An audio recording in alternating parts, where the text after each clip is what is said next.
Hey, what's up? What's up, guys? So tonight we're gonna play a couple of little indie, like, psychological horror games. I don't really know anything about them except that they're very weird. And the first game is only like 10 or 15 minutes according to the description. Second one's a bit longer. So we're gonna check them out. I really like indie psychological horror stuff, especially if it's like pixely like this. There's another game that I played, not on stream, off stream recently. Maybe not even recently, a few months ago, called Critters for Sale. And that game was fucking buck wild. Very bizarre. There's a scene where you can get cut in half by Michael Jackson in a dance club. But anyway, this one I think is probably a little bit more darker than that. But yeah, I don't know anything about it. Hold on, I gotta turn on my fan. My neck. Let's get into it. Help me buy milk. Down your name.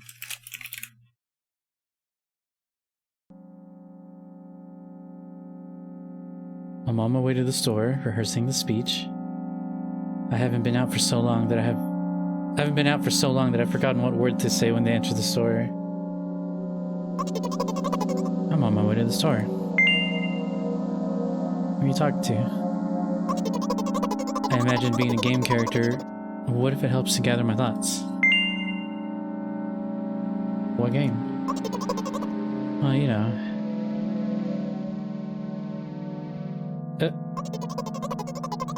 There are games in which you can see characters' thoughts right on the screen, you know? Well, I thought, someone reads my thoughts, then I have to be really concentrated so as to not whip up the extra. I'm deeply breathing in. Hello, can I... Damn, I forgot. 19th attempt, and I'm failing again. By my lips with annoyance. So, once again... Hello, can I get... Wow, a whole word more. Thank you, I'm trying really hard.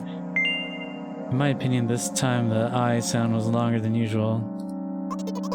Do you think this is it? Who knows? Hello, can I... Ugh, I better keep my lips sealed.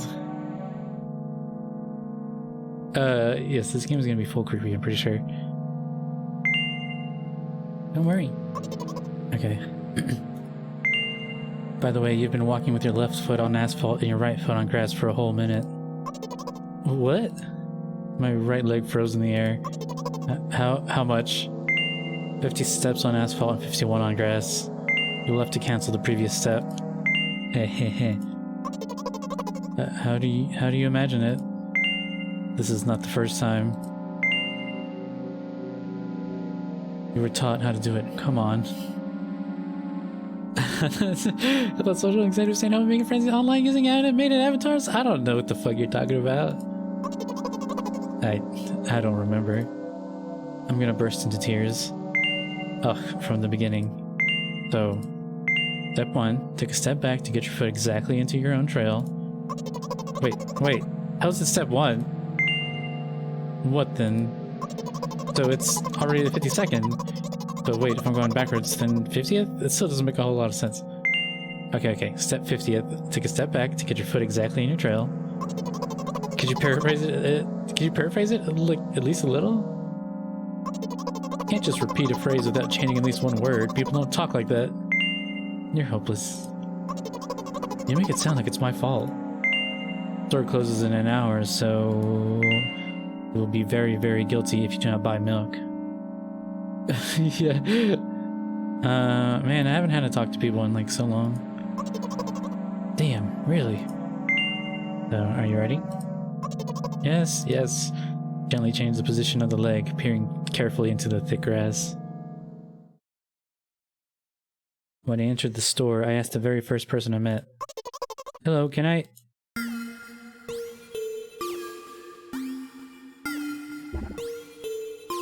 Oh. Excuse me, what? Oh. Excuse me, what? Oh. Excuse me, what? Oh. Excuse me, what? Oh. Excuse me, what? Oh. Better not do it. He's clearly not going to change his lines. You run the risk of falling into an endless loop. Excuse me, what? Oh. Excuse me, what? Oh. Excuse me, what? Oh. Excuse me, what? Oh. Excuse me, what? Oh. What? Oh. What is he trying to tell you? Trying to scare me, but how does he know that I'm terrified by the letter O?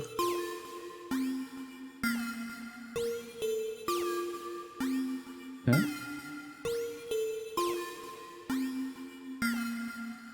Why did that not go off? Hold on.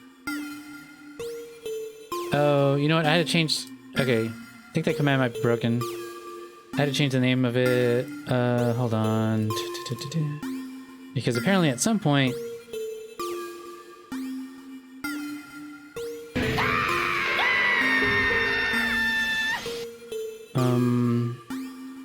What do I rename it?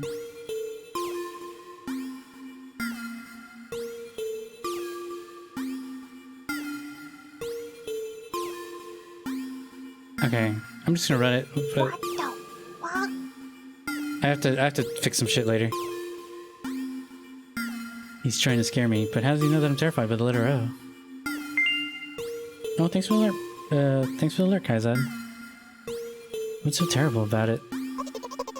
I have a frightening image as soon as I imagine it.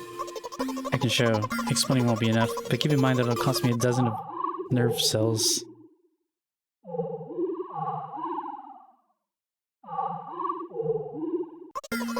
Something like that. So I'll just keep on ignoring this question. What? Oh. What? Oh. What? Oh. What? Oh. I gather all the will into a fist. Oh? Oh. Ooh, I got an achievement. Called O. Interlocutor shook and crawled. Just repeat it after him. And it worked. And do it more often. Wait, I said that he crawled. But did he really crawl? Because I didn't even look in his direction. When exactly did you say that? Yeah, just now. Personally, I didn't hear you. You're just trying to distract me. But I know that my words were shown on the screen. Standing by the shelves. On the shelves are bags of milk. The two of us are standing in milk? Lies? Or maybe... Hey, slow down. Do you remember where you came? To buy milk. To buy. Right here? How, in your opinion, should I reply? I suppose something like, not here. Not here. Take the bag and go to the cash desk. I guess the first sentence. And you like, for spite. Like for spite. Didn't make a pause before the second one. Want to take away all my small victories? Translation's a little weird, but it's alright. I sigh and pull my hand to take milk. Or rather, a bag of milk. A bag with milk inside. Or rather, a bag of milk inside a bag. Or rather, a bag of milk inside a bag of milk. Or rather, a bag of milk inside a bag of milk inside a bag. Or rather, a bag of milk inside a bag of milk inside... Reception! Reception! 15 minutes before start closing. Hurry up! I remembered what these games are called. Visual novels! And by the way, the numbers are written there in full in letters. Are visual novels worse than books? But authors are not lazy there, and you don't have to be lazy too. I don't know. Wait, I thought only your thoughts are visible on the screen. Not anymore, so watch your language, hee hee. Anyway, you heard me. Hurry up, or there'll be no good at home. It'll be no good at home. Already running. Hello, can I get milk, please?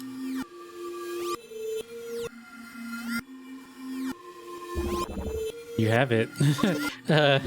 Give. I put out a weighty bag at the pay desk. Of course, not just a bag, but milk too. So, can I get it back, please? No. Please? No. But please. Mom will throw me out of the window if I get back without milk. No. But why not? Give more. But I don't have anything else. Hey. What? Pay for milk. Really? What would I do without you? Pull some crumpled cash out of my pocket and give it to the cashier. He starts to carefully examine it. About 2 days have passed before he nodded satisfactorily, put a cash in the machine. Thank you, goodbye. Yeah, that guy looked fucking dead. I'm walking down a familiar street past a gas station. Bag of milk unpleasantly pulls away my hand, reminding me of the times I took physical therapy. Sorry, hold on. I'm trying to parse some of these sentences. By the way, they gave me a bag at the pay machine, so now I'm carrying a bag of milk inside another bag. Don't get me wrong, I just like the pyramidal structure of verbal constructions. Gas station is getting closer. How are you feeling? Thanks for your interest. I feel like a mile of ice cream. What is that supposed to mean? I'm gonna tell you. But I'm really interested. Well, look, the ratio of water to milk and the volume of air occupied by me is about 30 to 1. I agree, it's not the tastiest ice cream unless you want to drink more than eat. So the way from the store to the gas station is a stick, and the way from the gas station to home is ice cream.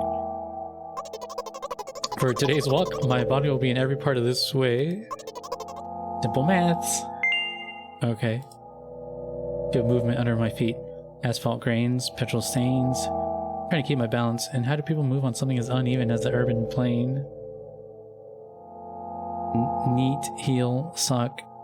Count every meter of the way I've gone. I even close my eyes for more concentration. Hey, watch out! Huh?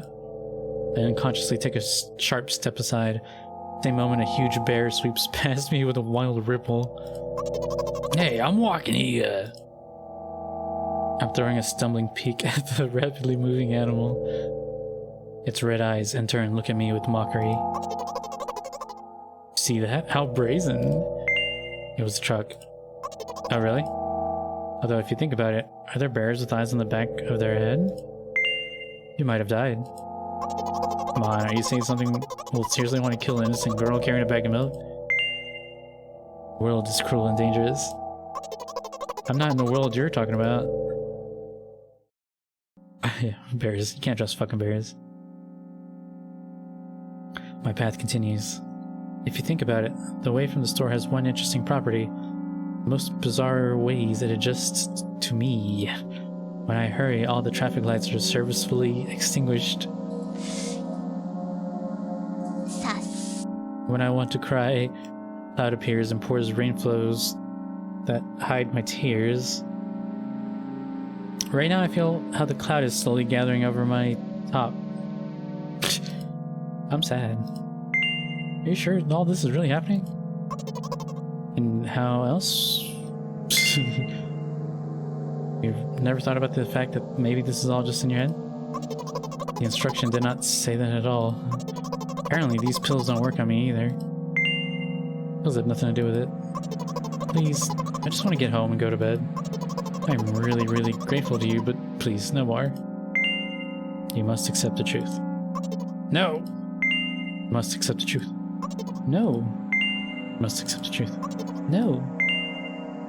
No!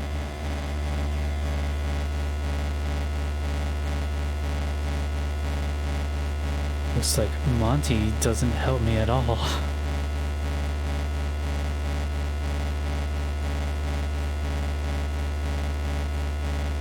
I guess I'll try something else next time.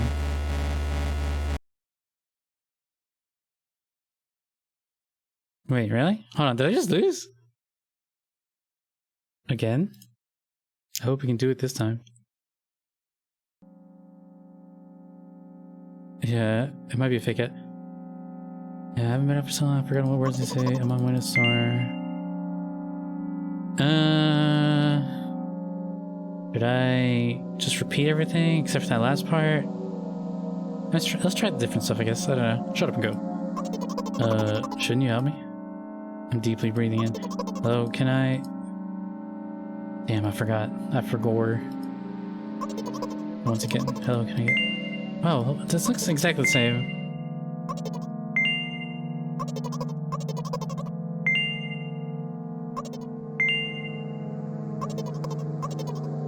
Yeah, this is all exactly the same. Fuck.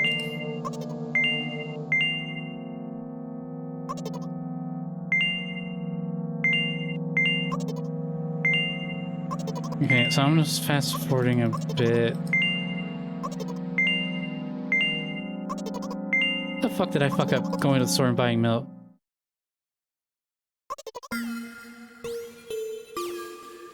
God damn it.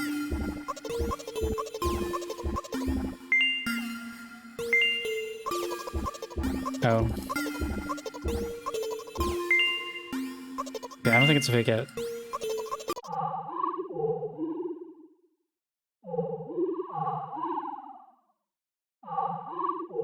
This isn't new, it's the same thing.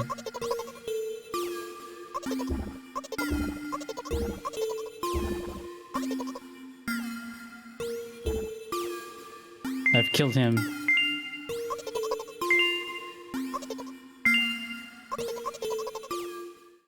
Yeah, this is all exactly the same so far.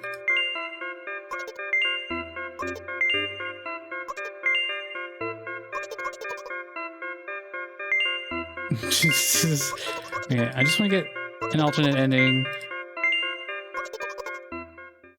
And then we will jump into the second game.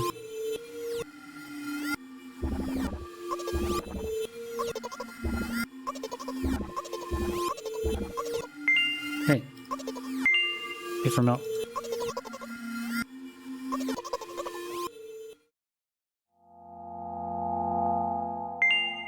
How you feeling?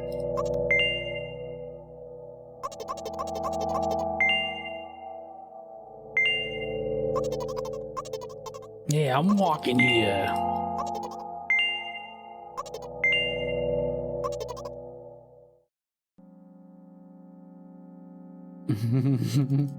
Alright, come on. Here this is all happening? Okay, let's start changing some stuff over here. You know what? What?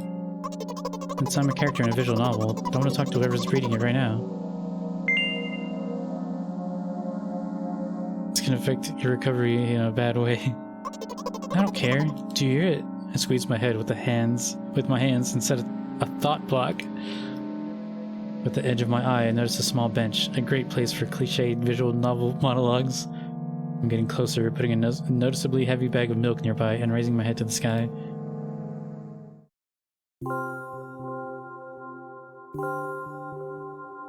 Listen, I'm a little embarrassed. I understand I'm going crazy. Drugs are working less and less effectively, so... Ultimately, things will happen painlessly, I hope. Understand what I'm talking about? I will be honest with you, and I expect the same from you. Please. You understand what I'm talking about? Yes. Please write it with a capital letter. You ruined the narrative. Yes. I'll be... Okay. No period. Really? Be quite unlike an exemplary protagonist, right? To be honest, I haven't read many visual novels. Sometimes I regret it, because now I need a lot of effort just to distinguish letters and words. By the way, if you don't mind, I wouldn't like to say my diagnoses.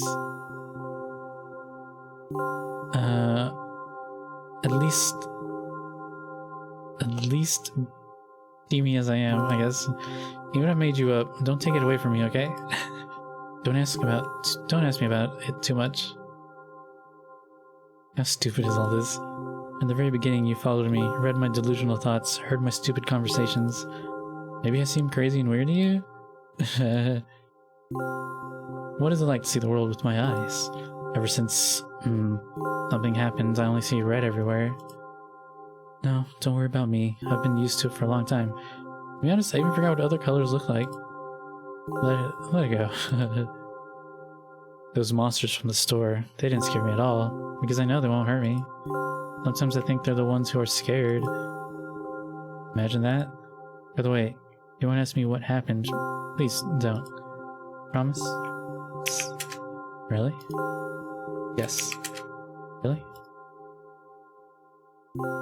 I'm worried about typing in the same thing three times in a row and fucking losing.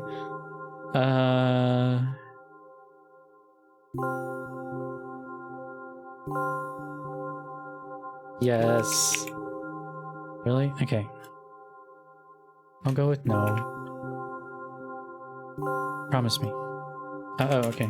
I promise. Serious? Of course, you couldn't not ask. Yeah, and I'm just talking to myself. Sooner or later, I would have raised this topic. So you're really wondering what happened to me? I won't take much time. I don't know. What do you see? Yeah, this is like... I don't know. I don't want to analyze this too much. What the fuck am I looking at, though?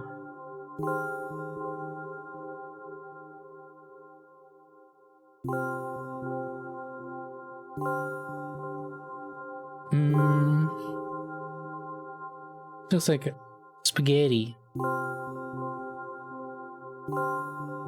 Spaghetti. And meatball. Are you sure? One way or another. My dad. Some of his parts, at least. You have a very difficult family. But despite all the problems, I would never have thought... Sorry, I shouldn't have raised my voice. In general, he threw himself out of the window and died. This is my last memory.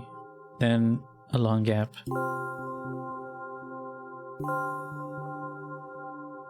Strange, very strange.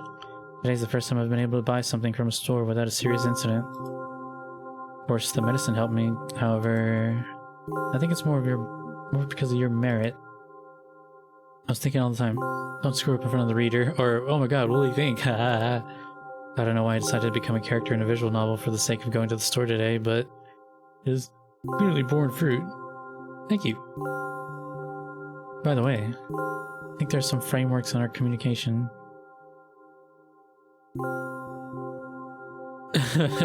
Multi-stream watch party induced trauma. I don't know what you're talking about. We watch very wholesome, not very bizarre shit all the time. It's fine.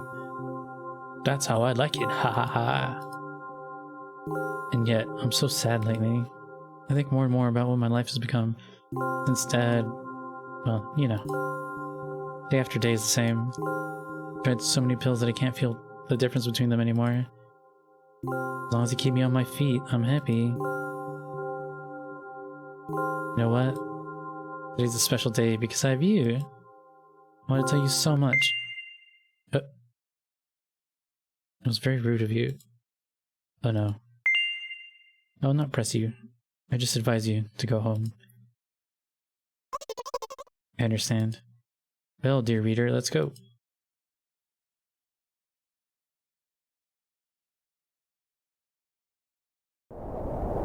I'll stop on my floor and hang by the railing. Repeating this action every day like a ritual, I stopped being afraid of heights. A few minutes ago, the pills finally came to a knot, so I'm just enjoying blissful silence. When I'm under the influence of drugs, terrible and unpleasant melodies sound in my head. Mixing with the sound of the world around me, they create a terrible dissonance in my head. I turn around and go to my apartment.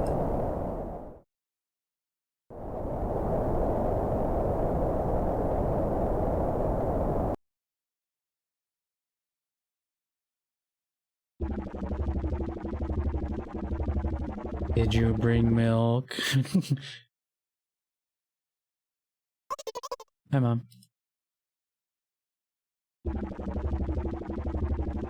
Did you bring milk? Yep. Did your new medicine help?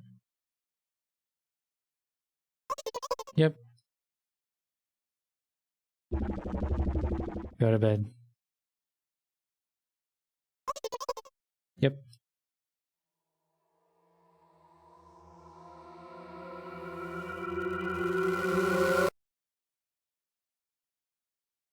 Yay, won.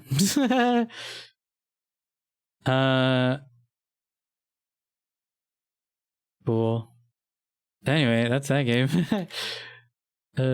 Quick save in case you couldn't stay the whole 15 minutes or whatever. Wait, I don't know.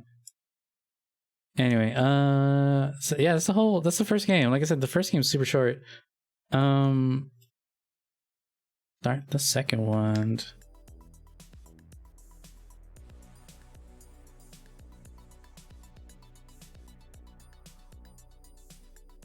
If it's 4-3 though, I might change my layout. Oh no, it's a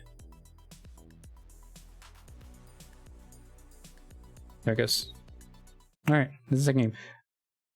Change my thing, my category. Alright, let's go.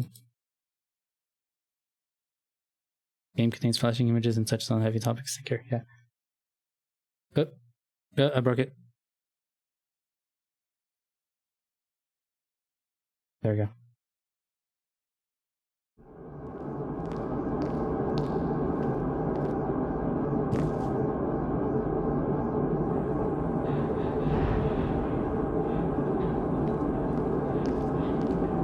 God, she's counting the steps.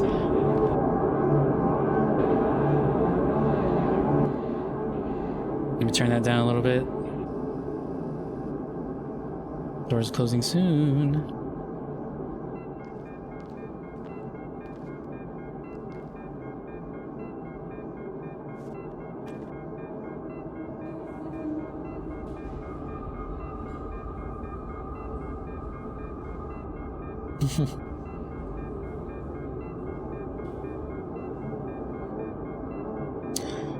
This is a cool anime.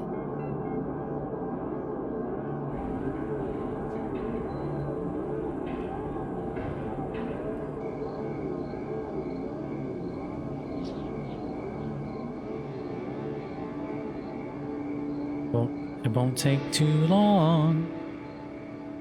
What do you see? You sure?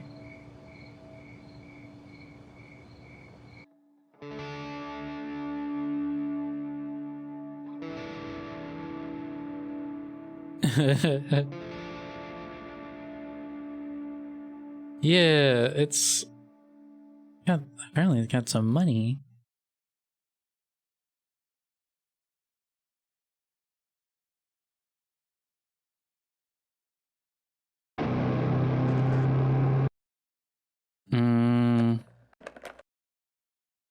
Didn't like that. Alright, let's start a new game.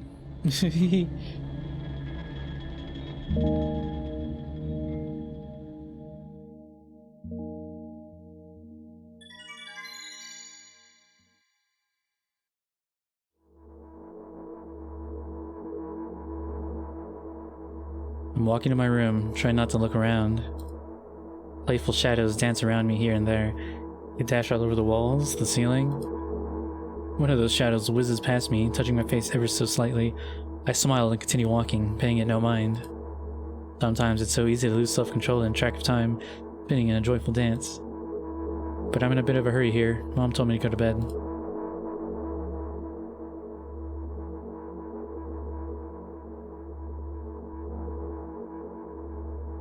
I walk past the kitchen on the way to my room. The door's shut, but I can still feel the chilling air coming from the other side. My first thought is that there's a living corpse blowing into the keyhole, laughing mockingly. That's so silly. I'm absolutely sure we have no corpses in our kitchen. I know for sure that we've never had any corpses in our kitchen. I'm absolutely sure that...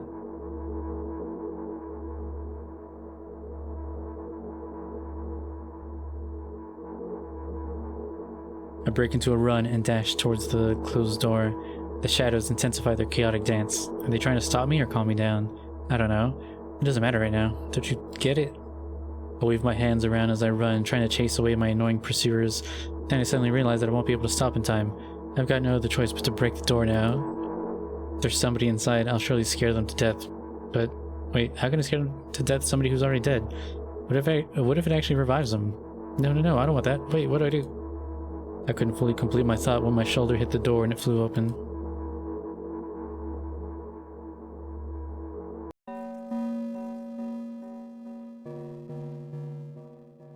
As I expected, there was no living corpse inside, but there was a bag of milk I bought today. Sitting right in the middle of the table, watching me with its unblinking eyes, I stare back. Nothing happens. Although, what exactly did I expect? Gratitude? Have I done something that warranted it? A bag of milk probably doesn't care whether it's on the shelf in a store or on the table in my mom's kitchen. On the other hand, nobody would drink milk inside the store, which means I took it from the safest place in the world and into the scary unknown. I'm so sorry, you poor thing.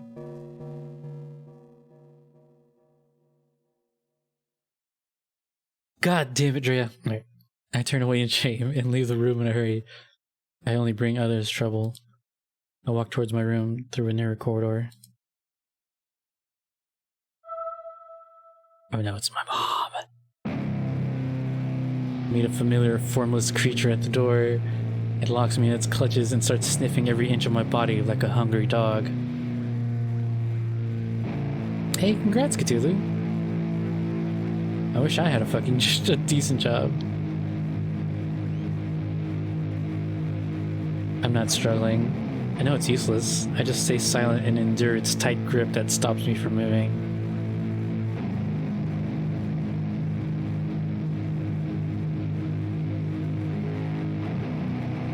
After sniffing me from head to toe, the creature holds out its ugly paws, bearing a single claw, thin and sharp like a blade.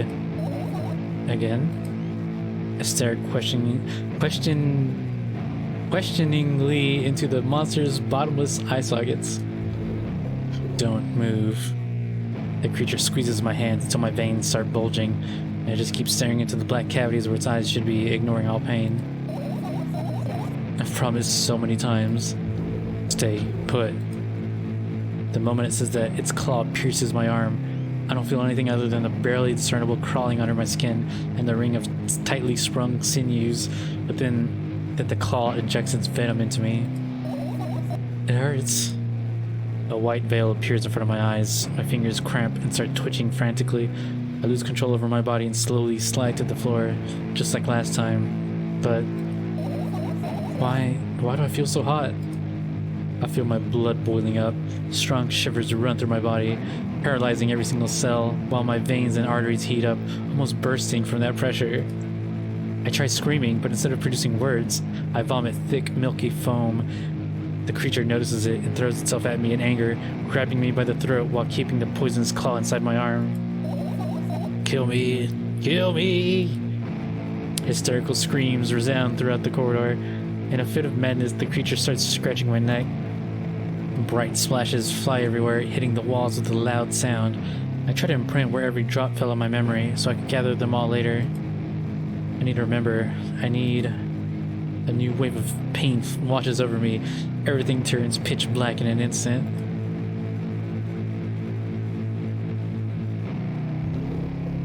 Say it. I'll never drink milk ever again. Say it. I'll never drink milk ever again. Say it again. I'll never drink milk ever again. I'll never drink milk ever again.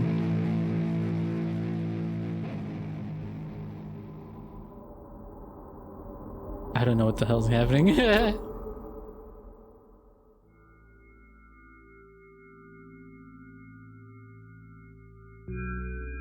This art's good. I finally get to my room. Tired of all this fuss. Sorry that the text box went directly behind me. Thankfully, I still feel comfy and warm in my room. Even the weird sounds coming from the outside don't make me anxious at all. Mom told me to go to bed, so I need to perform all the needed preparations. Wash my face, and now I'm standing in front of the mirror with a toothbrush in my mouth. I look at my reflection. It shows absolutely no desire to sleep. Yeah, I get how you feel. There was a time when the last minutes before I sleep were my favorite time of the day. I loved anticipating the inevitable moment when the reality and the dream world would clash. I woke up for that moment's sake, lived through the day for it. My biggest dream was to sleep all day long. It would have been so cool, but the dreams always slowly but surely slipped away. As if somebody fished them out of my head, one after another, till nothing was left, and now I have to sleep again, even though I don't feel any need for it.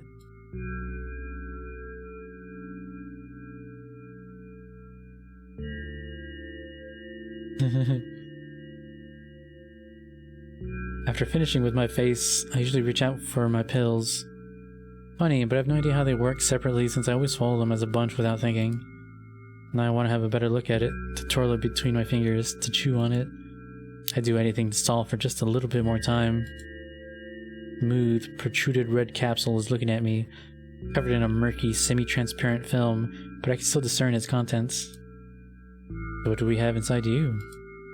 I gently press on the capsule from both sides, and to my surprise, it turns out to be soft and squishy. Press harder and the capsule pops. Sticky, bright red liquid pours out. Filthy, filthy. The pill flies straight to the waste bin, and I start rigorously washing my hands. No, there's no way I'm drinking that. Next was a flat pill of the same blood red color. There are some letters printed out on it. Oh, I get it. This is the medicine that makes me really sleepy, but it's not the type of sleep I want. That's not it at all. It's fake. No, I don't even want to look at it. Pill flies into the waste bin as well. The next half an hour goes by in a similar fashion. I study every pill from all sides, and then I find a reason not to swallow it. I invent my own medicine instead, and enjoy swallowing them one after another, letting myself drown in their healing effects. Hey, my neck doesn't hurt anymore. Hey, my hand doesn't hurt anymore. Hey, my head doesn't hurt anymore. Hey, my heart doesn't hurt anymore. Hey, my stomach doesn't hurt anymore. Hey, my eyes don't hurt anymore. How come I didn't think of this earlier? This is so simple. I need to brag about it to somebody right away. But not to my mom, she'll just scold me. And she's sure I'm already sleeping anyway. I don't want to disturb her without reason. I'll think of something myself. Besides, I just really want some small talk. I wonder who's gonna be my conversation partner.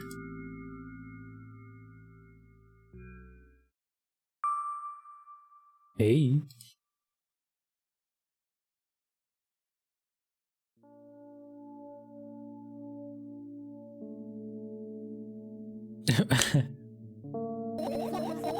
Hey, long time no see. It hasn't even been an hour, dummy. There you go, bullying me again. Aren't you even a little bit happy? Not even the slightest bit? Here, let me shrink myself a little bit. I don't want to block all the words. Alright. Well, I'm pretty exhausted after today. I guess you are too. That's not true. You need to go to bed. No, you've been in control for way too long already. It's my turn now. Alright? I'll just stay silent until the medicine's effects wear off. How about that? Hey, oh yeah, there's Hey, you can't do that. You need your best to make me feel better. You need to do your best to make me feel better. That's exactly what I'm doing. What a bully. Actually, why am I even worried about this? In reality, I don't need you at all. I'm so energetic and I feel great. It means I can do anything. And you can only watch and agonize over your uselessness. Hey. I can imagine how angry you are right now. What made you so happy all of a sudden? Well, why would I be sad? Remember yourself like 2 hours ago? I don't know what you're talking about. Stop lying. Nuh-uh, I still don't understand. Whatever. Unlike you, I won't forget that pathetic, snotty girl for a long time. Just whines and whines all the time. Don't even try ruining my mood. I want to have fun while we're together, alright? You're calling the shots now? Yeah. Well, let's see how long you can last. We'll see, yeah. Am I really that pathetic? Say something. I can feel tears streaming down my cheeks, hanging from my chin, and then falling on my clothes, burning holes in them. That was fast, but not unexpected. Hey, at least I tried. Go wash your face, then we'll decide what to do with you.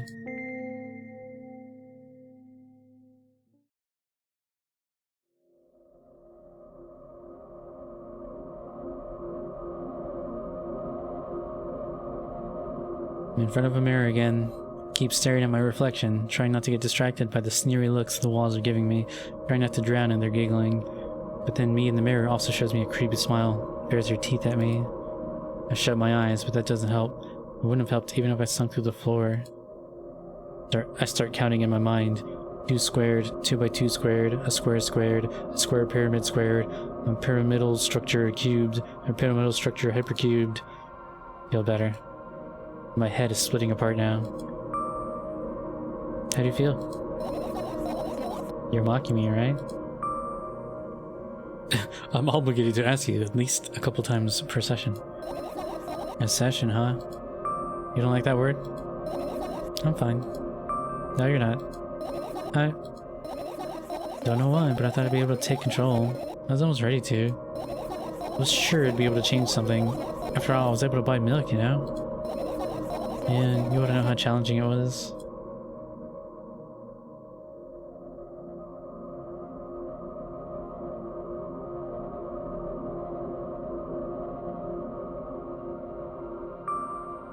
Is that why you threw away the medicine? What a stupid decision, right? Well, whatever it was your decision. Does it even matter? Yes. Somehow I find that hard to believe. Then why'd you do it? Felt like I'd be able to fight it on my own. It's true, the pain subsided for a bit at that time, but now I feel it triple in force. It hurts so bad.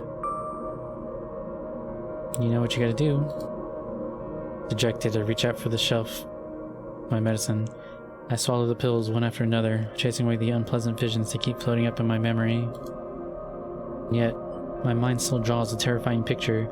Lumps of coagulated blood and transparent coating travel down my esophagus, scratching its soft walls, leaving behind furrows.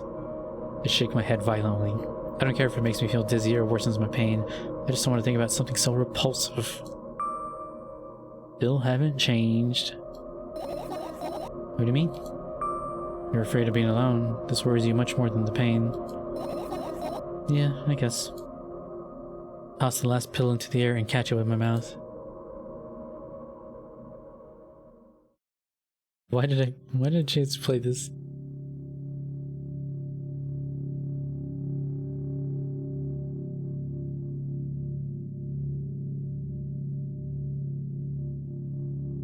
I lie on the floor. I look at the ceiling. You can clearly hear water running in the metal pipes up there. Hear the cracking of concrete blocks that will someday surely fall on my head. But I'm not afraid of that at all. Can't imagine my death coming from above. Rather, it's rearing its claws from somewhere below, waiting for me to lose focus. God damn it, Cthulhu.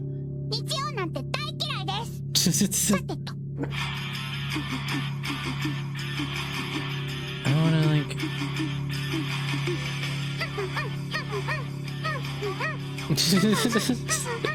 Why is she jamming to this? Okay. Do you want to talk about it? No, I've had enough of talking.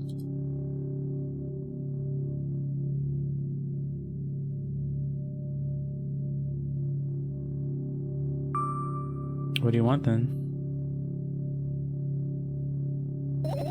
I just want to lie down for a bit.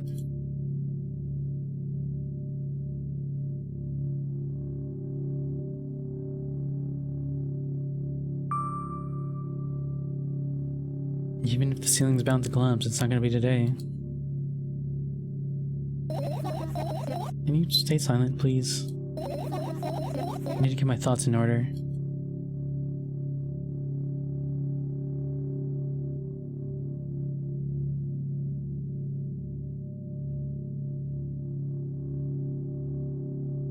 Carefully extract thoughts that are yet to be fully formed from my head and lay them out on the ceiling in orderly rows. Now it's my corkboard.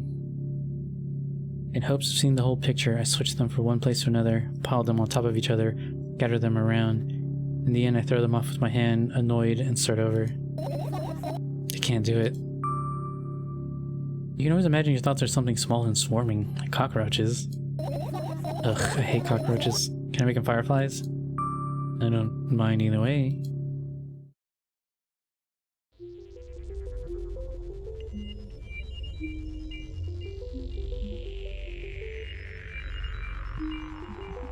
don't even have time to blink before my thoughts, they're fireflies now, start whirling all over the ceiling of their own accord, forming whimsical patterns.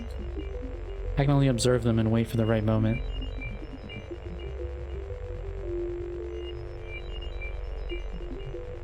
Just that moment doesn't come.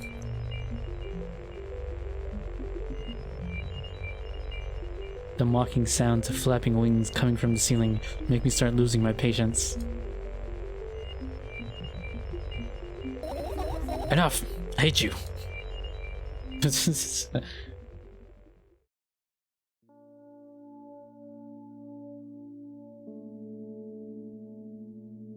I spring to my feet and scream at the top of my lungs. The fireflies scatter. Good job. Now start over. No way. Unstable behavior makes you look bad. I don't give a damn. No, that doesn't bother you? Did it? Yes. And what do you want me to do then? I don't know, it's up to you. You're at it again. What do you mean? Never mind. I never changed my mind anyway. Please don't stay silent for this long anymore. I'm having a hard time without your help. Fine. I raise my eyes to look at the ceiling once more. Sadly, all my fireflies seem to be hiding somewhere. I need to find them. Forget about them and go to bed. No, you don't get it. I'm thinking about something. I need to finish my thoughts, or else... Glance around the room. There are too many places for a creature as small as a firefly to hide here. They can be anywhere. Suddenly I hear a deafening rumble. The clock just hit midnight. So late already, but I can't go to bed right now. Will you help me? Please tell me you'll help me. Come on, stop bullying me. You promised to talk to me. What were you thinking while you're lying on the floor? What do you mean? You should know better than anybody else. That's the thing, I have no idea. This is, kind of weird. Will you tell me? I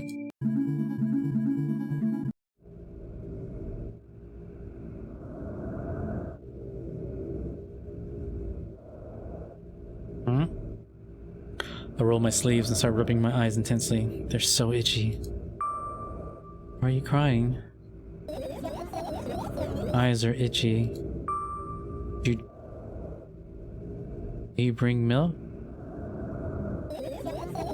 I wonder if I tear out all my eyelashes one after another, my eyes stop itching? I wonder if I tear out all my eyelashes one after another, all my eyelashes one after another. If I tear out all my eyelashes one after another. What have you done? I need to gather the glass. Then I need to have a bath. And then... Here, drink some milk. No! Stand in the middle of the room. I just got an achievement that just said first death. God, what? Oh yeah, sorry. What? That doesn't work. Fuck, I have to fix that shit. Here, I'll just do the... What the fuck? Stand in the middle of the room, my mouth agape, gasping for air. I think I just experienced death. I don't know any other way to explain what happened. Well, that was surely something. Will you tell me or not? About what? Let's look for the fireflies instead. You're acting weird. Help me instead of running your mouth. I've already had enough adventures before bed. I need to gather my thoughts quickly and go to bed. And my thoughts are hiding from me. To be honest, I have no idea where to look for them. Me neither. Guess we'll have to tear the whole place apart. No, no, no, and no. If I make even the smallest of messes here, I'll feel really bad. All the things should stay in their places, and that's it. Why?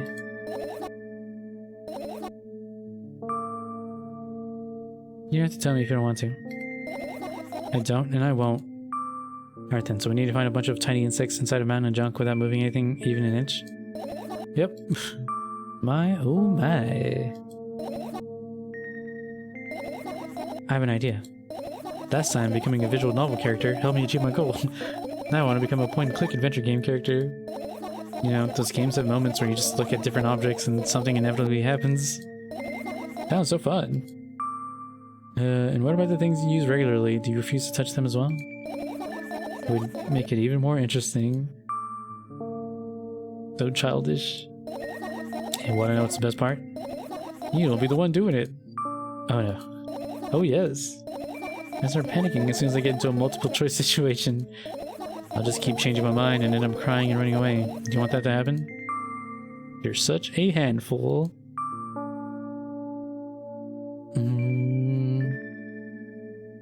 You've already proven that you're able to make decisions. Why not continue on that road? Come on, don't be so boring. I was just teasing you. You don't have to bear the whole burden. Asking for help is a reasonable decision too. Alright, let's begin. Go to the middle of the room and look around. Where would I hide if I were a tiny firefly? Ah, this is so thrilling. My heart gets warmer from the pleasant anticipation. Hey. What? Look down. I look down. After a moment, a small ball of light and warmth crawls out from under my sweater. Wowee. There's smoke coming from your clothes. Hey, whatever.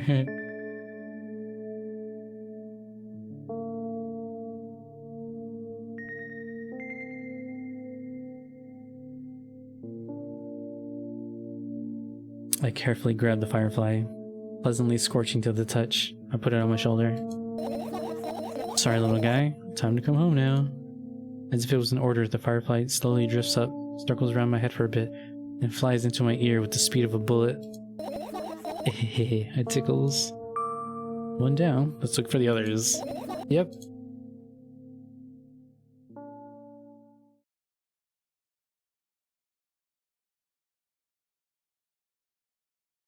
Point and click adventure time. I don't like that. I don't like that. Let's look at these notes. Usual notebook pages glued to the wall with duct tape. Numbers are drawn on them. That's the only kind of information I can take in without trouble. Dosage and side effects? Yeah. Thought you knew them by heart. Yeah. This isn't your handwriting, is it? It's not icky, broken lines, ugly numbers. It's not writing, it's more like claw marks. Don't forget to thank your mom. I don't need your advice. My screen makes the pages rustle restlessly. After a moment, a firefly appears from underneath one of them. After looking around in a businesslike manner, it takes off into a businesslike flight and ends up entering my businesslike ear. 8. Continue searching. I turn my eyes towards an inconspicuous shelf near the mirror. There's a glass with a toothbrush sitting on it. Small towels hanging nearby. What a wonderful sight! My fireflies are smart and good. They would never get in there. They know about personal hygiene. Okay, let's look somewhere else. Pills. Look at the mound of pills and it makes me feel dizzy. I don't want to think about it. I don't. What's wrong? I've almost skipped my dose for today. How reckless. I could have died. Hey, calm down. You've already fixed that. Yes, because you ordered me to. Things could have been much worse. Yeah. I heave a deep sigh, come closer and extend my hand. Wow, it's warm. The moment those words leave my lips, one of the bottles overturns. Pills rain down from it, and along with them, a firefly. Hooray! Circling above my head a couple times, it finally lands on my palm. Firefly rushes up my arm, and upon reaching my shoulder, crosses straight into my ear. My mind becomes a bit clearer. I tilt my head backwards and almost fall over. The closet is hanging under the ceiling, at least 300 feet off the floor. Are you joking? Even though it's my room, not everything here is for me to use. Whatever. I don't care. Yeah, I don't care at all. Like, totally, and I'm definitely not worried. Not even the littlest bit. Not even a smidgen of the littlest bit. Not even for 1,000%. That's how much I don't care. Hey, I'm not even done telling you how much I don't care. From this moment on, I'm ignoring you. Oh, no, you don't! Then act normal. Lance. Right. insects enjoy pollinating the flowers and stuff like that. Yeah, I guess. Get close to the flower shelf. I sniff around. The leaves smell of dust and cardboard and death. You know these plants are long dead, right? I'm not sure a dead plant will be able to attract any insects. Well, we kind of don't have a choice here, you know? Still, you're right. Let's continue searching. Why don't you just throw them out? You're listening to me at all?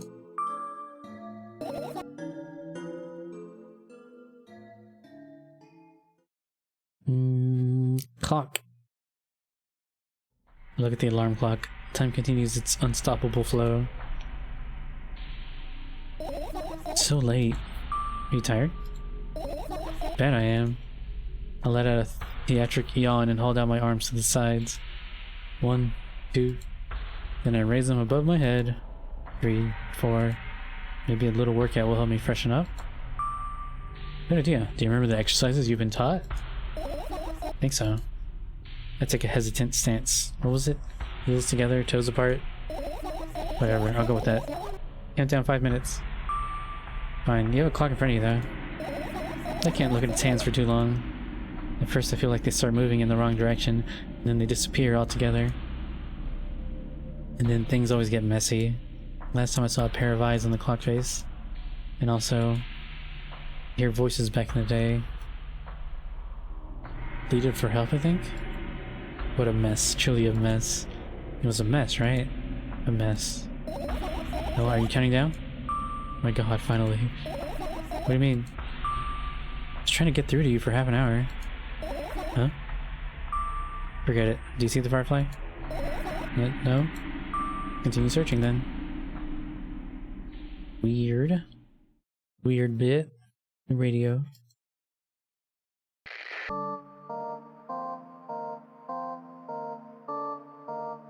Okay, that's not a scene. I just turn on some music. E-music. Go to the internet. The internet will always make you feel more well-adjusted, for sure, all the time. Look at my laptop. I haven't touched it for years, so it's covered with a layer of dust as thick as my finger. Bizarre item. I fear it.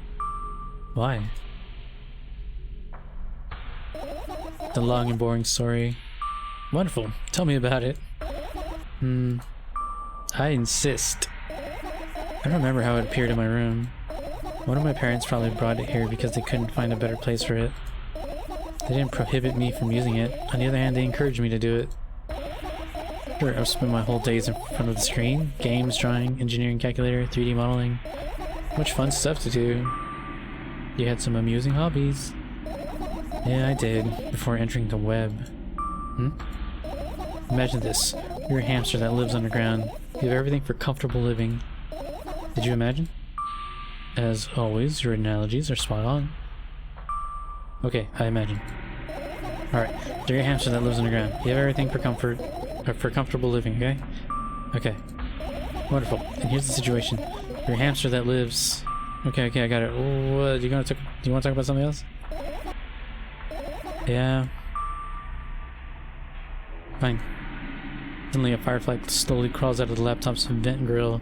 Reach for it. It gets on top of my palm, blinking all the while. I think it's trying to say something. I can see that myself. If only I knew what. It's like a cipher. Don't you want to crack it? I changed my mind. I have absolutely no desire to find out what it wants to say. Firefly stops glowing for a moment after that. Then it starts glowing again, as if coming back to its senses. Sometime it thinks about the further course of actions, then flies up and dashes into my ear. Continue searching.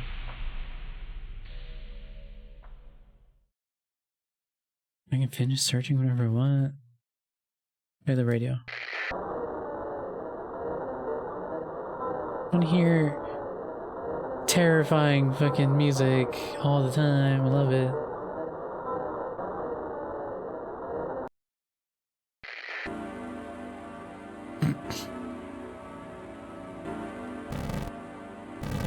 Probably don't want to touch that. Lights. Are you serious? Think about it. Why would fireflies be attracted to light? I think they're quite self-sufficient already in that regard.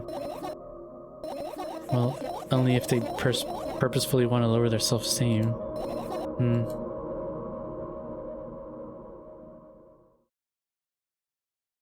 Look at these. What are those? Oh, those. Those are the photos of my best memories. Those are the photos of my best memories. They're blank. I stare at them so intensely that I burn them with my eyes. Hehehe. Now they're just covering the cracks in the walls. Cracks? Forget it. We're continuing the search or what? Okay, we are. Did I get all the fireflies already? What is this magazine? My sketchbook. Half of its pages are blank, which means it'll still be good for a couple of years. You draw that rarely? Why? Isn't that obvious? If I run out of pages, I'll have to buy a new sketchbook. Can't get to the stationery store on foot, I'll have to take the bus. Do you even realize what kind of nightmare that can turn into? Well, maybe you can ask your mom to buy you one? Buy what? Ask whom? Can you even form coherent sentences? Don't play dumb. Ask your mom to buy you a notebook instead. Dead? Do you want me to perform a string of actions but you're also telling me to do one instead of another? Then how would I decide which action to take? So dyslexic. Tough case. You lack empathy. Is that my fault? I get closer to the sketchbook, stepping over the wires, sleeping bag, the cracks in the laminate, and the window's reflection. The sketchbook is lying on the stool. From my height, it seems like the stool is missing 2 legs. I squat and look again. All the legs are in place. Will I be able to think of an interesting allegory? Let's not go there, okay? Stand up and study the sketchbook from inches away. Pages are pure white. The last drawing is buried on the previous page, the way it should be. Too bad, I'd love to see it. Maybe next time. A sudden gust of chilly wind breaks into the room and makes the pages rustle. Oh no! I shut my eyes. A distinctive sound of pages turning echoes with a headache in my head. I know what's gonna happen. The rustling has stopped, even though the wind is still howling from every direction. It can only mean one thing. The notebook is open on the first page. If I wait a little longer, the wind will close it. I won't have to look. If I wait a little longer. If I wait. Open your eyes. Nope. It's okay, just do it. No way, I know you're lying. Calm down. Nope. Calm down. No. Calm down. Nope. Calm down. No. Calm down. Calm down. Calm down. Fine. I open my eyes with utmost caution. The notebook is still open in the middle. No drawings, nothing. Pages are still pure white. Did I imagine it? I don't know. Did you?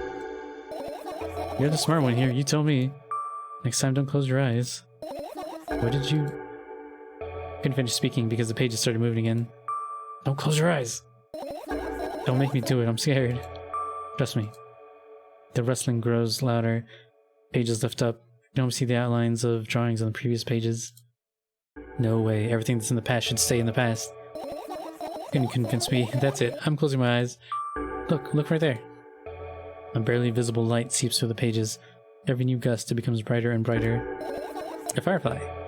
The wind immediately stops. For a moment, the world sinks into perfect silence, but only for a moment. The buzz that has always been haunting me fills the surroundings, but it doesn't matter now. Goodness gracious, little boy, you made me so scared. The firefly blinks, flies up, and enters my ear, buzzing loudly all the way. Spend some time looking for the perfect spot in my head, but then its buzzing dies down. Oof. Okay. We're running short on time, so let's continue searching.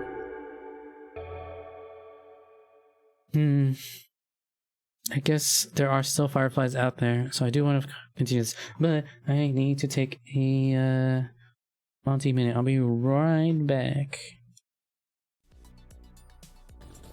How much space do I need to fly this thing?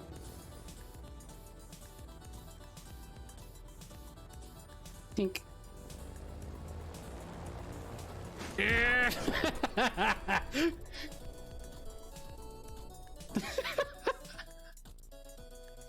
Never redeem. Ooh.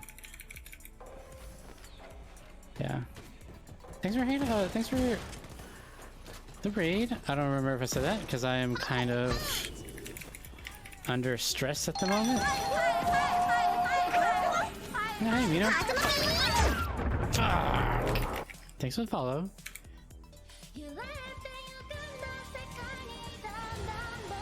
Yeah, basically.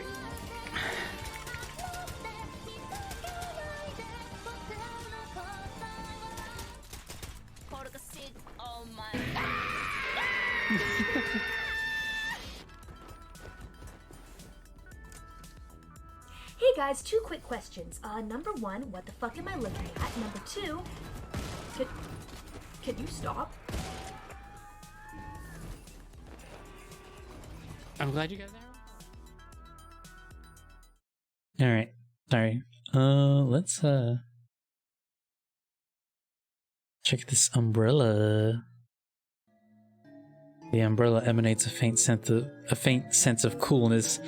No wonder, it's the only thing that defends me against the thunderclouds that gather under my ceiling. Such a blessing that it can do it without my help. Still, a firefly won't hide in a place like that. It'll catch a cold and be unable to fly. What, you don't want to check it? Why? I'm sure we won't find anything there. Alright.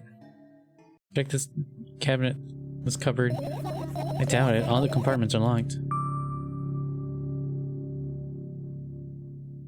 Backpack. I look down. My school bag, worn down and silly, is almost screaming of its own uselessness. From another angle, it looks like a full belly. Its contents are also regurgitating, decomposing, and turning into a sticky, mushy substance. What a cool image. I need to remember this. Totally not cool. Tell me what's inside your bag instead. Nothing special, mostly just all sorts of books. Taking out all the pens and notebooks out of there, and I'm not interested in anything else. You used to go to school, didn't you? Yeah, I did. I had a blast all the way. Are you sure you understood my question? Do you think everything in my life should be doom and gloom? Well, you're wrong. Alright. What'd you like the most there? Well, the rooms were really bright, not like at home. That's it? Don't rush me, let me remember. Well, the beds were also soft, and the food was nice. By the way, I attended all the classes, the others always skipped. You probably got told off so hard. I smiled gently, absorbed in warm memories. You never graduated, though. Yeah. Do you remember your last day there? It was a normal day. Dad picked me up earlier than usual. He told me that I'm already too old for the school curriculum. I also realized that some time ago the tasks were way too easy. Then we got into the car and went home. Mom greeted us there. We had dinner and went to our rooms. And then what happened? I don't remember. Does it even matter? Okay. Good. I look at my bag again. Light pouring into the room through the window glints on the metal parts. And there's also a shadow underneath it, which means it's real, sadly. Whatever. I don't care anyway. I almost end up kicking the bag in a fit of sudden anger, but I managed to stop myself in the nick of time. If I move it even an inch, the whole picture will collapse and I'll go blind. It's already happened countless times. What do you mean you'll go blind? I spent months memorizing the location of every item in my room. That's why I can see them so clearly and vividly. You won't get it. Look at your feet. I look down and see that a small insect is crawling towards me from my bag, barely glowing, and it can't even fly. I guess this firefly is really tired. I bend down to pick it up. Firefly starts glowing brightly as soon as I touch it, and then flies up. There you go, boy. Good job. After doing a victory lap around the room, it flies towards me with high speed. I shut my eyes, anticipating the firefly to enter my ear. That's exactly what happens. After it gets inside, it buzzes for a little while and then goes silent. This one's kind of sad. I wonder why. Doesn't matter. What matters is that it's no longer alone. Sure, let's continue searching. Fan. Hey. What's funny about that? I imagine myself being a firefly that is looking straight at a giant fan. And? I'd be so jealous. The only thing preventing it from flying is a cage it's locked in, and the cable. Like an inmate if you think about it. So sad. Yeah. Continue searching. Weird. Got like things left. I think the bed is for sure one. So let's do a little gate, a little vent. Not easy to get out of here. Okay.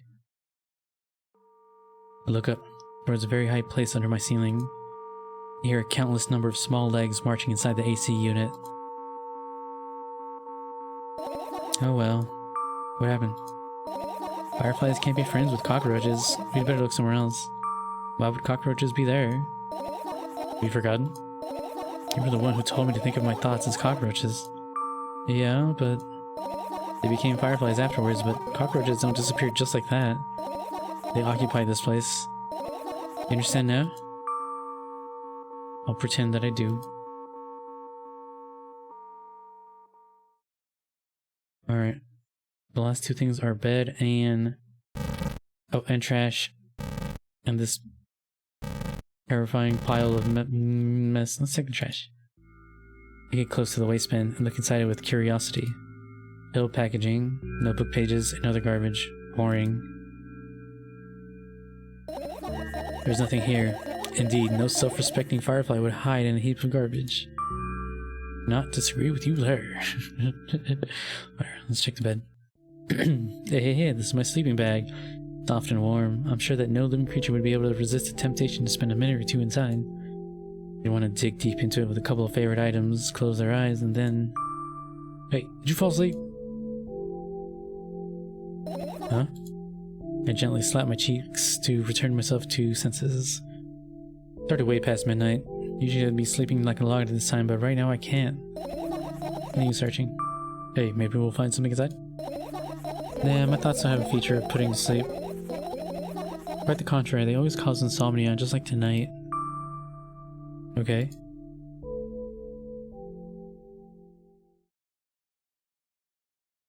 Okay, go.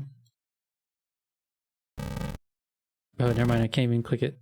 I think that's everything in the room. Then shut up.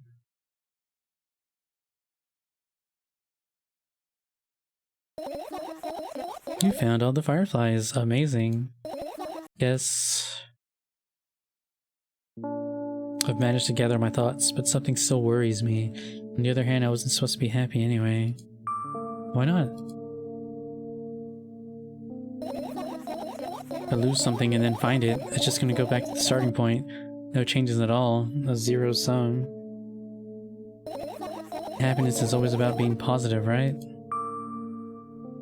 Shouldn't think too much, it hurts you. I want to sleep. How about you get some fresh air before sleeping?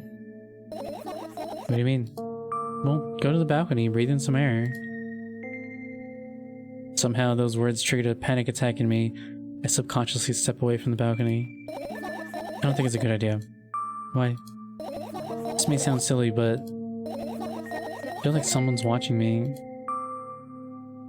Alright, let's stay here. Yeah. What are you gonna do? With this silly question. I'm gonna sleep, of course. Hoping that tomorrow will only come after a year or a decade. Imagining myself to be outside my mortal shell, but at the same time still being me. Ridiculous, like milk outside of a bag of milk. And yet... you don't have to talk out loud for me to understand that you're worried about me. I know that already. I also know that our time is running short. Here... okay, that's good. You won't take another pill. Of course not. In fact, I won't take it tomorrow either. And the day after tomorrow. And never ever. It's a goodbye then? No.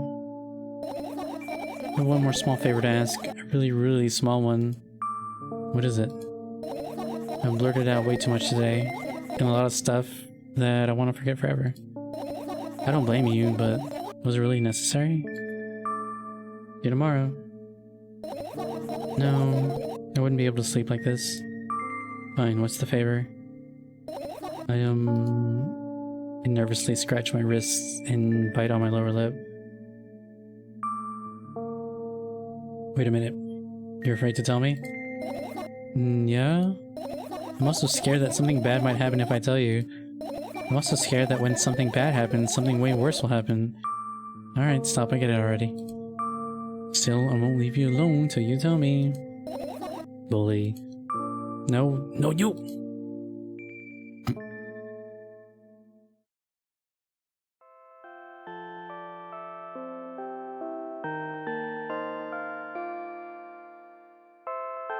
I crawl into my sleeping bag. The lower part of the room is very cold. I hurry to wrap myself in blankets, even though the electric heater is working hard to keep me warm. I'm sad because the dreams just won't come anymore.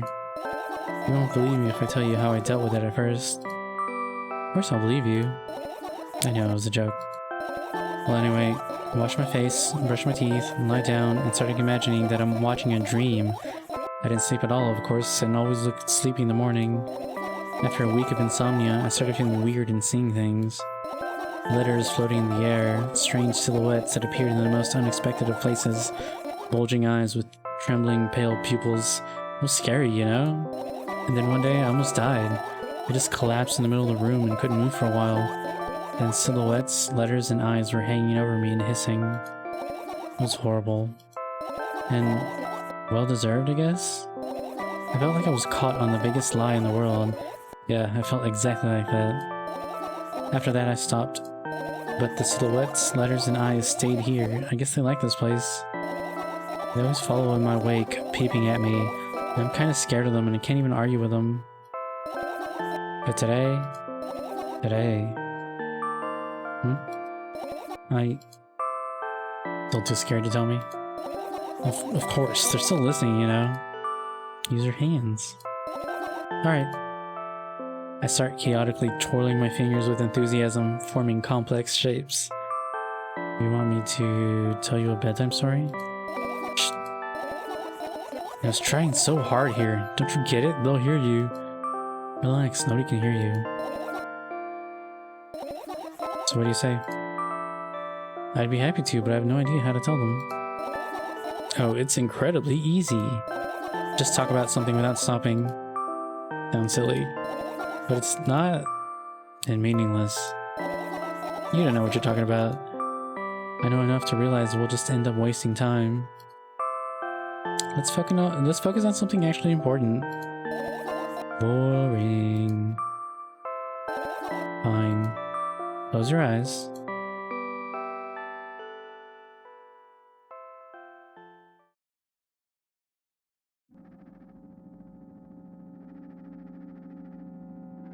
I wake up on a wooden bench. In front of me lies a narrow, dimly lit alley.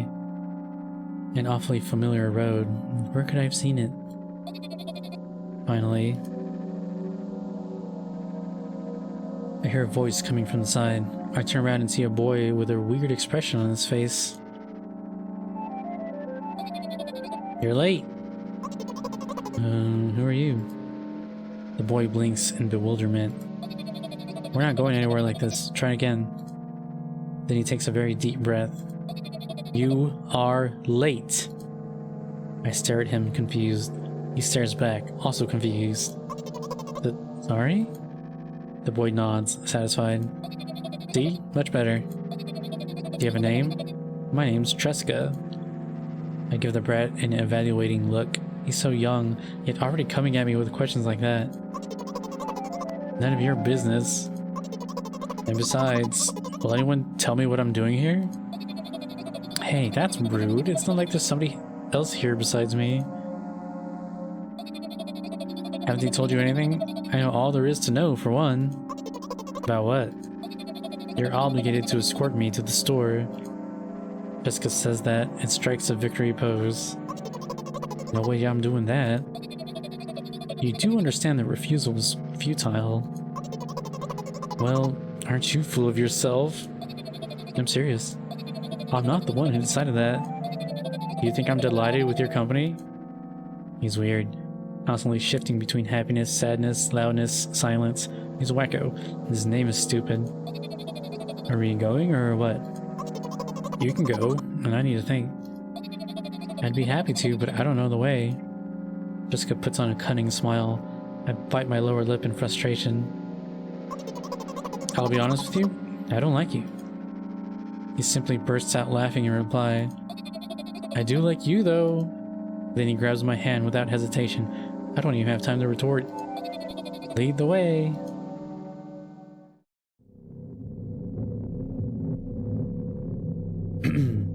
Our trip to the store went fine, if not for the fact that Tresca was walking way faster than me. And on the other hand, times he stopped abruptly and went backwards, studying the ground underneath his feet. In the end, the trip took a lot longer than it should. After reaching the store's doors, we are greeted by a sign. We're closing in 20 minutes. We had the bright idea to indicate their working hours in this way.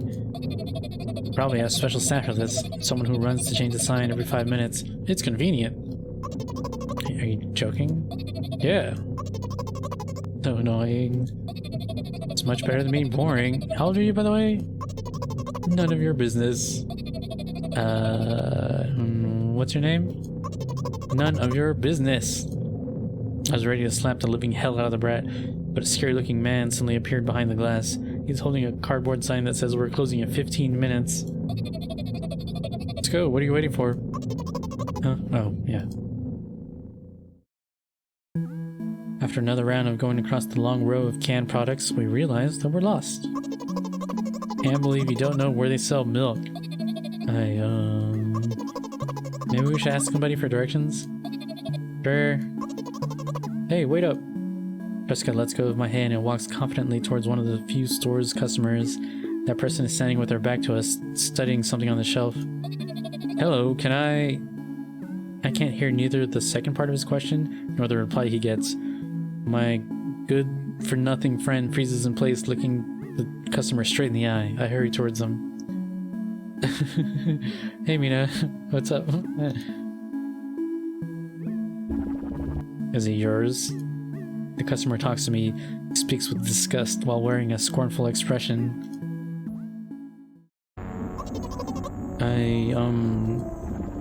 If he's yours, please get him away from me. Yeah, I'm sorry. I grab Jessica's hand and lead him away. Still looking at the customer, his mouth ajar and eyes popped. He's also shaking. Only when we turn around the corner, Jessica calms down. What was that? I got so scared. He said, "What? No, not again." Suddenly, Jessica starts screaming like crazy. I cover his mouth with my hand. His face is burning. He's crying. Can you act normal? You don't understand. Of course I don't. I don't understand anything. Annoying other people is still wrong, though. This is something you don't understand. This is something you don't understand, it seems. You're mean. Who, me? Jessica pushes me away and runs off. Rat. At the edge of my vision, I see the store staff hanging a new sign on the door.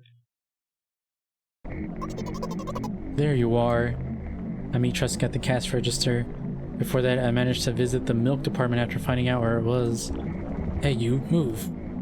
I hear an angry voice coming from the other side of a long queue that is formed after Jessica.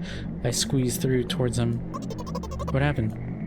The boy doesn't respond. He just looks at his feet and sniffs. The cashier towers over him. There's a bag of milk lying between them. Is it yours? Yeah. Just leave him home next time. People in the queue nod in agreement. Pay for the goods, please. Yes, of course.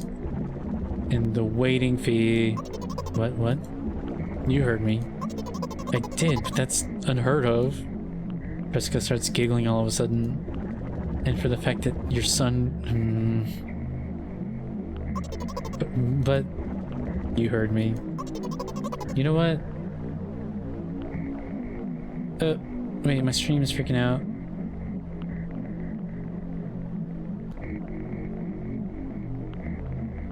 I don't know what's going on.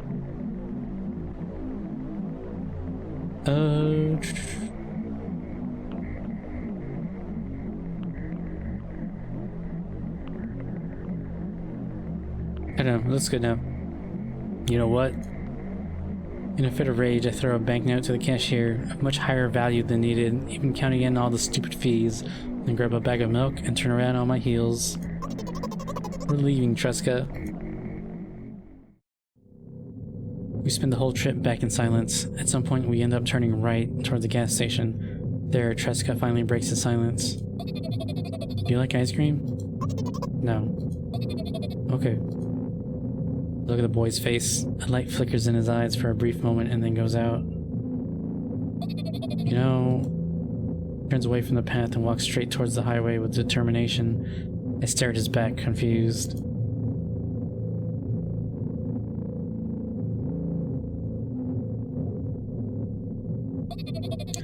Seems like you're not helping me at all.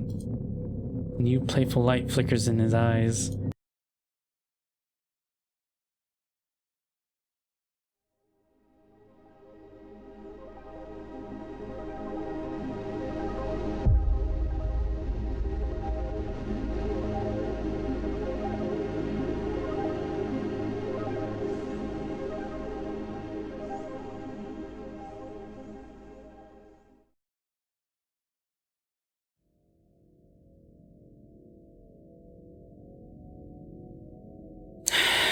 I have no idea what the fuck happened.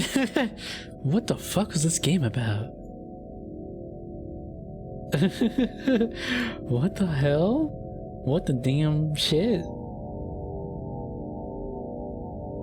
The Owl City song? I don't know what you're talking about. I don't know what the fuck Owl City is.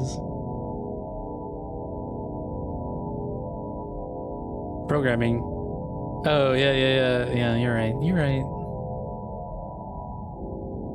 Visuals. Ghost Funeral. I guess they mean the anime part. That little anime bit was really good. I mean, like, really well done, I should say. Oh, never mind. That's who made it. Anyway, that was that game. That game was fucking weird.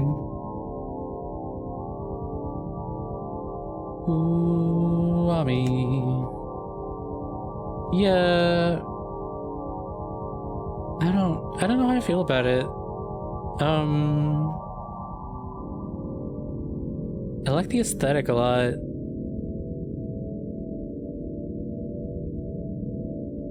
I don't know. Special thanks to Thlurp and a one beaver.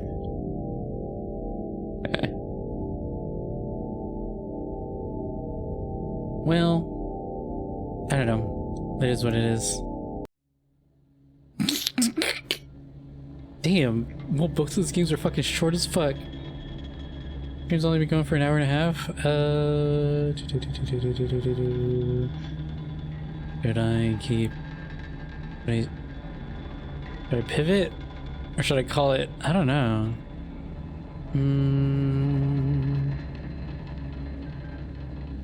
Don't think I have anything weird.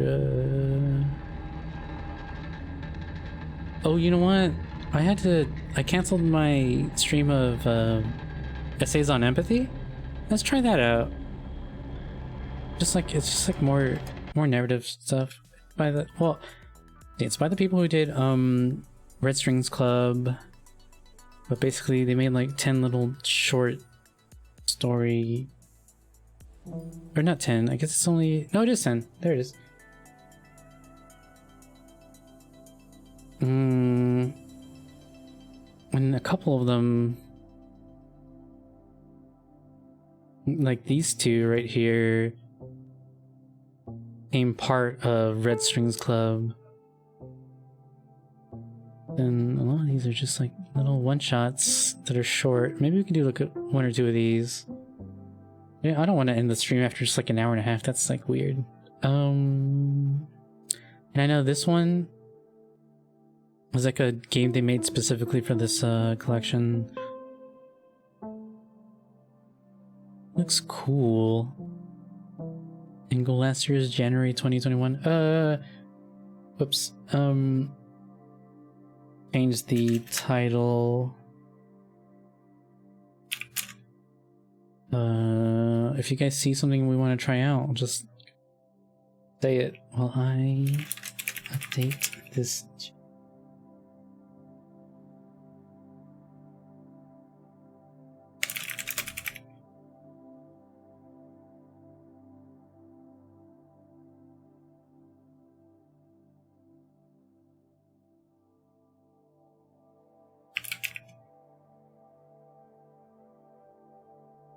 All right, stream info updated.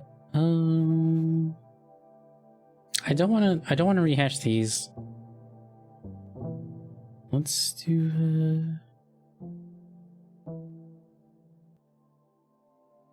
Let's do this game. Why not?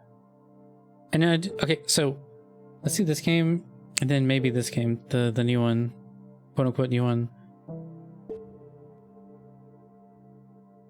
When we released this back in 2017, we thought it was funny to write as the opening line. The events depicted in this game are based on a real incident that will happen in January 2021 near the small mountain town of Engelasters, Andorra. Well, just like a lot of 90s sci-fi cinema, this would eventually become obsolete. As you can see, 2021 arrived and no aliens have made contact that we know of, so now we know it was about as prophetic as all those futuristic movies. What is this video? If it starts to like talk about the making of the game, I guess we'll pause it and just play the game.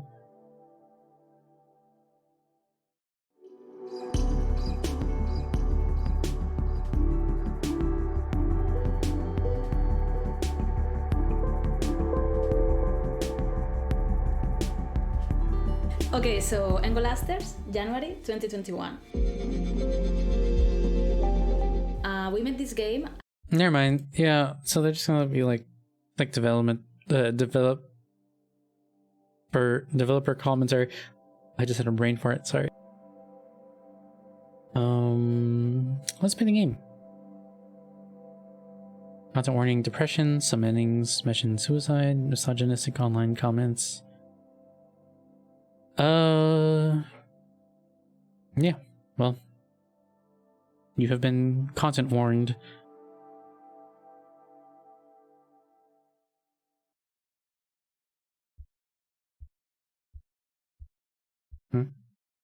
Oh, it opened up a new window. Hold on.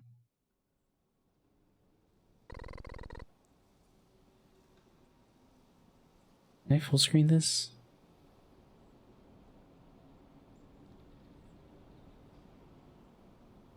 Yes. Okay, cool. Meritvel? That's a fucking name. Hold on. Hydrate. I like narrative games. I like narrative nights, but like, goddamn, I gotta drink a lot of water. Haha, you're crazy, Iker. I can feel it. They're close. Engelasters have a long tradition of paranormal activity. I wouldn't deem possible alien contact paranormal. You know what I mean. Everything we can't explain. Keep me posted on those radio signals you've been receiving. Absolutely. The observatory lens has been acting funny too lately. Ooh, that sounds exciting. Tell me more. The unusual behavior in the light I got from, Sorry, Iger, my son's calling me. I'll call you later. Sure. Bye. The... Ricard? Hey, Mom. What's up, honey? I'm leaving. What do you mean leaving? Where? I'm leaving home. I'm calling to say goodbye. Whoa, whoa, whoa, whoa. Can't we talk about this? Where are you gonna go? You're just 15. I made up my mind, Mom. I'll call you when I get somewhere safe. What's this all about? Did you fight with your dad again? Hate him. Goodbye. Wait. Better hurry back home to deal with them. Ooh, alright. Little selfie.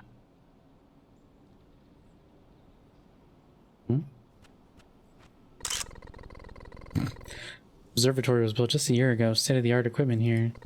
Can I post my followers at Asterisk? Time to social media post. You look at the stars. The stars look back at you. Hashtag I believe. That gave me the chills. I love your work. Shut up, bitch. Go back to the kitchen. Ugh. Who may be watching? So excited about those radio waves you found.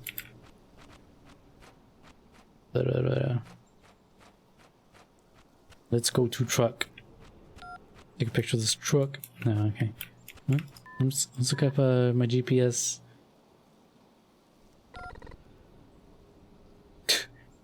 Oh, my husband. Ricard's dead. It's not picking up. Too soon in the morning. Maybe we can sleep through the whole morning if we leave him. Oh shit, my phone has a battery. I just noticed the battery meter on the top left.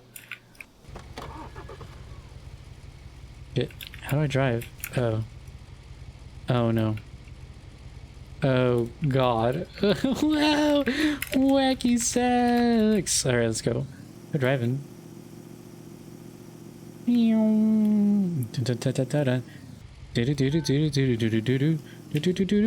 The shit is fucking driving by itself. Wait, where the fuck am I going? Oh my god! What is that? I need to record it. Oh, my head,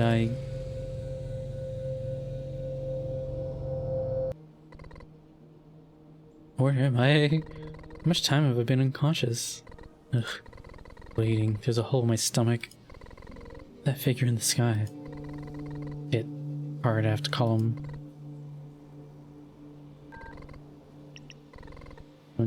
Don't try to stop me, Mom.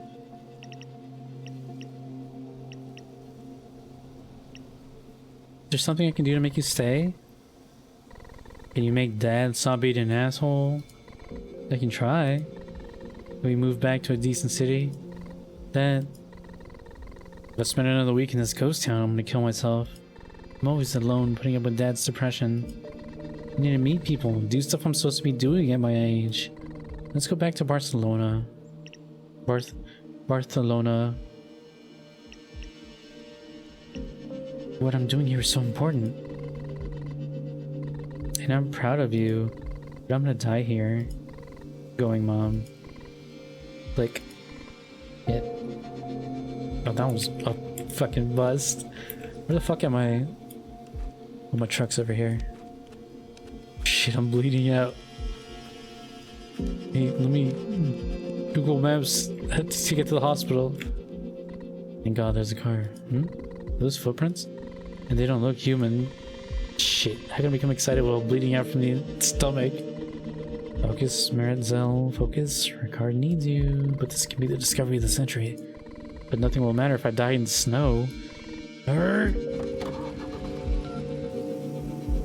Whoop. Can I get out? So, the button to look at the map and the button to drive the car is the same button. So I can't look at the map and drive unless I fucking... There's my house, I guess? I don't see a fucking hospital anywhere. I'm just gonna check out this fucking... I'm dying. Get me to those footprints. It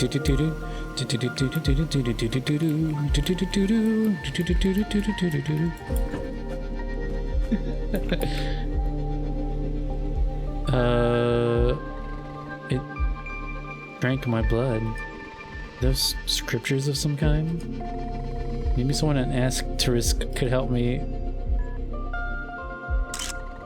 See what people on Twitter think of these runes. I'm not gonna say Asterisk. That's too hard to say. My blood activated these runes. What could this mean? Hashtag it's happening. What? Your blood? That's sick. Your menstruation is tricking you. Leave your philology. The hashtag real man. God. Hey, that's Iberian. One of the Paleo-Hispanic languages. It says, "You're brown with your blood, the beholder of stars and the tower of voices. The witches shall grant you elevation of spirit." Hope it helps. Whoa, this is fucking crazy. I'll save it in my phone notes. Surrounded with the blood, the beholder of stars and the tower of voices, the witches all of the natural empowerment. I'm bleeding, so I could literally do it. Holder of stars and a tower of voices. What is a tower of voices? The radio tower. Okay. So we did that one, the viewer of stars, or whatever. Okay, driving. What's a good car song? Oops.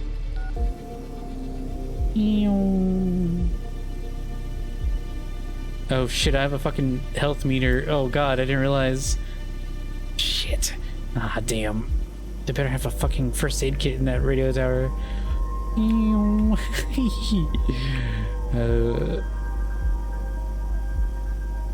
Oh my god, I'm gonna die. Okay. Vote in the chat. How am I gonna die?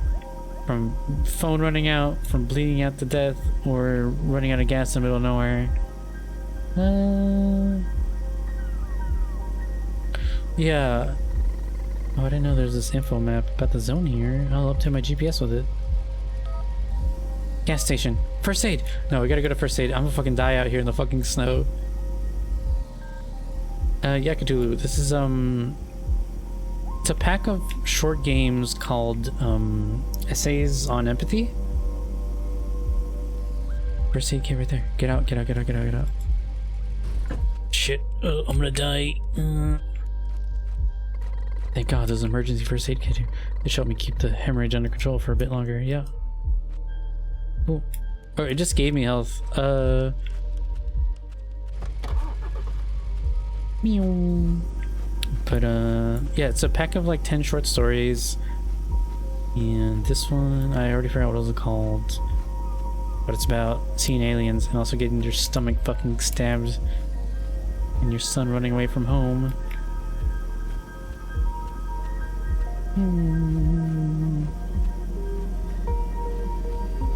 I can't think of any good car music. Wow. Wow. Oh, it's just a fucking thing out in the fucking nowhere. Fuck it, I'm taking it.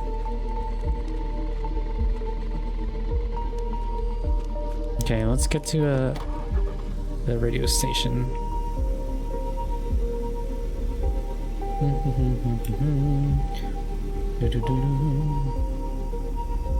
I don't know, the only song that's in my head right now is that fucking mariachi song. I'm fucking twisted.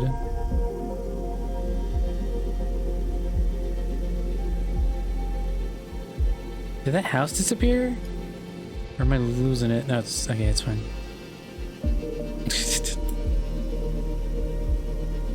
Oh shit, cars are running out of gas.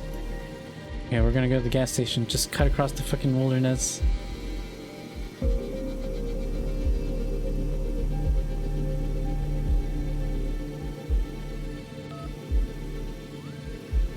No!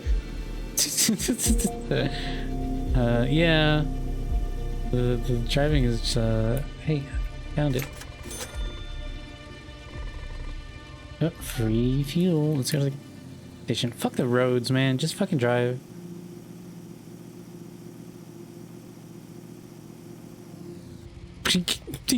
Just a little bump. We're here.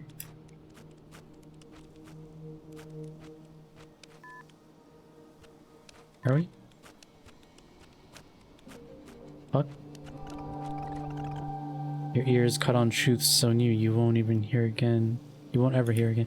Oh, because I surrounded it with my blood. Every spoken word around you empty of worth or solace.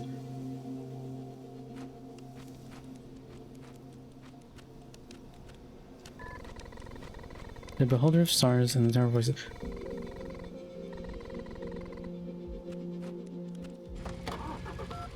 Oh, I have to surround the observatory, I guess. Shit. They said observer of stars, and I thought they meant the telescope. I guess they're talking about the observatory. My phone's gonna die. Phone's gonna die.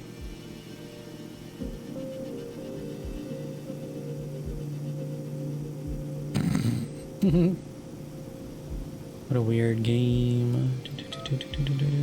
What is this? Oh, the info. Is there a house we can visit on the way? Not really. Derelict gas station. Oh, fuck, there's... The gas runs out so fast. Oh, I'm sliding. Let's go to the gas station. Let's go check out this dead-end road, actually. See if there's anything around that's not on the GPS. I love how like you use WAS to control this car, but like driving at this angle, or this driving southeast is not the same angle as a road going southeast. I just fucking slide, whatever. Gotta hit up this gas station. Might have first aid there, or a cell phone battery or some shit.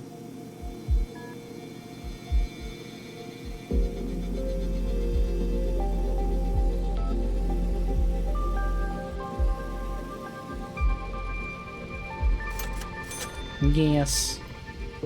Oh, I got stuck. My tire got stuck on this. Hold on.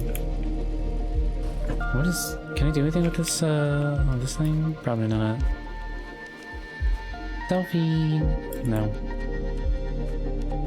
Alright, well, let's go before I fucking die out here in the fucking snow. It's just sliding along. Just having a nice fucking drive.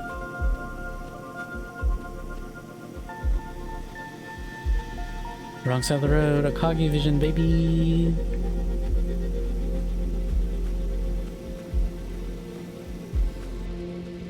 Park. Alright, let's surround this shit with my blood.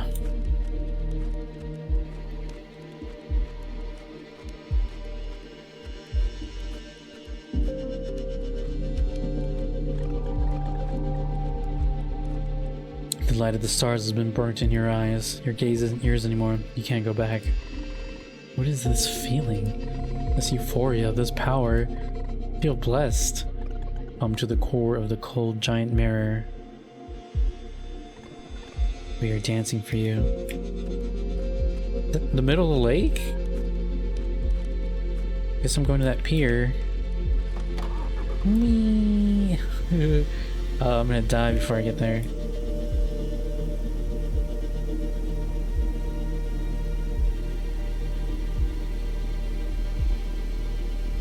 Can't use that first aid again, can I?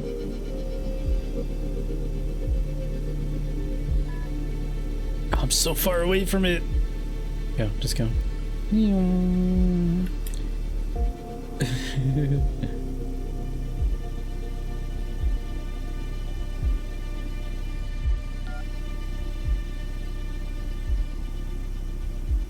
Oh shit.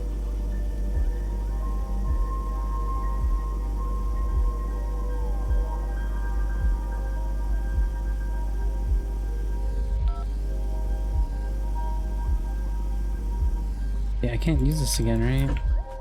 I'm gonna fucking die. Nope. Alright, let's go to like... Yeah, just walk in it? It's frozen, I guess. Go to the middle.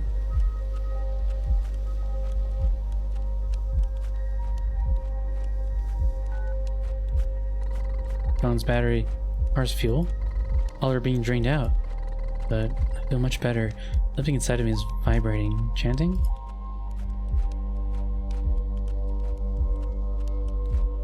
Yeah, I can't look at my map anymore now. Oh, my health.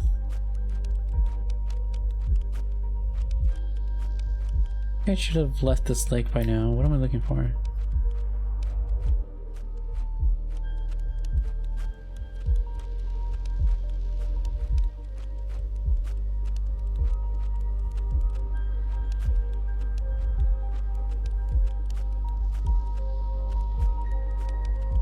Okay. Okay.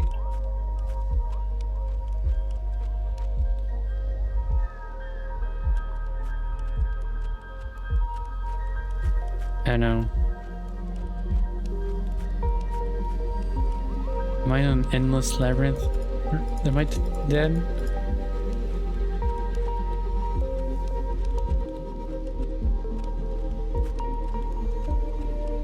What the fuck?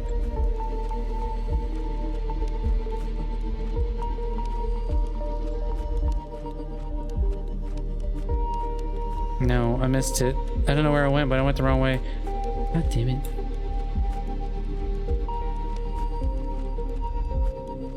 Try to fucking run button.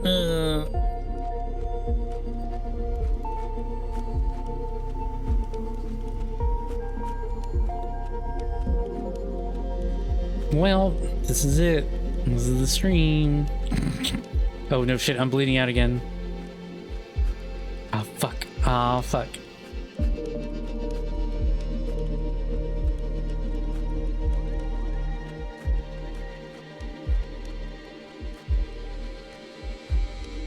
Oh no. Oh no. Aliens. Oh, they healed me up. Okay, we're good now. Fuck am I going?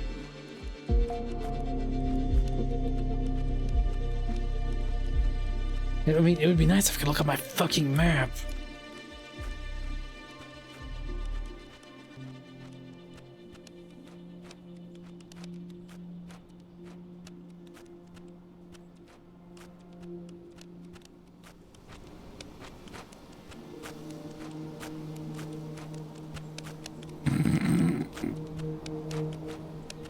I'm gonna die. Die. Fuck. That's the last shit I want to see.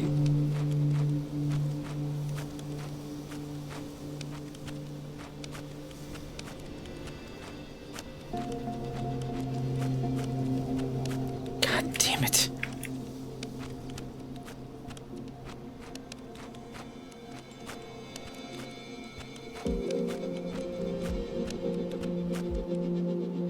Okay, I don't know. I'm gonna cover this lake in my blood. Oh shit, that scared the shit out of me. Hey guys. You decided to walk the path of power. Every footprint is a witness the snow will silence. You bled so much on these grounds you don't have blood ties anymore. You have no blood ties anymore. You're empty of this world. Join the witch cult. Become yourself. You are the cosmos.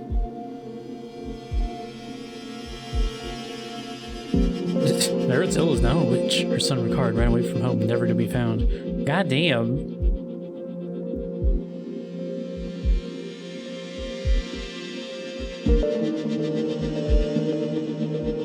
That's it?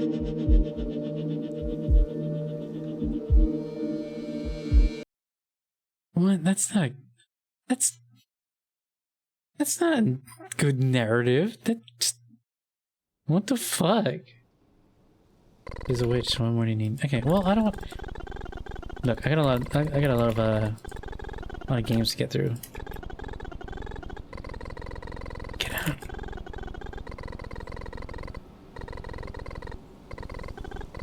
No, I can't leave.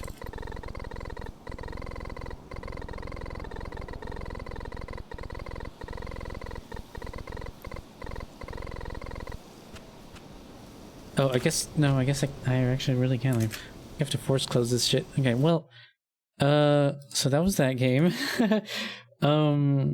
Let's watch the video, I guess. See if it's anything.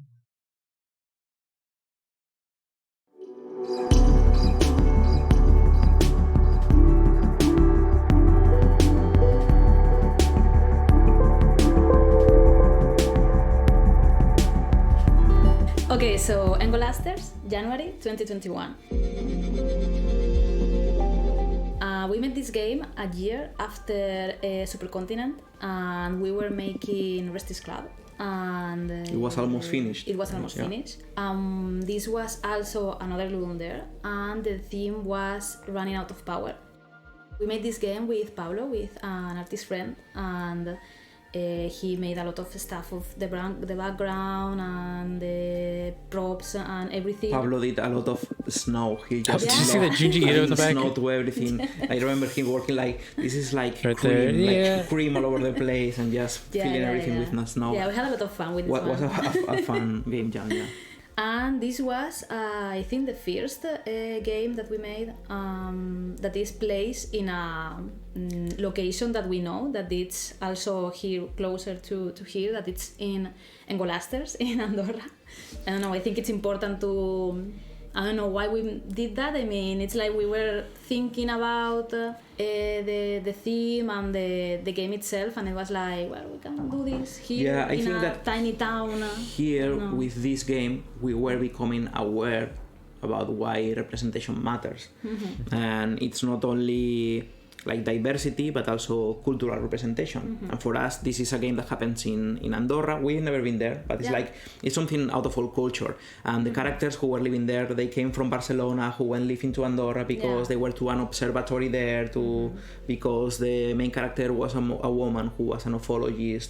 And also the theme was running out of power, and was about a woman who was losing the power over her family because her husband was really depressed and her son was going through a rebellious phase. And so we consciously wanted to represent other realities and not just the main protagonist or a robot or a freelance hero or something really out of fiction. I know, more real identities, both cultural and from diversity.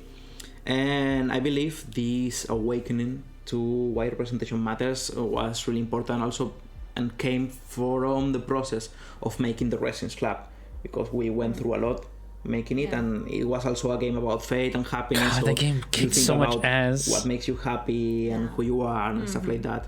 And also I think one of the most important turning points in that was because of you. Yeah, like the Resins Club was a game like filled with social issues and stuff like that. But also like I feel like the trigger for how that started, it was like well, it was cyberpunk, so you had to talk about that, but it was also like you were like a lot of friends with depression issues and stuff like that. But also like back then I was really struggling with gender stuff, and that's when I came out, and I came out to both of them, and it was like a really hard time in my life obviously. And I moved to Valencia, and that's when we started like really being more close to each other.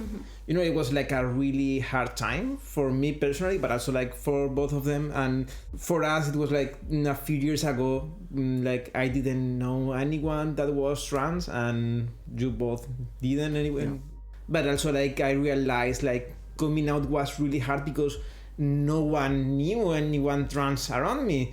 And so I felt like I didn't only had to like come out, I also had like to explain lots of stuff to everyone around us.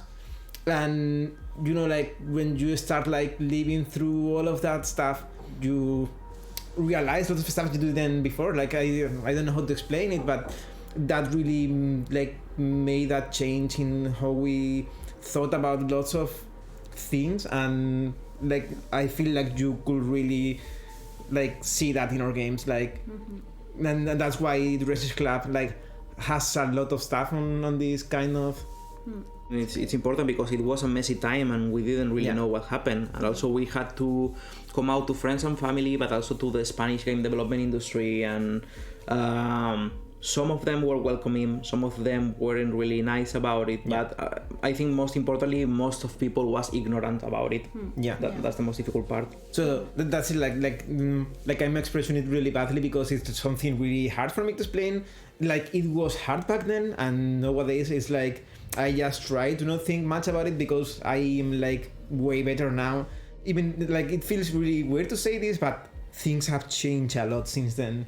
It's amazing. Like nowadays there are like lots of LGBTQ people in the Spanish game dev community, but back then it was like really something like really hard to find. Like there were so few of us, and it's just 4 years. Like in 4 years it changed so much. And like but everything changes. Like we were like the ones that changed the most. The things we used to thought about social issues are not the same 5 years or 7 years ago when we were making games that we started believing in, like in the Resins Club or nowadays. Yeah, totally. And I think this is something you can feel in our work because, for example, in Gods Will Be Watching, this is something that wasn't even in our mind. We weren't thinking about representation or anything. And if you look at it, representation in Gods Will Be Watching is pretty poorly handled. And I think it doesn't have anything especially offensive, but it replicates the status quo on the tropes, and it's like a strong male protagonist with the bird and the whole package. I mean, it was like a prototype, and then you had only one black character who was the fun guy who sacrifices himself, and then only one woman in the group who is like the voice of conscience and trying to be the sensible one. And then there's also even the doctor. The doctor is like every doctor in the Hollywood movies is a foreign doctor, Dimitri whatever. So this was like an Hungarian doctor. Yeah, and the engineer is like a fat guy with glasses. Yeah. I mean, it's the character there's design none of those in this totally video. works. I mean, I love the characters, but they are pretty fucked up in the sense of stereotypes. So that's why I think that representation and diversity is really important in games, not only for what you do. I mean, if you are an asshole and don't care about making other people's lives worse, at least you should care about your narrative. And I think it makes it better if the characters are more interesting, more nuanced, less stereotyped, and I think you it's better get away from this stuff.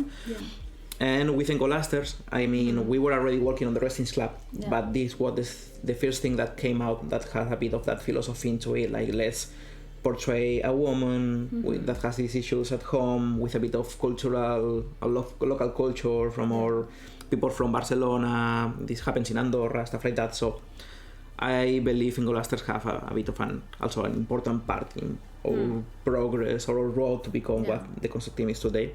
The thing about this is that also like it is like a really complex thing, because we started making this kind of content, like we started like trying this kind of stuff because that was us, like you know, like people were starting like complaining about like how we were like doing activism or like, you know, like this kind of social justice warrior bullshit or something like that, and it was like we're not trying to make this because of trying to please some people. Like we are doing this because this is who we are, like this is who we are, I'm trans and we all are three bisexual, and you know, like all of our friends are like almost all of them LGBTQ, and you know, like it's like it's super normal for us, so why wouldn't we make a game about you know, like people like us? I don't know, like it's super, like it's super weird, because why do I have to explain this like this? Like it feels super stupid to explain it like how I'm explaining it, but people don't understand it. It's like, why are you doing this? Why is he gay? Like, because he is? Who fucking cares? I mean, all those fictions that they say this is not realistic. I mean, all these LGBT characters together and whatever, is like, well, this is our life, that's who we are. Yeah, you're putting political views into the games and whatever, and it's like, no. My identity is not a political view or anything. Yeah, it's like, no, we're like that. That's a cute little video. Oh, I got an achievement for watching the video. Called Diversity Manners. That's cute. You know what? So that game was a lot shorter than I thought it was gonna be. Can knock out a few more of these, but I need to take a leak. I'll be right back.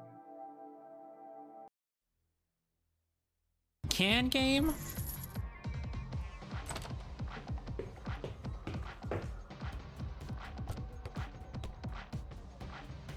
I'm not very good at can game. Never redeem. Ooh. Yeah. Thanks for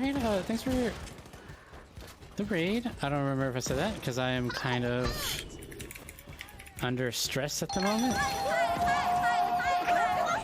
Hey, Mino. Thanks for the follow.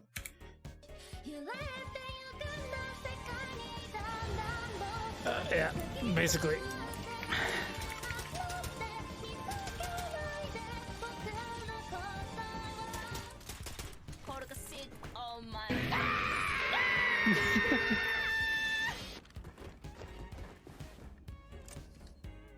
Hey guys, 2 quick questions. Number 1, what the fuck am I looking at? Number 2, can you stop? I'm glad you guys are having fun. That's what the redeems are for. Oh, fuck. Oh my god. There's a jump button. How do I... That's the grenade button. What? That's the grapple hook button? Alright. Ugh, that Johnny always messy everything up. If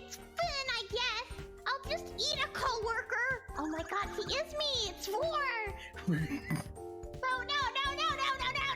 sorry! Sabotage Arlie Darkfire to regret it forever! You sabotaging me. I'll do it again. Ah, I'm no. not related to Bowser, but he did do the commencement speech at my school, my college. But you guys Oh were my against God. Bowser? A car hit me so hard I flew off the map. You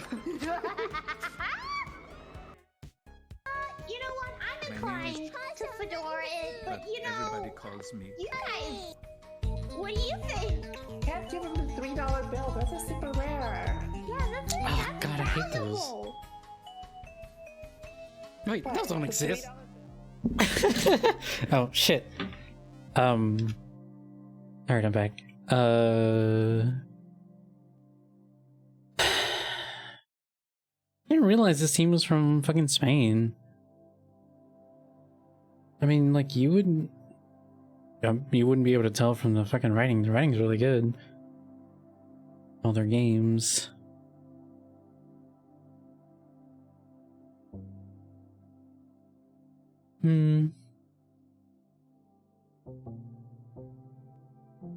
So let's move on. Let's like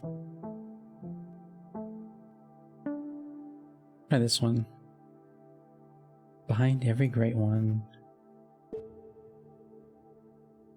Gabriel is a driven and successful artist. Irene, on the other hand, doesn't have an equivalent passion, but she supports Gabriel as a housewife. They love each other. Cook, clean, smoke, read, and have dinner with your husband. Maybe the toughest game in the collection as it depicts abusive relationship dynamics within a realistic setting. Drip was tough for us to develop, but it represents a reality that we think is important to talk about and play with care. Ooh.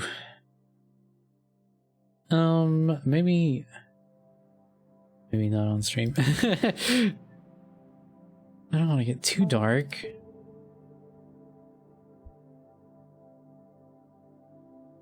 Shit. Self-mutilation. Short, weird tale about a girl who discovers her skeleton isn't hers, steals an x-ray machine, and flees to the countryside to investigate her own body. Maybe the most experimental game of the collection, since it has an atypical narrative structure. The game doesn't have any canonical thread or outcome, but 6 of them intertwine. Interactions that'll decide what genre of story you're playing through. Science fiction to paranormal, a family drama. That one sounds cool. Let's do that one. Yeah. Audit warnings for fucking... Yep. Got new window.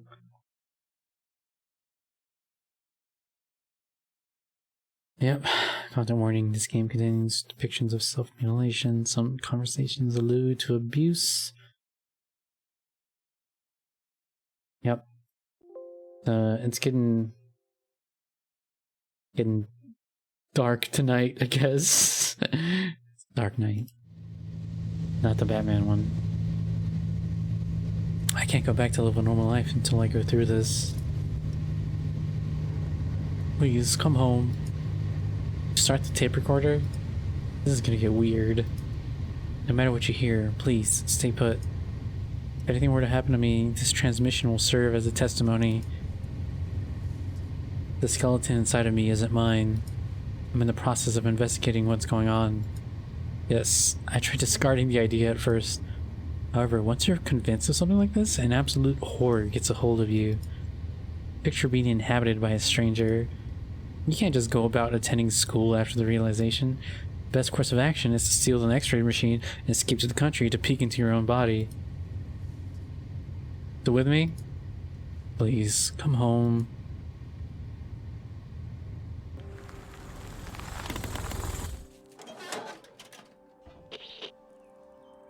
$11:45, A Vivid Life. Alright, I set up camp. I keep you posted of my advances through the radio. Brought a medikit in case the x-rays show some strange body under my skin. And don't worry, I know my ways around the scalpel.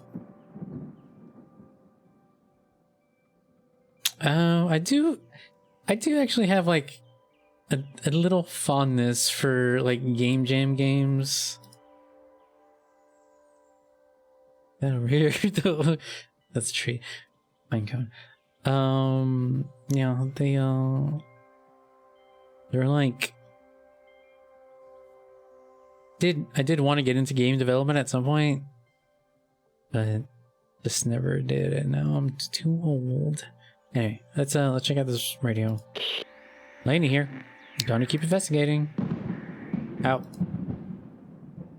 Focus, Lainey. First locate, then extract. We promise to stop digging randomly in our flesh. Alright, let's get me x-rayed. I don't know if that's intentional, but hovering over that shit freaks the fuck out. Oh, nudity. Alright. Well, first we gotta check out those feet. Look good. Ugh, my feet are sized very differently. They're like 2 shoe sizes apart. Wait, that's fucking weird. They're so different. These bones may come from different humans. Whoever put the skeleton inside of me isn't familiar with the human body. Learned in class we humans aren't symmetrical. This is not conclusive. So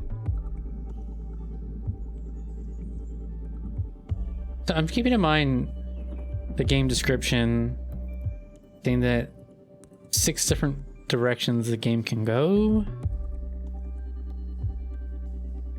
I'm trying to think of which one would be the most interesting.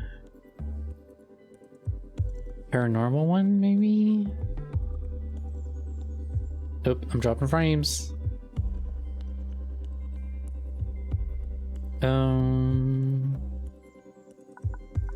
But whoever put the skeleton inside me isn't familiar with the human body. The idea of being this oblivious to the human body messing with my insides makes me want to rip my bones out of my flesh.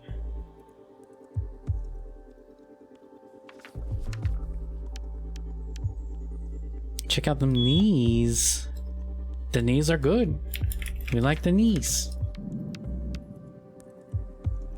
Okay, well, yeah, that's not gonna be anything. Let's save the spicy stuff for last. Got this hand. What is that? Looks like an electronic device. I don't like the idea of keeping that inside of me.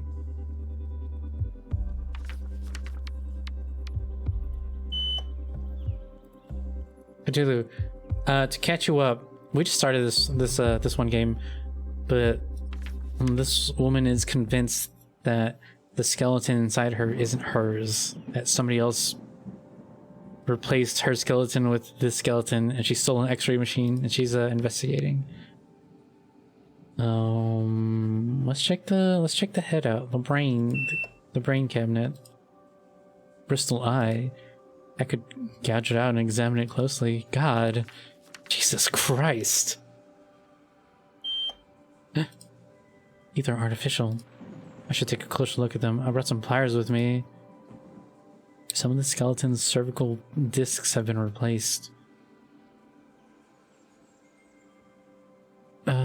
Takes me back to the day Johan pushed me out the window.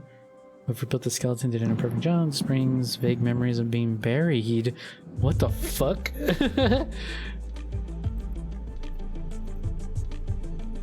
Whoever built the skeleton did an imperfect job. They had to complete the spine by adding some mechanical pieces. I hope it lasts enough. I don't want to go straight into titty. No, everybody's dying for the titty. Alright, fine. No, it looks normal. Okay, let's get that off the Twitch stream. Ah!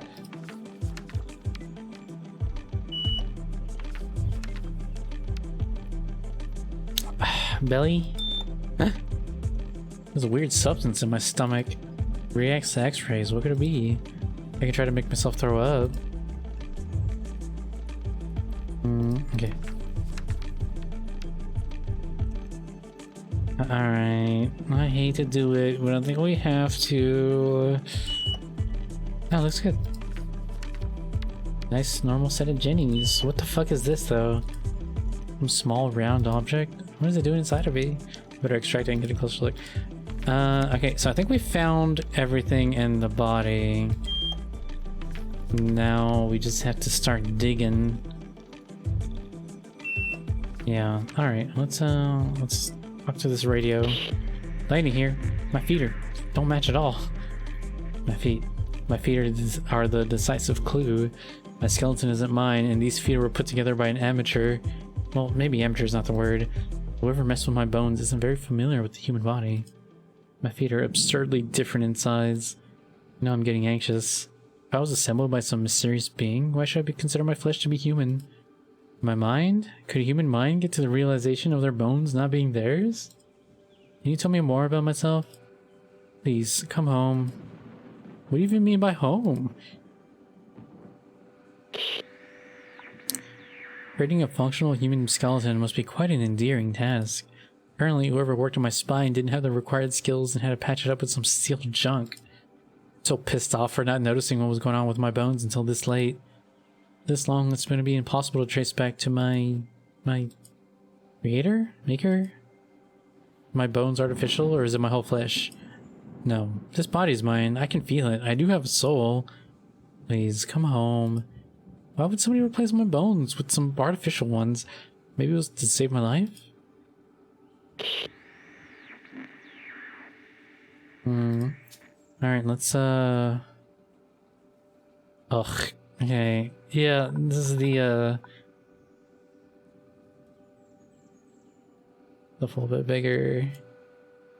Yeah, we're getting to the gross stuff. Okay.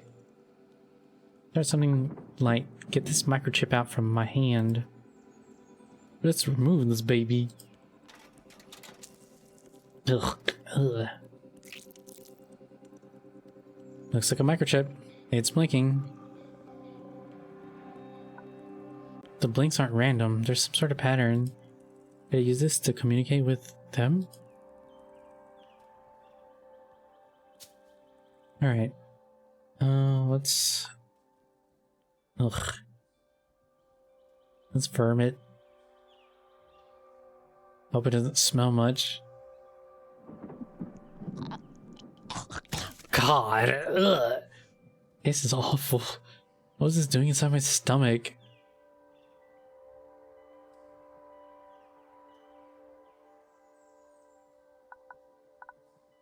I feel like I have to lean into a direction, so I might as well lean into Alien. Notice stuff moving inside this mass feels otherworldly. Has my body been incubating this? It's alive and it has some sort of conscience since it reacts to me speaking. Glad it's out now. Yeah, I mean... there might be like multiple delusions. Either way, I think it's I think this is the more interesting narrative. There's a bullet in my fucking thigh. Let's get that shit out. I've never cut so deep into my thigh. There goes nothing. God. Ugh. Ugh, it's a bullet. I had a bullet inside my thigh.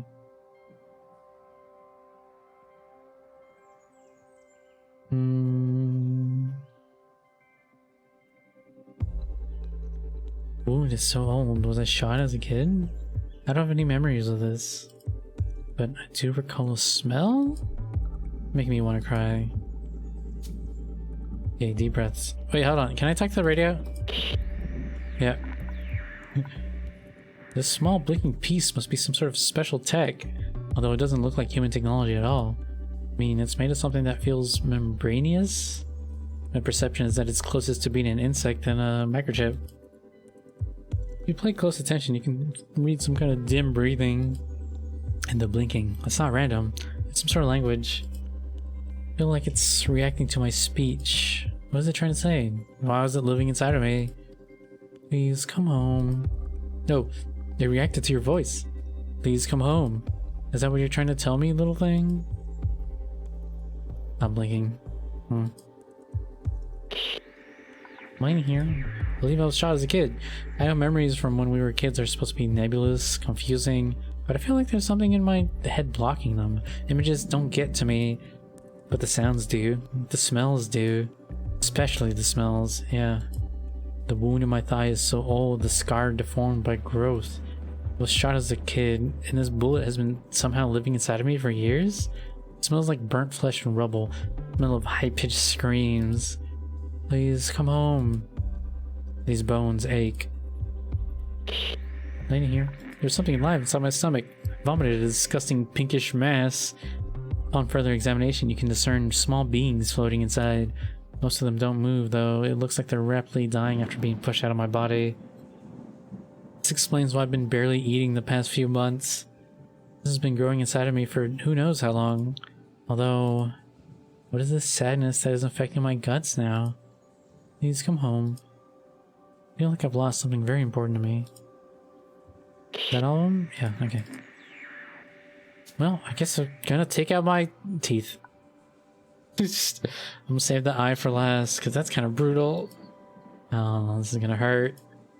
Just stolen a bottle of vodka while I was at it. God. Now my mouth feels all weird. In addition to not being mine, I guess. Teeth almost look and feel like the real thing. They're not alike at all. These may come from different people. This skull is some sort of Frankenstein? Where'd the maker of this skeleton get his material from? Yeah, the audio is kind of rough. Alright. Eye out. Take a quick look and put it back. I can feel the cold air inside my skull. It's really unpleasant. There's a code number behind this. Somehow I recognize this number pattern. Feels military. There's a code behind my crystal eye.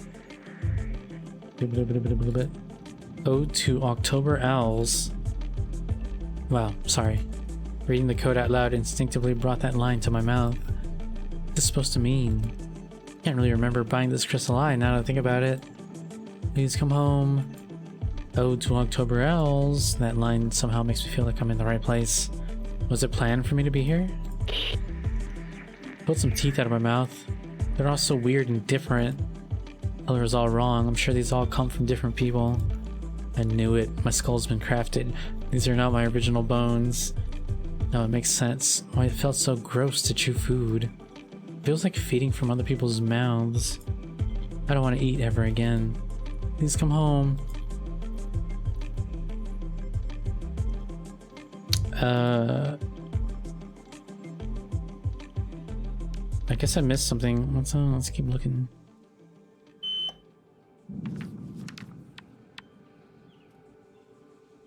Good belly. We did, yeah, we got that. Neck? No, we did that. Yeah.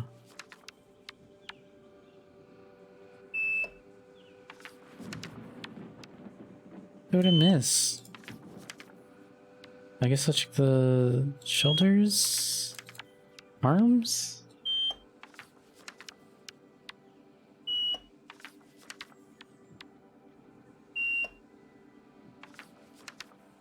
Hmm?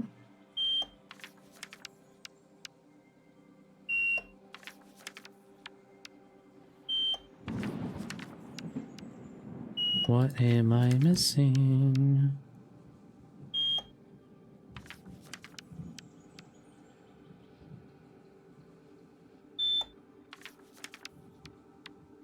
Go back. I don't know. What the fuck am I missing? Oh, I guess I got it all. I think I solved the mystery. I've dug enough around my body for a life. So far, all of what I found points towards a clear conclusion. My bones come from another world. Hey, are you still there? I solved the mystery. Well, sort of. My bones aren't mine. My bones are a gift. This skeleton was given to me by an extra-dimensional being, along with many other bits that sustain me. They can't interact directly with our world, and so they have to do it through time and life. This is their art. I can't really puzzle out what their plans are, what they expect from me. Their intentions are noble, their cause is love. I don't know how I can tell all this. Like it's flowing through a little keyhole from the back of my mind, now that I dared to believe in their existence. They're watching through my eye. They're studying other worlds and other possibilities. Other paths for life and culture to grow. My mind wondered, Is our dimension real to them? Are we just a shape on a mirror? A weird fiction on a computer screen? My soul demanded to know the real thing, to know what is the reality that mattered the most. They taught me the most beautiful word I've ever heard. Dun harai. All of them. Dun harai, my friend. Please, come home.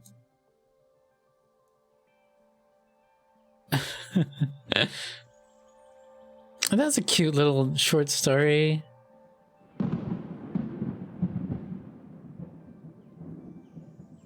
I don't think I want to play through it again and get a different ending. I think I just want to watch a little video about it and then try out one of the other ones.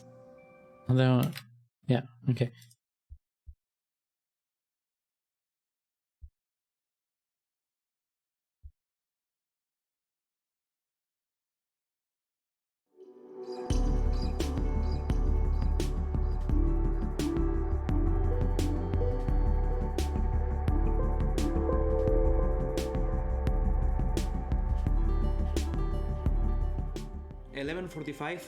Vivid Life.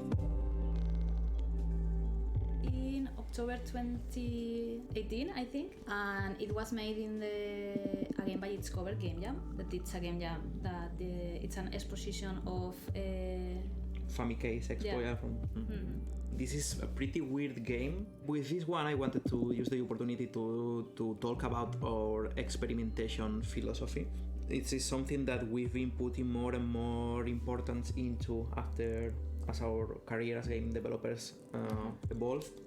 And it is because after Gods Will Be Watching, we thought that we already knew how to make video games and decided to rent an office and have a bigger team and just started making a really ambitious game with a really complex narrative.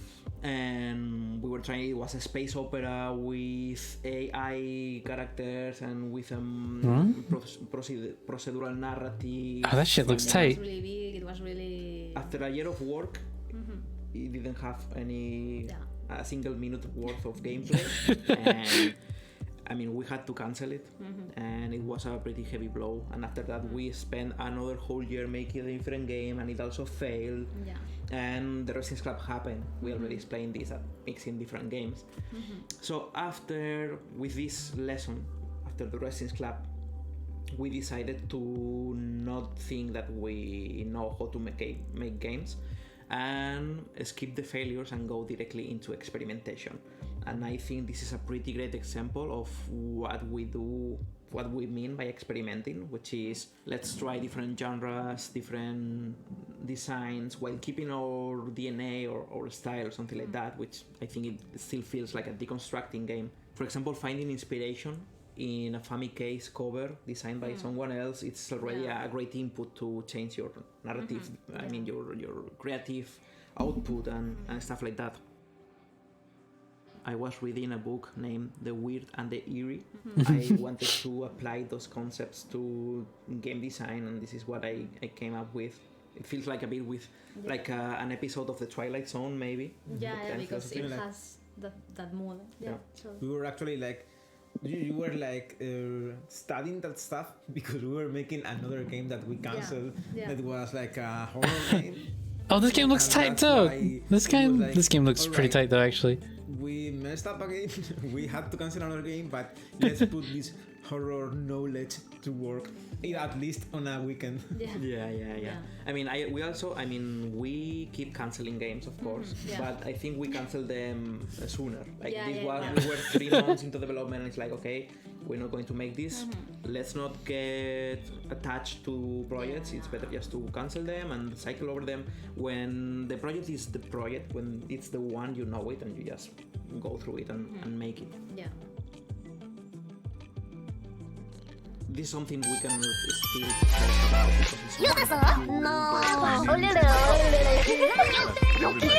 Hey, Darth.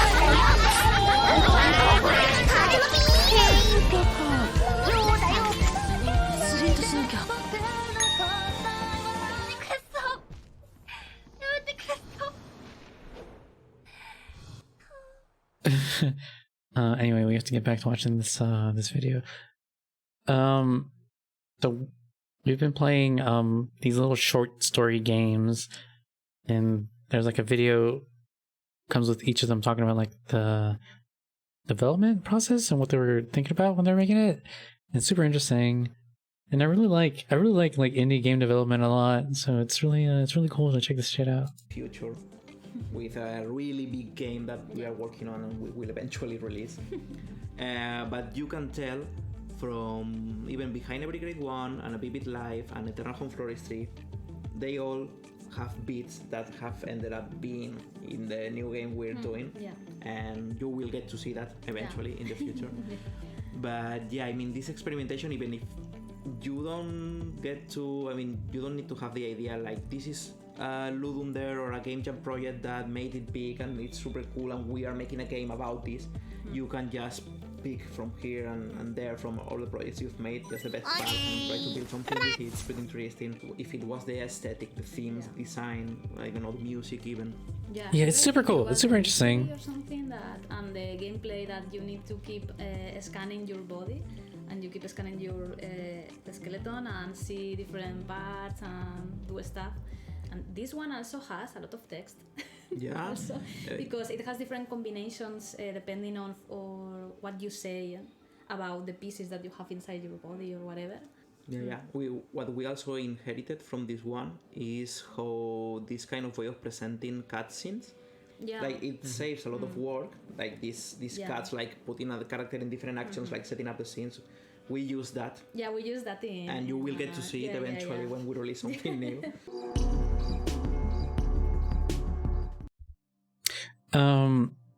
Yeah, but that game, if you missed it, was about a girl who thinks her skeleton isn't hers. Or she steals an X-ray machine and like starts finding weird stuff in her body and trying to decide where it came from. But you kind of choose where it comes from, like from her thought pattern. Like you just kind of like decide what actually happened. And I went with Alien, and Alien was fine. Could have gone with something more interesting, but there's like a family home fighting situation that I didn't want to get into. Okay, let's do like 2 more, and then the second one I want to be this de tres al cuarto. Yeah. So this is like this piece and this piece. This is the beginning of Red Strings, and this game is like this was the end of Red Strings. I mean, I guess the dialogue might be different, but I don't want to rehash some stuff. So I want to pick one of these.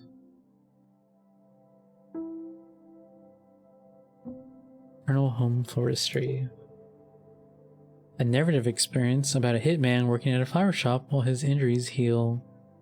So surprised we managed to build this game this well-rounded in only 72 hours? Goddamn! Will be an additional episode for the Red Strings Club, but what makes this game extra special is that it feels a milestone in our game-making philosophy, adding creativity to the mix. Our arrangement proved to be a nice mechanic, and it broadened our design sensibilities to the point that we're not only thinking about what you do, but also how you do it, and yes, why not, about how pretty it is. This is definitely something you'll see us exploring in the future. Let's try this out. This sounds pretty good.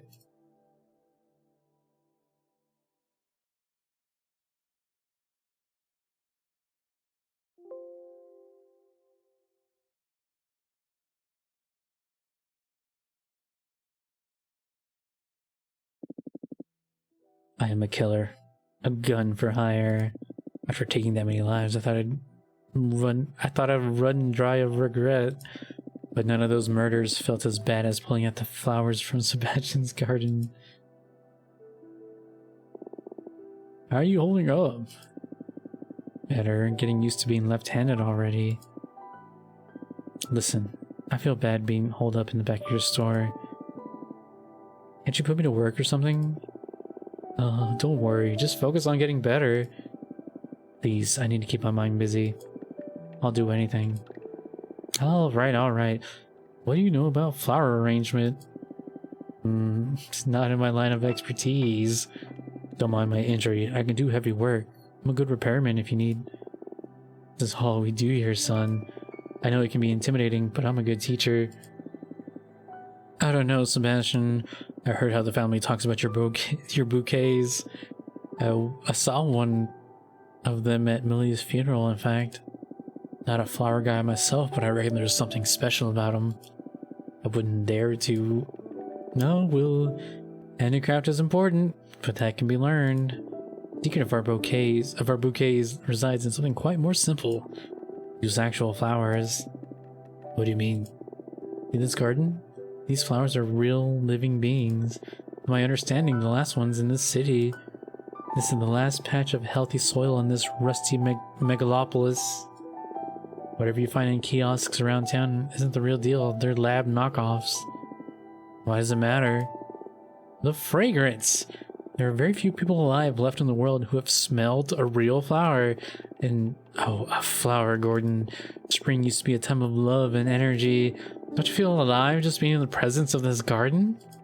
Our city brains are so hungry for life that the smell of a flower can trigger a symphony of neurotransmitters.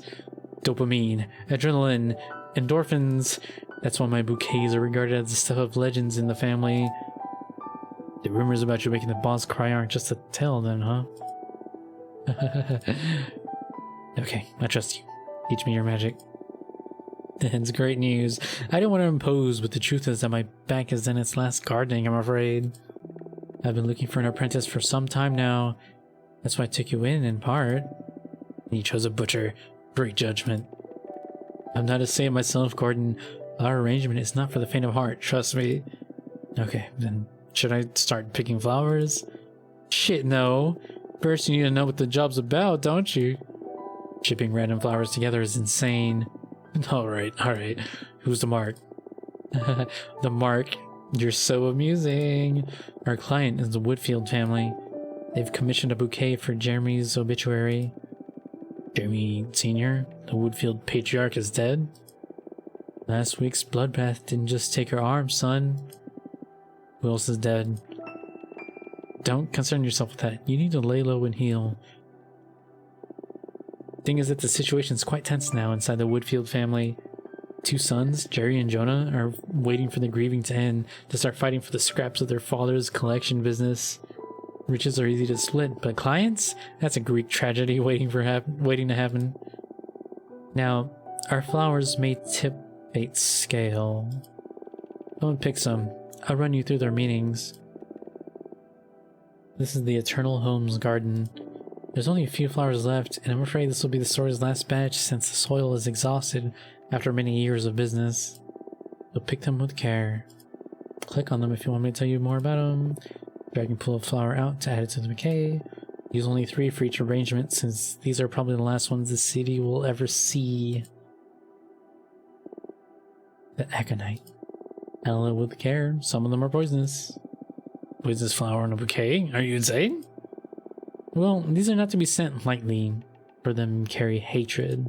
These flowers symbolize a threat and ill will. I thought all flowers were meant to be nice. Told you flower arrangement isn't for the faint of heart. Alright, hold on.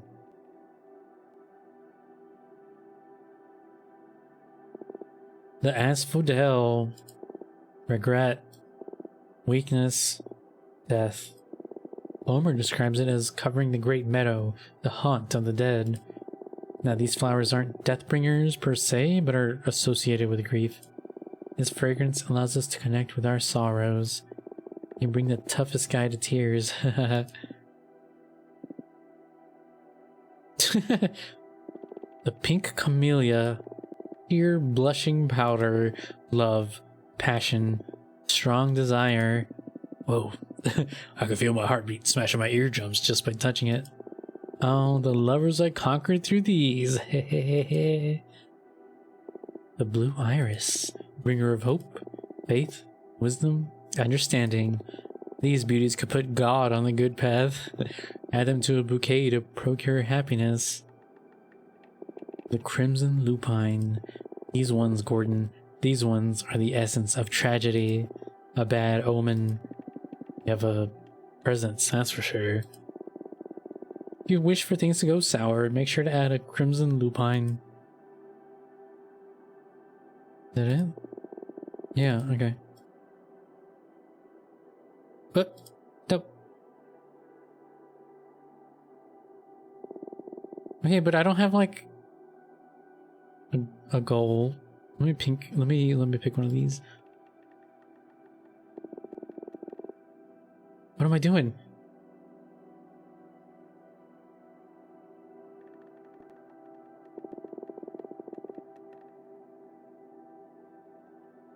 Twink. How do I go back?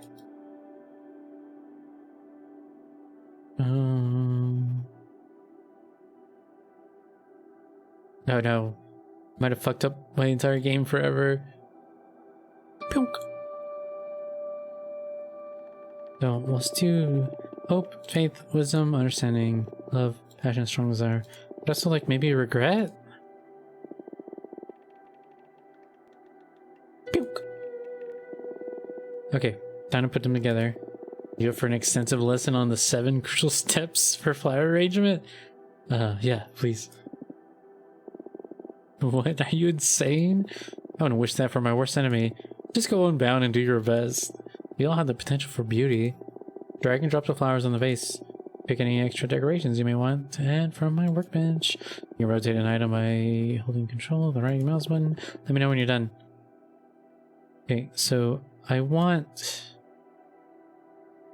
Huh? I want this to be the centerpiece. I want this to be the right piece. I want to add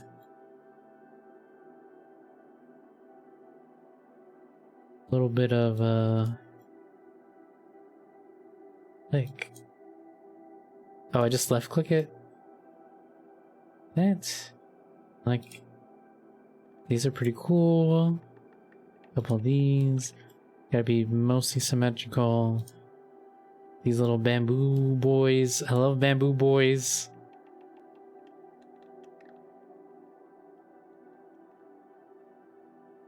Oh yeah. Beautiful. I already clicked that, so I might as well throw that in there somewhere. What are these little fat... Oh yeah! Yeah. Love these little fat boys.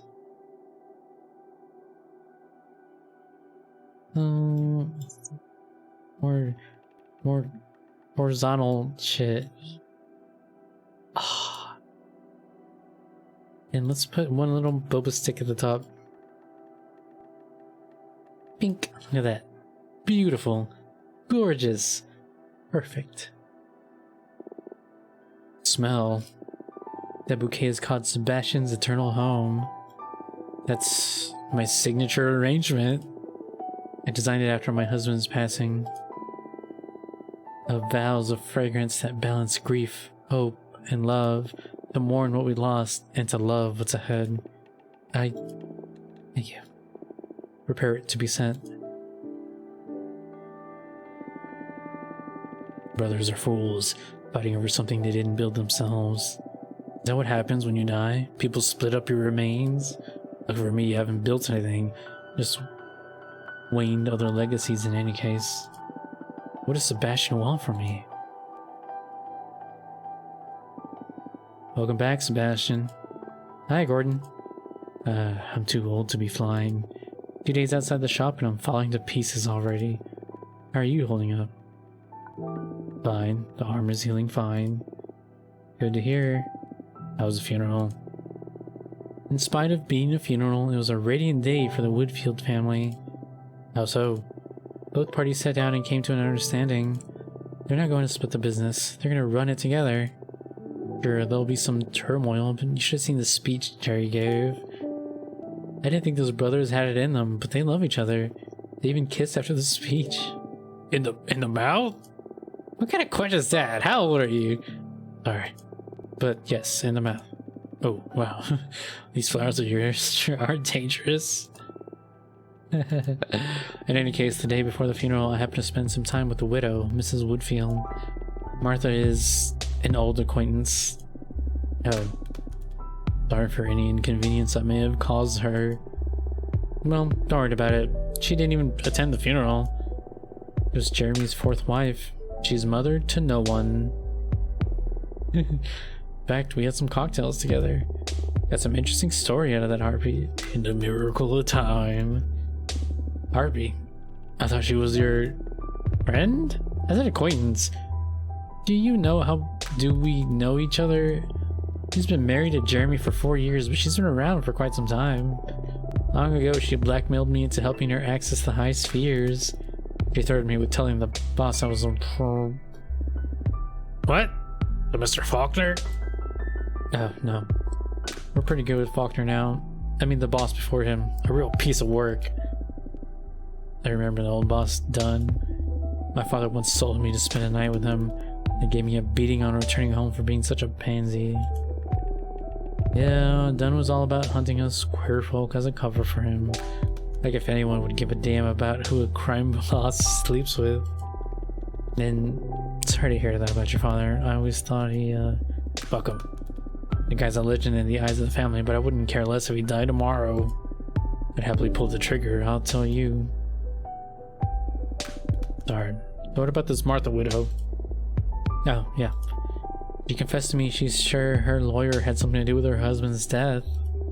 But she doesn't dare to say anything because she was having an affair with that lawyer. That hag thinks we're friends or something and came to me asking for help for the old time's sake. The nerve. Do you fancy putting a bouquet together for her? With pleasure.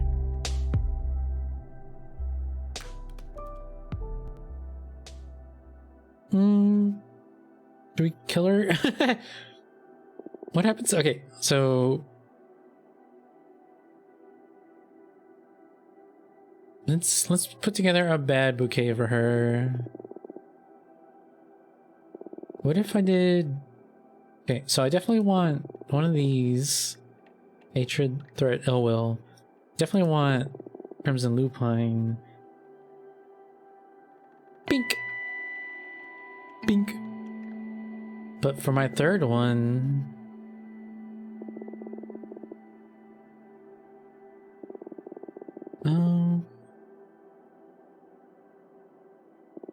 I don't like the idea of spending my last flower of a certain type, so I'm kind of leaning towards another lupine. I think the pink one and the blue one are like positive. Well, the pink is just like love, passion, desire. No, I don't want that.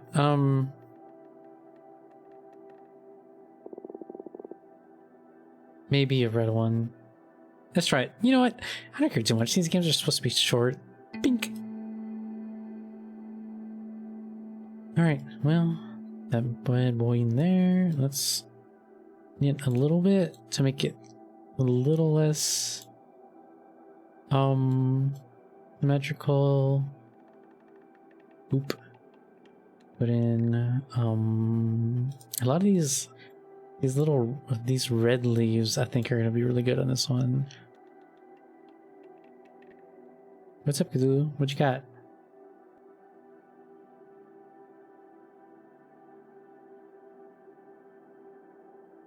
That's cool. Spending less time with the family is usually a good thing, at least in my book.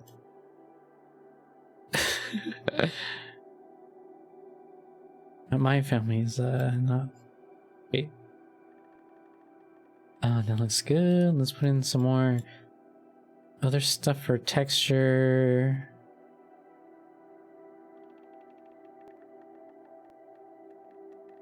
Fat boy on the left, a little fat boy on the right.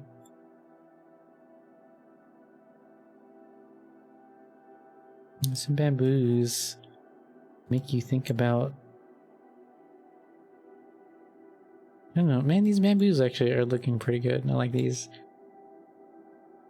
I like that. That's a fucking good flower arrangement right there.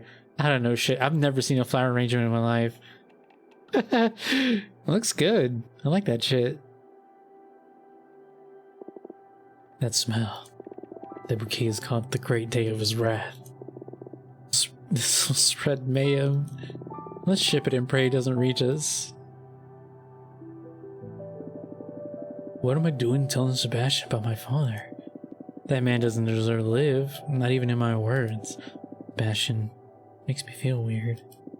Never had a man look after me the way he does. Really the one doing the protecting. I'm holed up at the bottom of the city and missing an arm. One could say I hit rock bottom. Yeah, what's this wellness inside my stomach? Happiness? No. Something worse.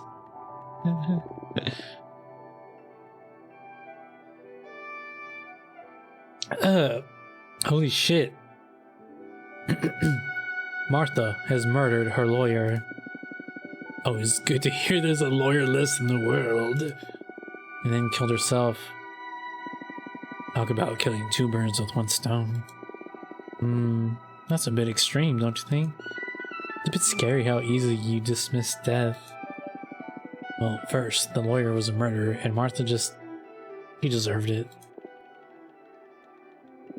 And second, I am a hitman. What do you expect my sensibilities to be? Serves me right. Shouldn't keep my expectations this high. Expecting for me exactly. Guess nothing? It's just weird mentor to mentee affection. Never had an apprentice before. I may be too invested in us. I'm sorry. Not your fault. We'll get there. Thank you. Anyway, Gordon. I don't like that tone. Promise me you won't leave running guns out when I tell you this. There's nothing you can do about it. Not with a gun, at least. Kill me already. You got your partner. Patrick? Why? Who's they? The family. They're checking allegiances.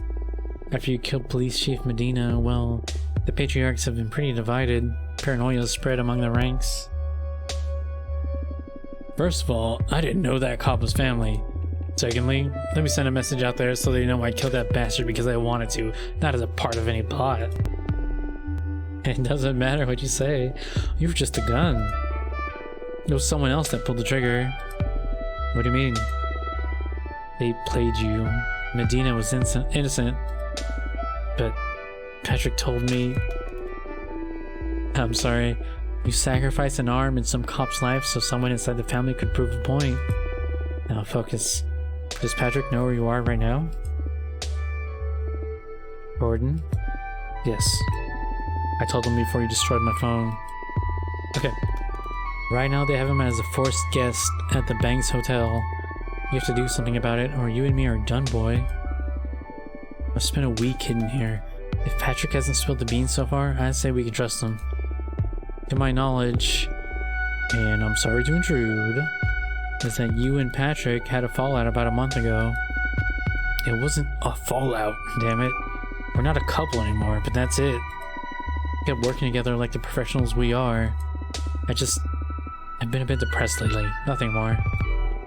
You attacked a police precinct on a suicide rampage. What's your idea here then? Let's arrange a bouquet and send it to Patrick's room. Are you asking me to silence him? No, just please help me. I'd arrange the flowers myself this time, but since it'll be your ex's fate we'll be toying with, it's only fair you do it. Okay. Let's see how we can deal with this mess. Sorry, just give it as sharing your raw, true feelings to Patrick? Or... Alright, well let's go with the lovey-dovey route. Go with the love. Pink. The regret. Pink. And hope. Pink. Not too hard at all. Okay, well let's... one here in the middle since the other two are taller.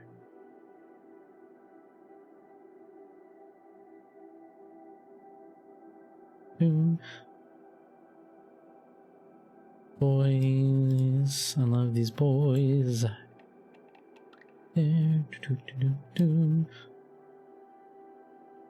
Texture.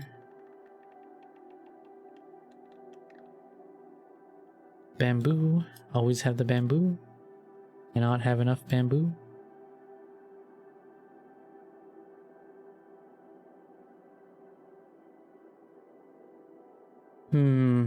Feels kind of small.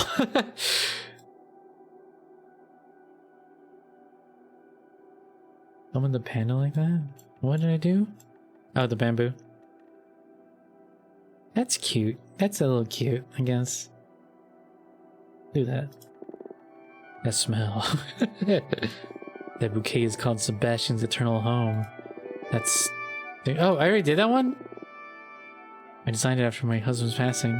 Yeah, I already did that one apparently. I wasn't even paying attention. Thank you. Prepared to be sent. Hurts to see Sebastian scared. Why am I so disappointed? I'm a fool. I deified him as my savior and mentor. Just an old frail man after all, I guess. Not being fair. He's a good man. He took me in. He healed me. He taught me new ways. Sebastian's a good man.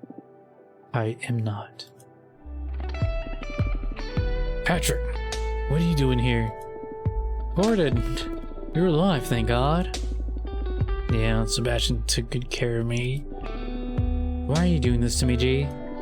I told you we can't be together. I love you too much and you're too crazy. I broke up with you because I couldn't bear watching you risk your life all the time. You go and kill a bunch of cops and lose an arm in the process? What were you thinking? I'm sorry, Patrick. If it's any consolation, it doesn't look like I'll be doing any gunslinging anytime soon. Blip blip blip. Gordon, why? But this music, though...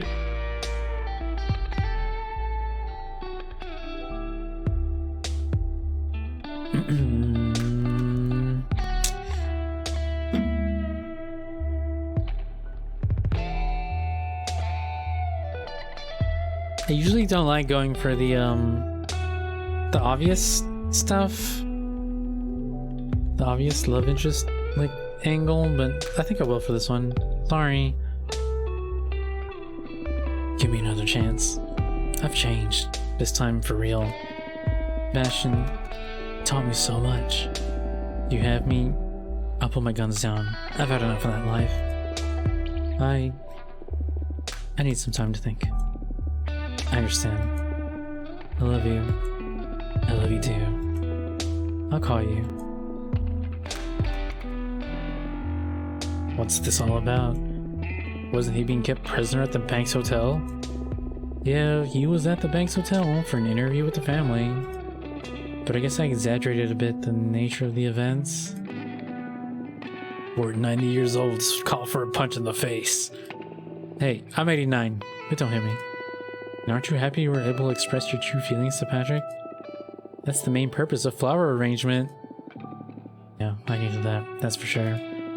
But I don't appreciate you playing me for a fool. It should be up to me if I want to express my true feelings for anyone.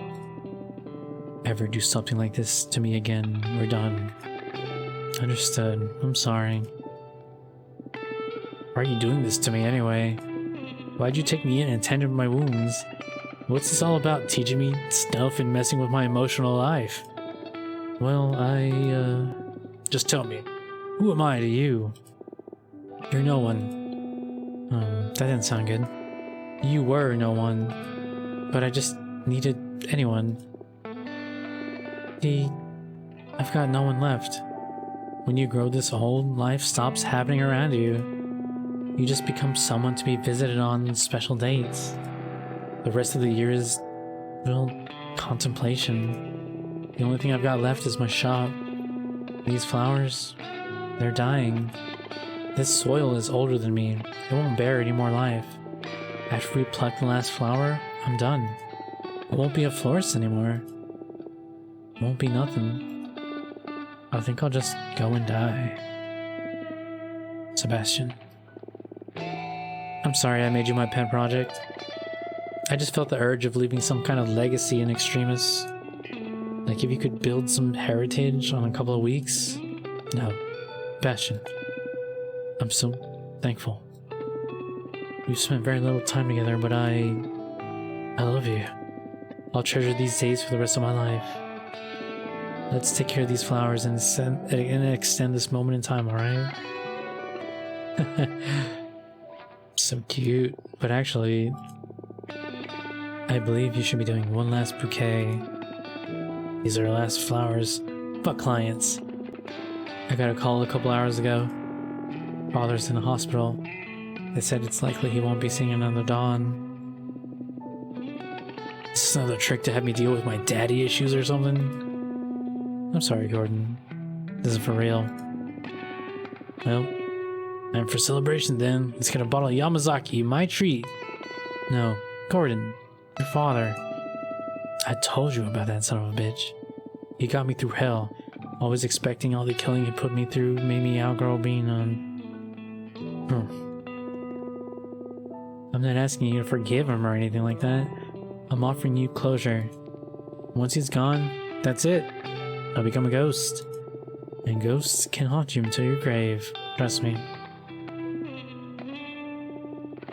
These flowers aren't gonna last no matter how much light and water we put on them. They mean a lot to me if you use them. Alright. Well, let's put in the bad flowers. And then the blue iris. A little bit of faith, wisdom, understanding. Yeah, you know what? It's fine. Pink. Pink. Pink.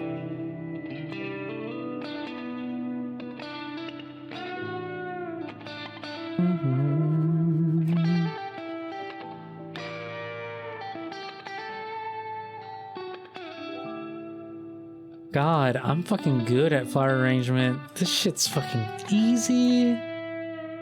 Want another one of these? I'll put it over here, maybe.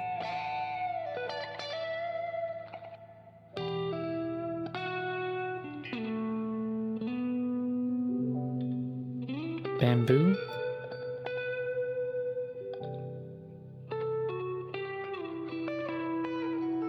Can't grab it. Okay, there it goes. Or one of these in the back.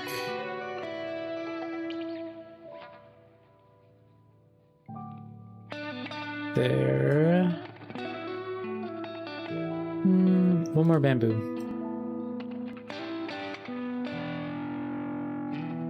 That looks good. That's a fucking good flower arrangement. That smell. That bouquet is called Anubis. A weird combination, if you allow me to say so. I can never foresee how violence will explode with this one, with this choice. Ship it and see. Got a call from my father. Maybe he was delirious because of the medication. He told me, someday you'll get what you deserve. Nothing. But who cares? That night, Sebastian died too.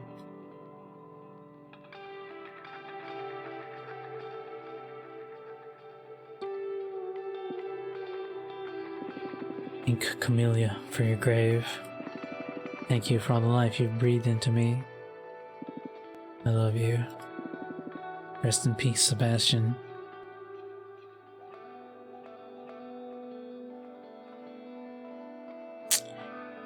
Oh, that was a fucking cute game. That was good. I like that a lot.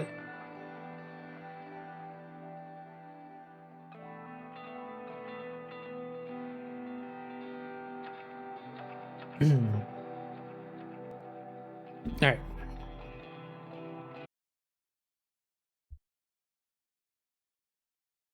The prose is a little flowery.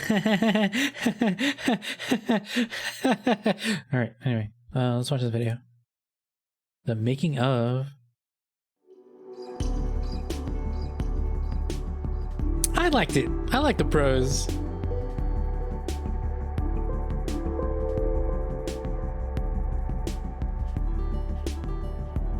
Eternal Home Floristry.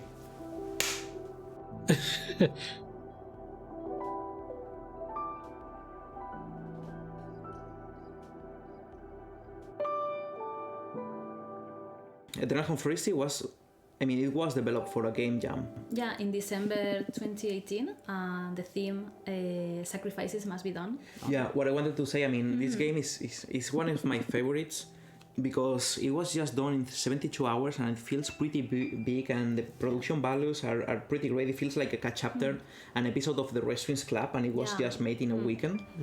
And what I want to say especially about this game is that it's amazing that it was done in one weekend. Experiment with it. It's like we were a bit burnt out, a bit tired of making games, and we decided let's not try to raise the bar with this one. Let's just enjoy ourselves and do what we know how to do best. This is like the Wrestling Club all over again, and I just want to make a game and feel great about it. And I believe this is a pretty important thing to have in mind. But we ended up discovering something really cool anyway, which is, I think you are pretty fond of that, so you better go about it. So it's super funny because we were like, we're gonna make like a comfort game, like, and it's like we're just gonna have fun making this game, and we weren't trying to make something new. But then when we started designing the game, we were like, what if the way you do like the floral arrangements, it's like there's no, like, it's not like Zen and the Art of Transhumanism, because you have to do it in a certain way. You just do it however you want. It just matters which flowers you pick, and you just let your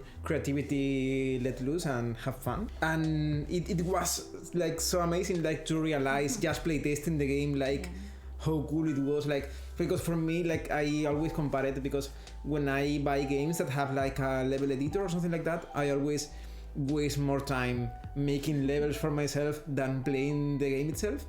And for me it was so fun, and it was like, you know, I know I am not the only one that enjoys this, so we have found something unique. This game. It is a new breakthrough in our philosophy of removing challenge altogether from games.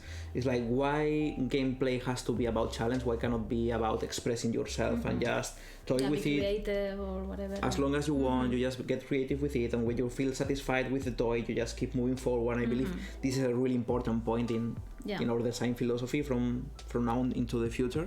And I also want to say that with this and many other games, but I want to get into this with this specific game, we are really all about documentation.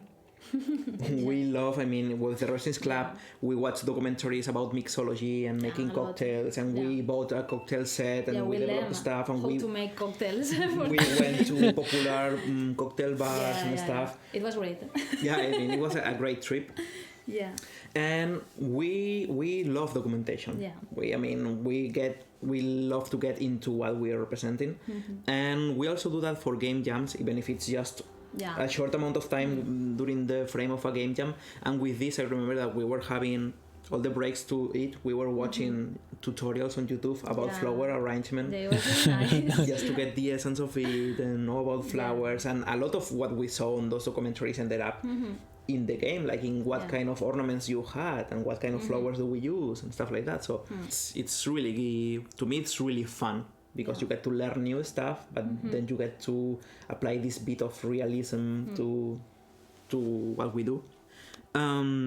Also, I want to talk about, with this specific one, it's something that applies to pretty much every game, but I want to talk about writing and creating in a language that is not your own. I mean, for what you've seen in the video so far, you know that we are not really skilled speaking in English, but we still have to do this because this is the language the majority of players and people who buy our games and allow us to make a living out of this use. And this is a handicap. This is something that we have to go through, and maybe our potential is not that great because we are limited by the language. And specifically with Eternal Home Floristry, we were called out on ableism, because the game is full of lines saying that, are you crazy? Are you insane? And stuff like that. And it feels like you always are bound to be behind the times, because you are on a language that you don't really know if something you're doing is offensive, or maybe it was offensive 1 year ago when you learned about it. And society keeps evolving, and you learn as people calls you out, like you did something wrong, and you just, I mean, and I'm pretty okay with that. I mean, when someone came to me and explained to me what we did with so much ableism into the game, I'm really happy to understand it and change it, and I'm really careful with it with what I write in the future.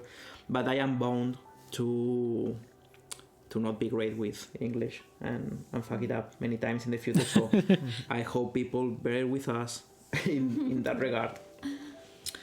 But I don't know. I think it's important. I wish we could be recording this video in Spanish and be pretty charismatic and know a lot of ways to express ourselves and be more natural about it. But this is it. We are bound to this limitation, and we have to make the most out of it. Yeah, it's fun anyway to like have this another way to practice some English. Yeah. I mean, it gives us the opportunity to learn and understand other cultures, which I think it's pretty valuable to know more than one language and learn to understand life in different perspective, because through language you get to understand how people see reality in other cultures and stuff. Also, before we go into another game, I think it's important to speak about the dynamic music and stuff. Yeah. So this game, like, it was just a single scene, so I was like really worried as always, like, oh my god, how are we gonna do this, because this game has a lot of text and it's just a scene, so what do I do with the music in this game? So I was like, alright, I know we only have 72 hours, but we are gonna make some dynamic music that actually works. And well, it's funny because this game, like, the main mechanic is creativity, and creativity sucks a lot sometimes, especially when it's your work. You know, like, because I think this is important because, like, we have been talking about how fun is it to make games in 3 days, but sometimes it's really, really hard. And for me, this game, it's the one I struggled the most, because I made most of the music in the first day, and then when I went to sleep, I was like, this music I wrote is bullshit. It's really, really bad. I was like super fucking sad, and I woke up the next day and I was like, oh my god, I cannot do this because I think this music is really bad. I don't think I can make the music for this game, and that's like a disaster because you have to do it in 3 days or you are out. And I basically spent most of the 3 days just crying in the couch, being really fucking depressed because I thought I wasn't like up to it. Like, I was seeing them working on the game, and I was like thinking, oh my god, this game is so good. This game is great, and I cannot do music that is good enough for the game. But then, like, we always like try to implement music and sound like really last in the game for game jams. Like, when we are making commercial games and we have enough time, we actually do it like really early. But in game jams we don't have enough time, so it has to come last. And when we finally tried to implement everything and everything was working dynamically, it actually sounded really good. And then, you know, like, with some time, I like the music. To really love that game. Forestry music. Like, it's actually one of my favorites, which is ironic. But you know, the thing is that creativity is really hard, and sometimes like it's fun, no? that the game that is just about letting yourself loose and love what you're making was the one I actually suffered a lot. But I think it's important to do this kind of stuff because it's not easy in making games. It's surprising how such an important part of our creative process is to cry in the sofa, because we cry a lot while making games. I mean, why are we still here? Just to suffer. Why are we still here? Yeah, I remember just to suffer? In some early Why are we games still that here? I struggle a lot Just to suffer. with the art and everything, and I had to take breaks to go outside of the computer and like, wow, this is not working and we don't have time and I need to do this because if not, we're not going to make the game. And it was like really, really hard. And I think with these last ones, I mean, it worked better because I knew the art style and whatever, but sometimes it's really hard and you think that it's not going to work, but it needs to work because we are doing it together. So it's really hard, and I think it's important to talk about that because it's part of the process. And creativity works like that, and we work like that. Like, it's not always fun and you're not always like in your top of the mood or whatever. It's like you need sometimes to go really low and you need to be with yourself and cry, be sad and whatever to then appreciate what you've done, or to take another look at what deal with the gonna- pressure and Yeah, I mean so You know, also because happens. like sometimes I really think about this in a way. It's like it's really common to struggle with creativity and how it affects you, but it's like even harder when you are making a living on it.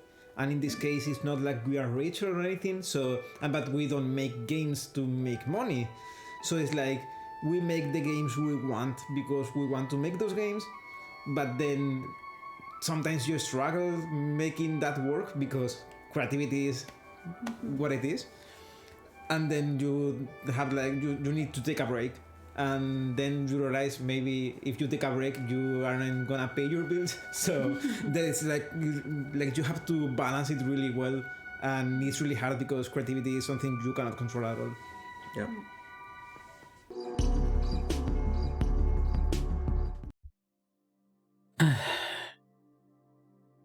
Man, I love this shit. Actually, this is a really good bio for me. I'm having a lot of fun with this. I love like behind the scenes stuff. But in the context stream, I think we only have time for this last game that I've been saving. Then after that, we're gonna watch a little video about it, and then we're gonna call it. But real quick, I am going to go grab a beer. I'll be right back. Heyo! Oh my god!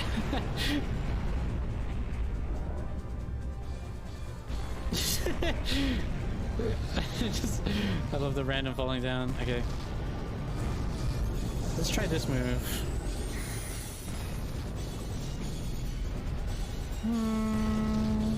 Dun dun dun dun dun dun. I'm coming. Sort of. There's stuff in the way. Come on, get the fuck out of the way. Alright.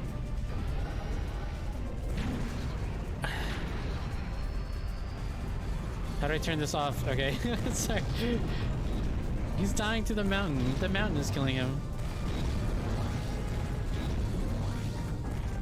Slap that butt. Yeah! Did that kill him? Alright. 3 al 4. O cuarto.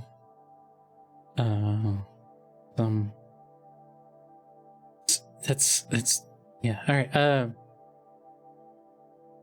A deck building comedy game about a couple of small-time comedians.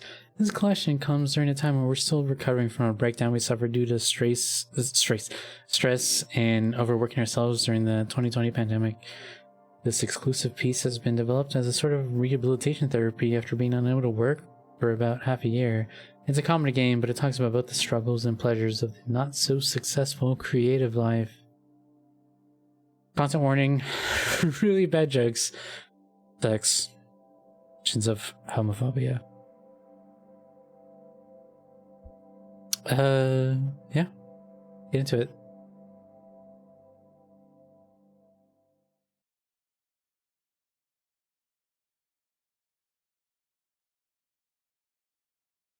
Oh no. But I'll show you what I'm looking at. Ah, damn it, it went away. It said the...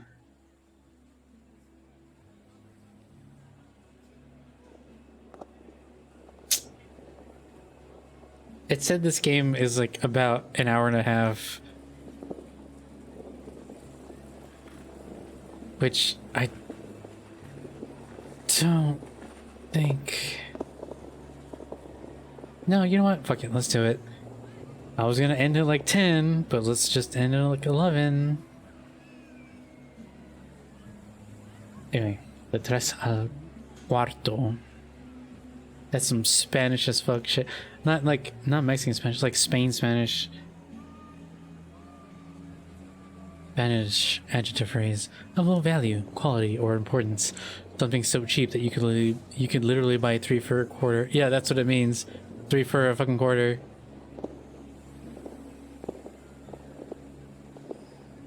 Menorca, Spain, 2019. Yeah, shit. I'm so nervous. All right, I don't think a lot of people have come to see us anyway. Or just the opener? Dude, I just don't want to disappoint you. You won't. Stick to the material.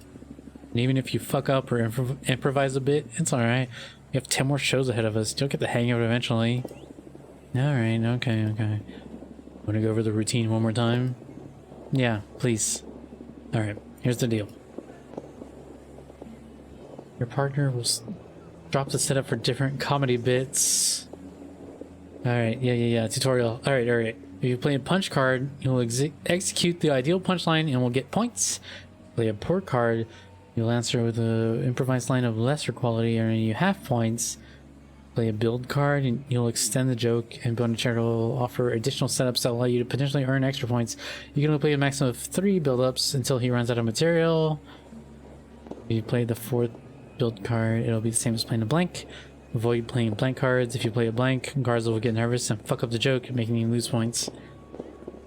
After every show, you'll be able to add, upgrade, or remove cards in your deck using the points you earned during the show. It's a deck building comedy show. Hell yes, I'm into this. This is exactly my shit. It's time. Let's break a leg out there. Hold on, I'm getting a phone call from a robot. Alright. Ultimate joking. Goes so far. Hello everybody, thanks for coming. This handsome fellow next to me is Garza. He'll be in charge of putting some smiles on your faces tonight. And this geezer up past his bedtime is Bonachera. Tonight, we're gonna try to make this show work in spite of him. Hey, we are de tres al cuatro. Cuarto. That fucks me up. Good grief. Anyway, listen, I want to confess something to you. I've been living with a polyamorous trio for 3 months now. Well, I mean, I'm not gonna play a blank. Bing! Oh, and I choose a... I've been living with a polyamorous trio for 3 months now. Always were good with math. Clap, clap, clap. 1 point for me. Thank you. Hey, Garza. The other day at a party, I told a sex robot about you, and she's interested in meeting up.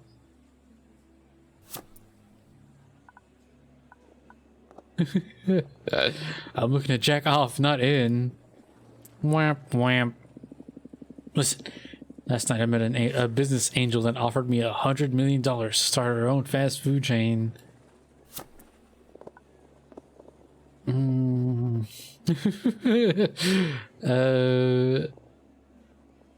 Wow, God has really changed. Last I heard, angels were sent to ask folks to sacrifice their sons. A business angel is just a guy with a lot of cash who wants to invest in some new ventures, idiot. Oh, right. What kind of food do you think we should be serving? God damn it. When I have to fix this deck. This deck is all blanks. Burger King. Oh, you're in the Discord? Hey, welcome to the Discord, Darth. Taco Bell fucking sucks. McDonald's is not great either. Burger King. Whap, whap, whap. Oh, dude. I saw on Instagram that you won a karaoke competition. Congratulations. Every time a Taco Bell's an angel gets its wings, though. Ah. Sorry. Congratulations. I have my mom to thank. When I was a kid, I told her I was into martial arts, and the poor woman signed me up for karaoke. Oh man, that's tough. What'd you sing anyway? Eminem, but saying Mom Spaghetti for every lyric. Neon Cat, 10-hour version, obviously. I heard the judges were partial to Japanese music, so I went with Evangelion's Fly Me to the Moon. Yay, $2. Looks like there's a lady in the back signaling something. Oh wait, it looks like there's a lady in the back signaling something to us. What are you trying to say? It's code for you've tortured the audience long enough. Oh, I see. Well, time for some proper artists to get on stage. Thank you, everybody. Have a good night, Cleveland. nothing. No laughs, no claps. Just Taco Bell. Thanks for putting up with me, dude. Got what it takes. You're gonna get better, trust me. Well, what do you want to do tonight? Ooh, let's go to a bar. Let's go out. Oh yeah, my treat.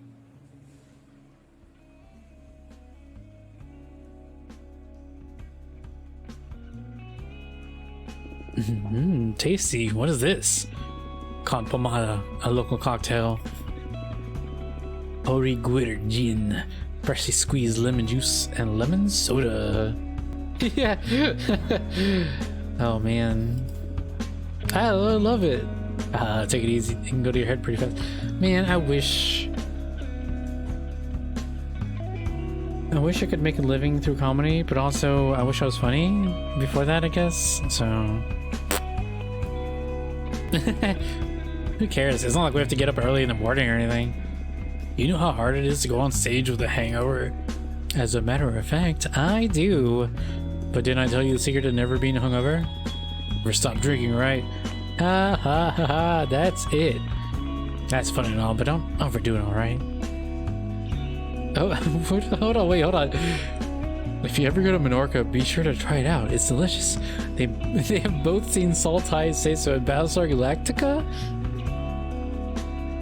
Oh yeah, this music kicks ass. The one thing that has never been lacking in these games is the music. The music has always kicked ass. Dude, relax. We're on a beautiful island, having fun, making people laugh. I'd say it's a perfect environment to be wasted 24/7. I know what you mean, but what about the next gig? And the ones after that? If we get the ball rolling, we're always gonna be having fun and making people laugh. You're pretty new to comedy, but I've been around for a while, and I know what alcohol can do to a good comedian. Come on, talk about ruining the mood, man. No, I mean, we'll go back to fun and games in a minute, don't worry. But let me get into this. As a comedian, you're usually gonna have a close relationship with the nightlife. Gigs are stressful, you need to blow off some steam, and more often than not, you're gonna be at a bar already. So you have a couple of drinks with your partner, some colleague that maybe came to see you, some nice guys from the audience. There's always going to be plenty of people around to join you for a drink and draw you into the next pub. You're too wired to go to bed anyway, you might as well enjoy yourself before you realize that you can't even go to bed without a nightcap. That sounds scary, yeah. Did you... Just sounds like you're talking from experience here. I've had my own battles against alcoholism, yes, but I think I managed to keep it in check somehow. I'm talking more about my old partner, Martin. He was a party animal. Drinks, cocaine, you name it. Most days I'd hit home and he'd just stay up until sunrise with just whoever played ball. Ugh. I'm sorry. In a way, I'm happy we parted ways in the end. That TV show is doing him a lot of good. I mean, he has to get up early to do the shoots and doesn't have that many chances to go out. Not as much temptation, at least. I'm glad. Oh, I got serious for a minute. Sorry. Alright. Garza secretly thinks it'll be impossible for this to ever happen to him, but he will actually struggle with it in about 5 years.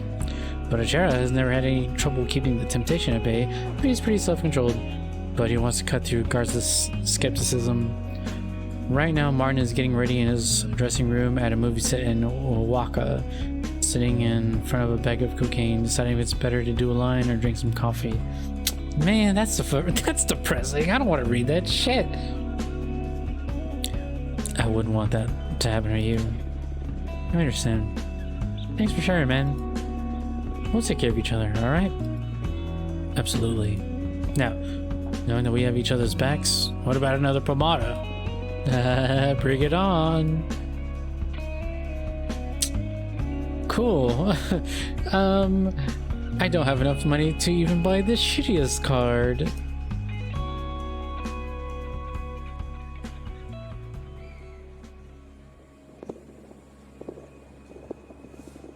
Let me review the material. I'll be ready in a sec. Okay, take your time.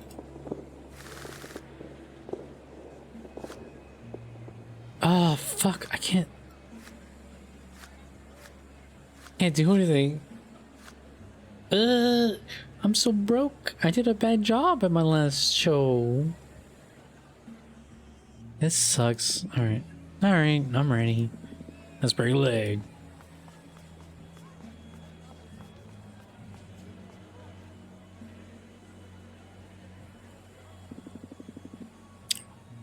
Well, it's a deck builder. Every deck builder is fucking luck based.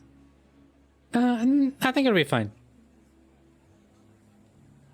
Because I think we shuffled the deck in the middle of the last routine. So it's fine. Hello everybody, thank you for coming. This handsome fellow next to me is Garza. We'll be in charge of putting some smiles on your faces tonight. And this geezer up past his bedtime is Bonachera, and together we'll try to make this show work in spite of him. Hey, we are de tres al cuarto. Good grief. Anyway, Garza, do you remember when times were simpler? I miss being a kid.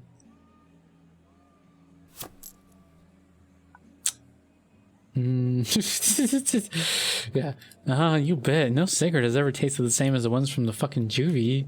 What kind of child you have? What kind of childhood did you have, my man? Don't answer. I'm not sure how you want to know about it. This is getting too dark. I know.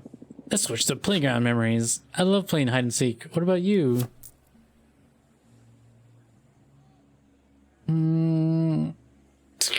What are these? Oh, I love that game, man. The best part's when you find the first kid and torture him for the location of the rest. It's just like an awkward cough in the fucking background. Garza, have you heard about what that gentleman over there in the third row fished out of the sea the other day? Yesterday I farted in a bottle and threw it in the sea. Did that? I'm sorry, sir. No, Garza, let me finish. You got a fine-looking black bass. Congrats, sir. The weird part is that it had some false teeth in its mouth.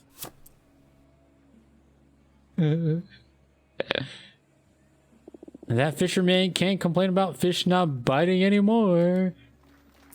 2 laughs. Thank you for the 2 laughs. Garza, yeah, the other day your mother called me. She was pretty worried. She was tending the garden and found a buried chest full of dolls with nails in their eyes. You wouldn't happen to know what that's all about. Let's go for the punch. Tell her to put him back on the ground or nothing's gonna grow. No, that's fine. I'll take the 1 point. Take the 1 laugh. Well, folks in the audience, it's time I'll let you all know about Garza's broken taste buds. There we go. No matter how you put it, your semen doesn't taste like hazelnuts, man. Dude. Looks like there's a lady in the back selling something else. What are you trying to say? That's code for you. That's code for you. Tortured the audience long enough. Oh, I see. Well, time for some proper artists to get on stage. Thank you, everybody. Have a good night.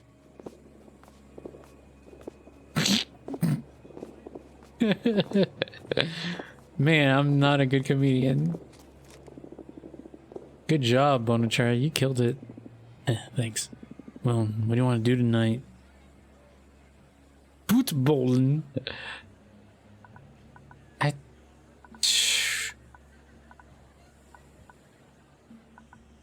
Let's change it up. I don't want to go to the bar every fucking time, even though fucking foosball sounds fucking amazing all the time. Got a night. Let's have a nightcap at the hotel. I'm pooped. Let's have a nightcap at the hotel. Yeah, me too.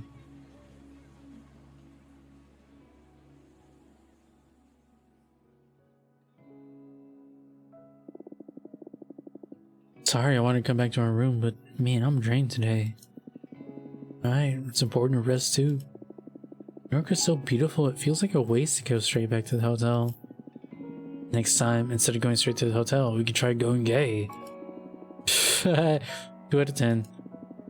I'm sorry, always grading.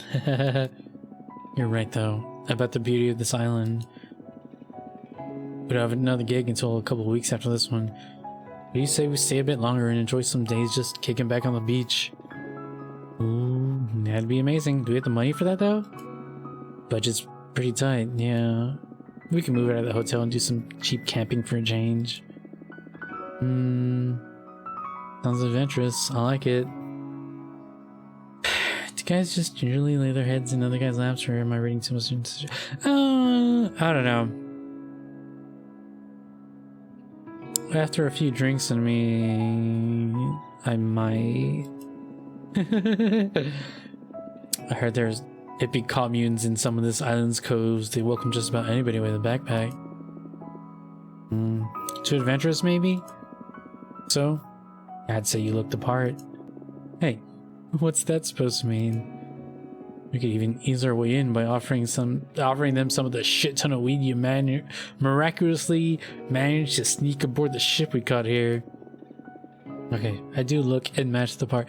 Wait, okay, so I gotta read this. Both pooped, so they made the right call. Garza thinks that joke might actually be a 6 out of 10, but their dynamic doesn't let him acknowledge Bonachara's spontaneity that easily. Garza imagines making love inside a tent and gets excited. God. In any case, we could always try to step up our game and see if we can live off the tips from the show for a few days. Whoa, what a cunning bastard. That was all a sleazy way to put some pressure on me, wasn't it? Low-key threatening me with a hippie cove if I don't put on a good show. Well done. Am I a good coach or what?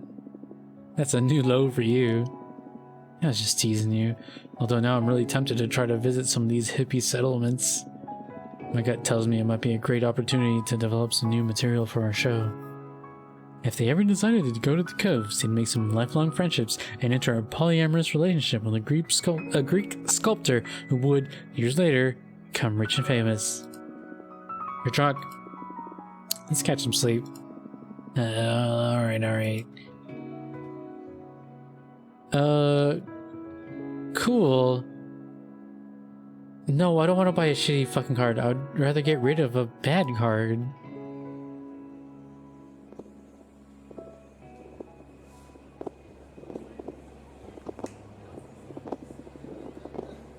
Let me review the material. I'll be ready in a sec.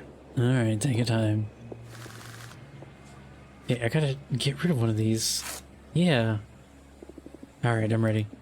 Let's break a leg.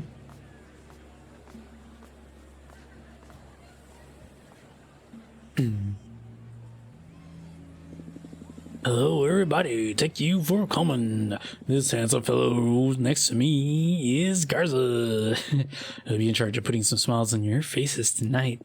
And this geezer all past his bedtime is Bonachara, and together we're gonna make this show work inside of him. Hey, we are de tres al cuarto.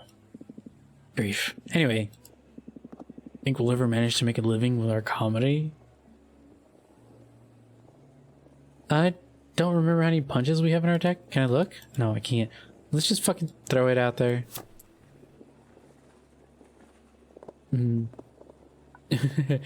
Wait, what? You were trying to be funny all this time? I thought we were doing a fucking TED Talk. Womp womp. Give me that 1 coin. Or is it, I don't know how you tell you this, but don't you think you smoke way too much?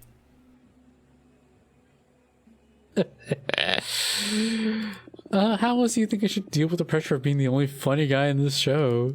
You know, I asked my therapist about your unhealthy habits, and she told me it could be a consequence of not having been breastfed. You need to keep sucking on something.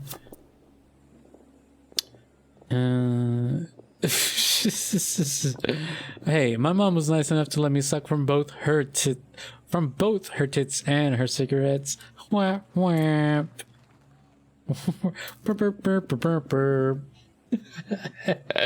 on, okay. Garza, my family keeps busting my balls telling me I'm too fat. Do you have any workout advice so I can get a body like yours? Oh shit. Oops, all blanks. I don't know, man. I have zero experience of being fat. Listen, Garza, you know how I'm always ranting about how crappy our educational system is? The thing is, I'm done crying. I want to do something about it. Let's build an alternative school for children with a focus on creativity.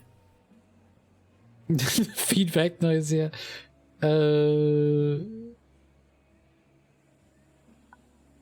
I'm in. Fuck math and literature. I'm all about finger painting and yoga. I'm serious here, Garza. I mean, the creative focus is not there to force kids to become artists. It's there so they develop a resourceful attitude towards anything they might want to take on. What skills do you think is imperative to hone to successfully manage the modern world? God damn it. Hold on. Oh, I broke that. God damn it. I don't know what's going on with that one. Well, I got no choice. Boop. Reject humanity. Return to monkey. Just fucking... It's the most sparse applause. Looks like this lady in the back signaling something to us. What's she trying to say? Let's go over you tortured the audience lot off. Oh, I see. Well, time for some proper artists to get on the stage. Thank you, everybody. Have a good night.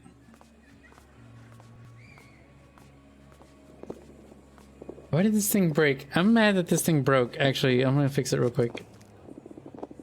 No, just hang this. Box bio. There we go. Does that work? Is that here? Get in here? Can I do this? Yay! I fixed it. Good job, Bonachera. You killed it. Thanks. Well, what do you want to do tonight? What about some sweet Stevie sex? God damn. Hey Cthulhu, you've returned to see me debate on whether I should have some sweet steamy sex with my comedy partner out of fucking nowhere. Now that I think about it, I was gonna go to like the stroll on the beach just to be like the third option that we haven't done yet. But I'm wondering if that's gonna lead to like some other romantic line. I don't know if I want to do that. There's a bar. If I wasn't streaming on twitch.tv, I might do the sweet steamy sex scene. But no, let's just play foosball at the bar instead. Oh, there was a footballing table at the bar. Oh, nice. You're cruising for a bruising though. We'll see.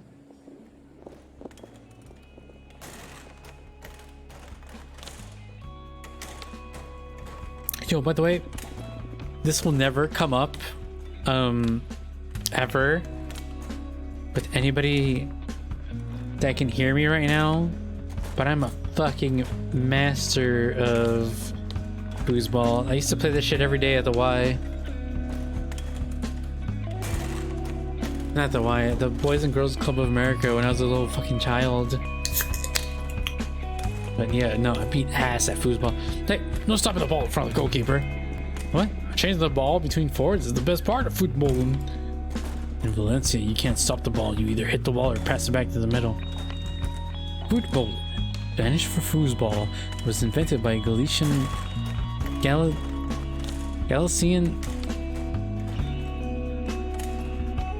What ethnicity is that? Is that a real ethnicity? Galician poet Alejandro Finisterre during the Spanish Civil War. So wounded kids who didn't get to play football could enjoy themselves. In Valencia, you can't stop the ball. You hit the wall or pass it back to the middle. That is so lame. The game already has a set of physical constraints. You just make the most out of them. Northwestern Spain. Okay, that makes more sense. Learn to properly cover the goal and shut up. What are the local rules in Menorca? In Menorca, it's okay to stop the ball, so suck it up. You're right. Play however you want. You're gonna fucking beat me anyway. I didn't fail philosophy 3 times in high school for nothing. Did you also skip classes to play football? Of course, you can't become a proper adult otherwise. I must be a magnificent adult then, because I spent half of my credits at law school getting high and playing football. Oh, that's hardcore. How'd you manage to graduate? I didn't. I told you I've gone through 5 years of law school. I never mentioned anything about becoming an actual lawyer. Amazing. Well then, let the clash of dropouts begin. Wait, you didn't even finish high school? Nope. After wasting 3 years of my life there, my father got fed up with me and put me to work in his pawn shop. Ugh, that's tough. Do you ever feel like a letdown? Okay. Bonachera didn't attend his father's funeral. He will always resent him for being too tough on him, never accepting the fact that his son was gay. At first, yes, especially after my parents made clear how disappointed they were in me, even if they weren't schooled to begin with. I'm sorry, that must have been traumatic. It's just, I still can't shake off the feeling of being a failure for having dropped out of uni. No, I'd say I'm happy though. Studying made me pretty miserable. If by any chance I ended up at a university, I feel like I would have turned out to be a pretty sad adult. You think so? Yeah, man, our academic system is broken. Kids should be taught the means to learn and develop whatever aptitude they're drawn to. Right now, the system only awards memory, not actual talents. Shut up. You're triggering my PTSD from law school. Garza briefly considers how it wouldn't be okay to joke about PTSD on stage and feels oppressed by political correctness, but then reflects on how much homophobic jokes have hurt him through the years and feels determined to try and never hurt anybody with his act.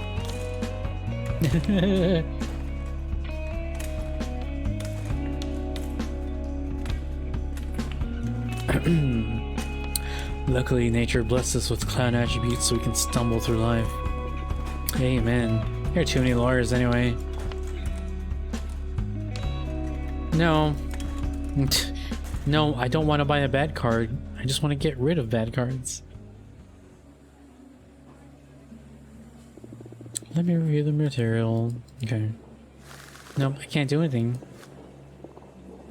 Oh, destroying another one's gonna cost 8? Well, guess I'm done. Alright, let's regulate.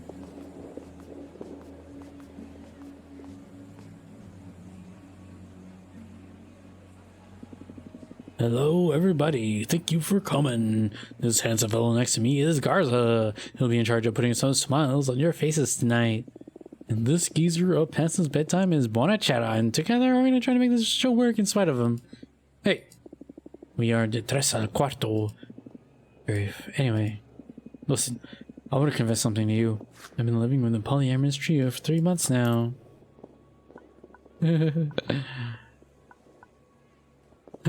What a hoarder. It's because of people like you that some of us are alone. You don't understand. I'm in a relationship with 2 other boys and a girl, and we're all in love. The best.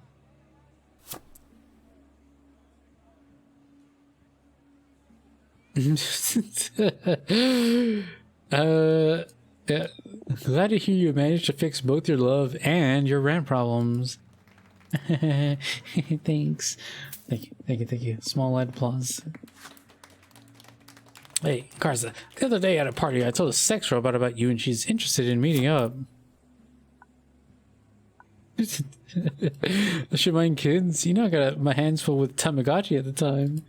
Hey, don't overthink it. It comes with mod support so you can set her up to your preferences. Damn, I can build again?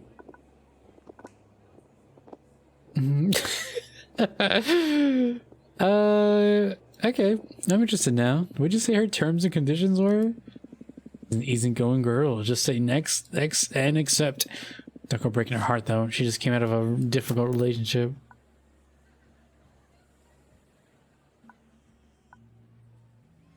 Alright, I'll DM her. What about hello world for a nice pickup line?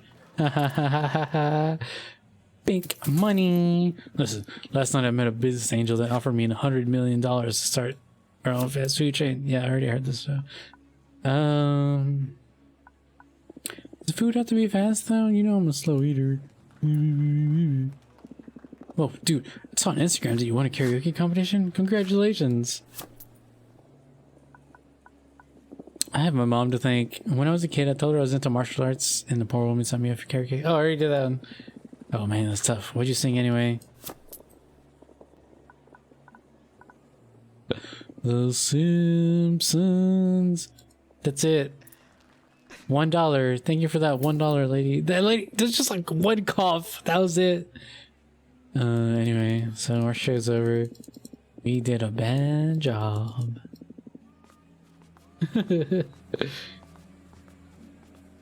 Just one lady coughing. She's got fucking COVID. Shows the super spreader event. All of a sudden, phew, what a ride. Oh, what do you want to do tonight? I feel like dancing. Let's party! Dancing, how bold. Come on, Bonachetta, show me what you got.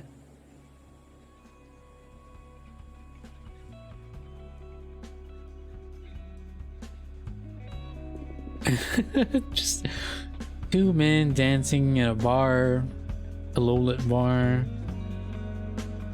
It's kind of depressing. Look at those moves. You like what you see, sugar? They never paid you for the dancing type. You should have seen me in the 80s. I was a fucking beast on the dance floor. What, I'd pay to see you through a fucking time portal? I mean, I still have a lot of my signature moves. Garza pictures Bonachetta on a club like the one in Saturday Night Fever doing breakdance, but that's not how it happened at all. Show me! A couple more drinks and you may witness the beast. I wish we promised to not overdo it, remember? Look at Mrs. Sensible now. Can't you just show me without being wasted? I don't know. I mean, the beast may be too sexy for a bar like this. Why? It's just the two of us dancing. You're not gonna bother anyone. I'm not so sure. I mean, there was a girl here, I'd oblige, but getting all sexy with you might get a bit risky. What are you getting at, man? This is the 21st century. Unleash the beast. Flashes of Bonachetta's young self cross his mind, holding a cold soda can over his swollen face, walking along to the hospital. Aww. I'm afraid this elephant's been beaten too many times over the decades to feel safe dancing anymore. You never know, you might be pissing off. We don't know the people here. Is that so? It's just, I've danced my dance off in Barcelona for years and never had a problem. Different times, my friend. Garza remembers sucking the dick of his roommate at the bathrooms of Razmatan's and how it got awkward between them after that. His roommate left a couple months later. Back in my day, you only went wild at a gay bar or you were calling on Calamity. That's so fucked up. All the more reason to unleash the beast now. Dance activism. I'd rather not. Alright, what about that sweet long kiss to make a statement on this dance floor then? I'm sorry, but I can't. Come on, really? I just can't. I'll make it up to you in the hotel, I swear. Alright, alright. I won't push it. But they won't be having sex tonight. Bonachetta will cry in the darkness of the hotel room while Garza hugs him in bed. They'll feel great afterwards and say I love you to each other until they fall asleep. You don't need to make up for anything, man. It's shitty enough that you had to go through that crap. Oh, thanks. The wrong voice. You wanna head back to the hotel? Yeah, better call it a night.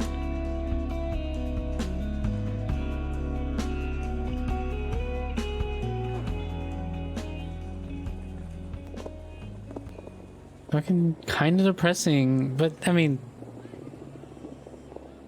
I don't know. A lot of good narrative games are fucking depressing. So let's get rid of another fucking plank. Get rid of this shit. I don't want that. Alright, I'm ready.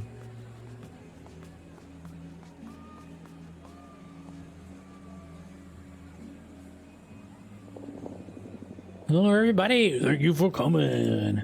This handsome nice to me is Garza. I'll be in charge of putting some smiles on your faces tonight. And this Geezer Rapunzel's bedtime is Bonachetta, and together we're gonna try to make this show work in spite of him. Hey, we are in the Tres al Cuarto. Good grief. Anyway, Garza, do you remember when times were simpler? I miss being a kid. Yeah, you bet. No cigarette has ever tasted the same as the ones from Juvie. What? What kind of childhood you had, my man? John answer, I'm not sure how you want to know about it. This is getting too dark. I know. Let's switch to playground memories. I love playing hide and seek. What about you?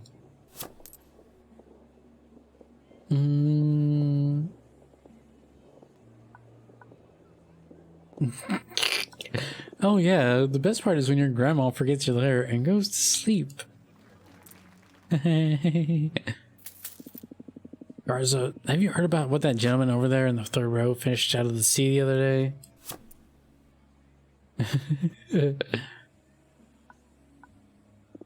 By the looks of him, I'm gonna go ahead and guess his clothes.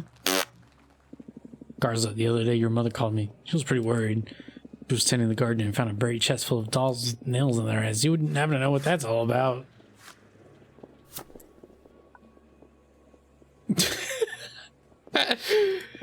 That's nothing. It's just that my niece is pretty hardcore and would like to play dolls with permadeath enabled. Don't you think it's too similar to what that serial killer did to those teenagers back in town during the 90s? Not my fault you don't understand avant-garde sculpture, Bonachetta. Well, folks in the audience, it's time to let you all know about Garza's broken taste buds. If you want to get along with my family, you need to learn to love a good caramel-coated liver. End of story. It was just that. Last summer, we asked Garza to babysit my nephew, and when we got back home, the poor kid was crying. Tell them what you did. Hey, yeah, that's got nothing to do with my taste buds. It's not my fault the kid can't stomach cutting a lamb's throat. Guess that's a punchline. Alright, that's the end of that show. Womp womp. Thank you, everybody.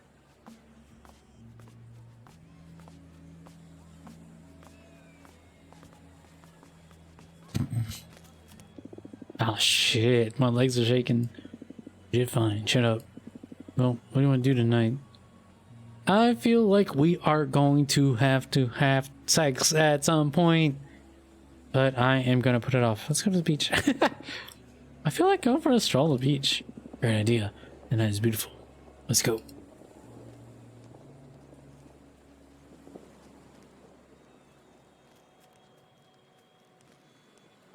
Man, we suck hard. Hey, where'd that come from? I'm sorry, that was unfair. What I meant was that I suck hard. Come on, you don't. You're super charismatic. Give it some time. I don't know.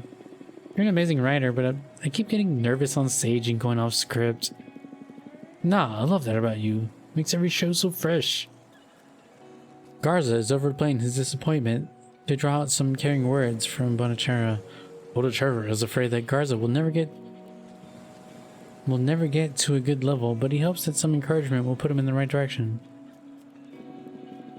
Eventually, that wild card nature of yours will become a fine asset. Cthulhu, hey, think so? I can't shake the feeling you were better off with your old partner. Again, what that? I wouldn't go back for $1 million. I told you 1,000 times. It's so unfair that Martin got that TV deal. A big part of his appeal were the lines he wrote for him. Actually, for $1 million. He may consider it. Nah, his body acting was out of my league. His talents were going to waste with my small-time jokes. I watched a couple episodes of his new TV show, and he's better off with an elite team of TV writers, believe me. I don't know. I think I should have fought to bring you on board as a writer at least.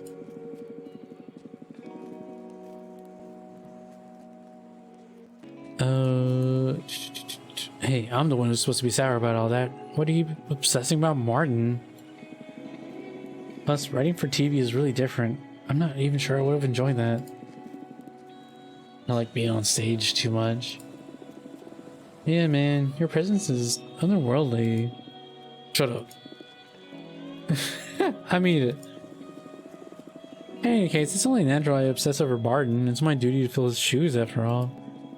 You're no one's replacement. You're your own kind of artist. That's why I decided to get rid of all the material I wrote for Martin. You inspired me in a very different way. I'm having a great time. Isn't it what this is all about?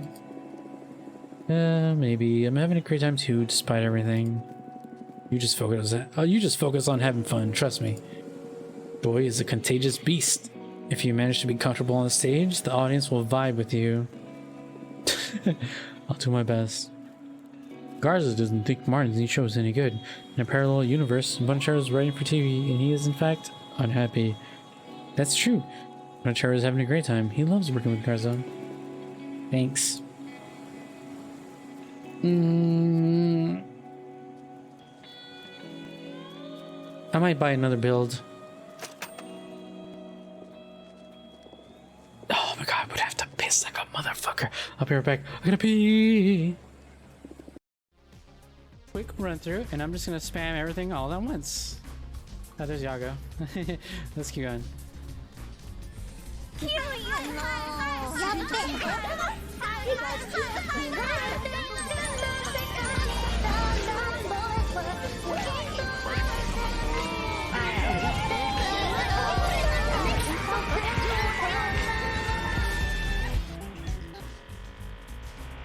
What the fuck? Alright, let's get back to the game.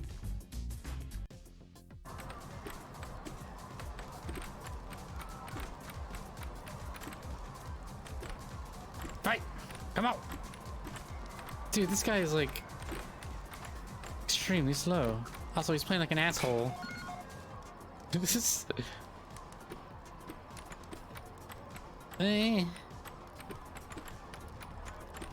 Come out! What? Come out!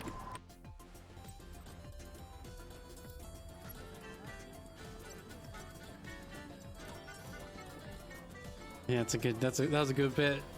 No, don't run directly underneath it, dude! Shit. Rip to a real one. Alright, back.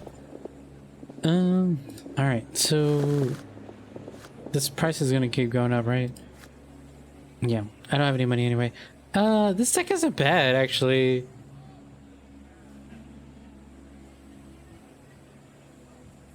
The chances of me drawing like 3 blanks is pretty fucking low. Alright. Alright, I'm ready. Bring leg.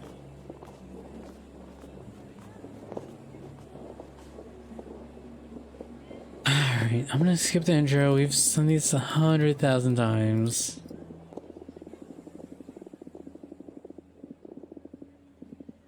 Anyway. Do you think we'll ever manage to make a living with our comedy? Let's build this shit up. Boop.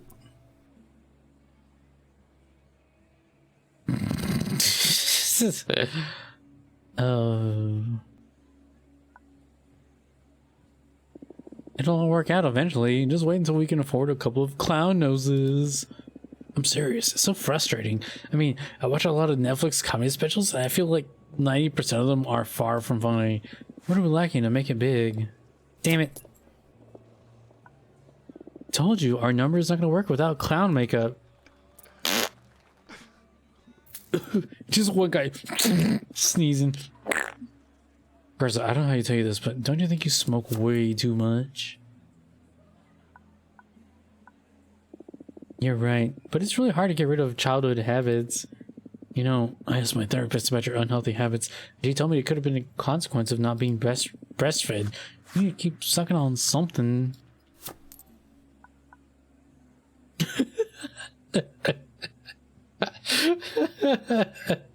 God damn, these are some good fucking responses. Oh man.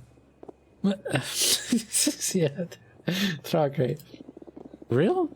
I'll never forgive my mom for running that breast milk cafe. There's barely anything left for me at the end of the day. I don't know. I'm worried, Garza. You know, I heard self-hypnosis works wonders for quitting. Fuck yeah, punchline.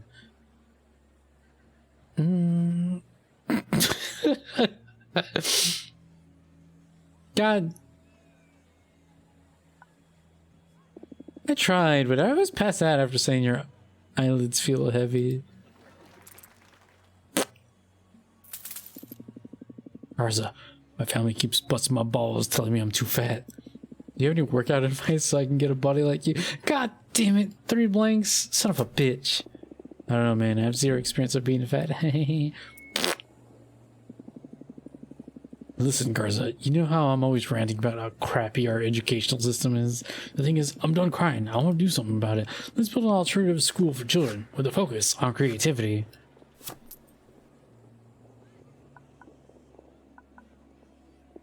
All right, I can see that. Wrecking your hotel room 101 for the kids who want to become rock stars. I'm serious here, Garza. I mean, the creative focus is not there to force kids to become artists.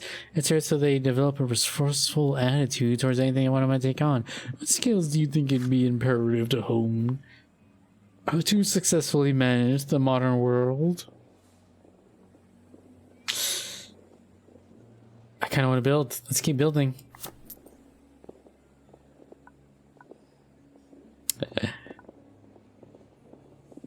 How to resist the temptation of destroying the planet in exchange of some crypto peanuts. Do I only have one punch? Whoa, they came out strong. Are you dealing with some technological related trauma that I'm unaware of? Damn it. That's fine. One punch. My OnlyFans community is getting too pushy, but I refuse to sit on that bad dragon they sent.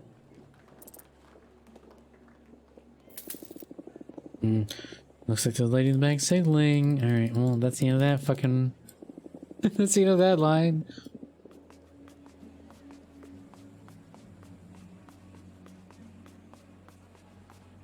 How do I only have one punchline in my fucking comedy deck? That's fucked up. Thanks for putting up with me, dude. Got what it takes. You're gonna get better. Trust me. Well, what do you want to do tonight? Want to head to the beach and smoke up? Bet. You got weed on you? Always. Come on. I must be Dave Chappelle's deck for the last Netflix. Goddamn. Fucking roasted. Alright. And your weed's too good. Alright.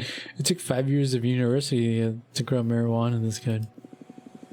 We should write a number on how I got to hire my dealer as my comedy partner. Paid both for my studies and our gig expenses.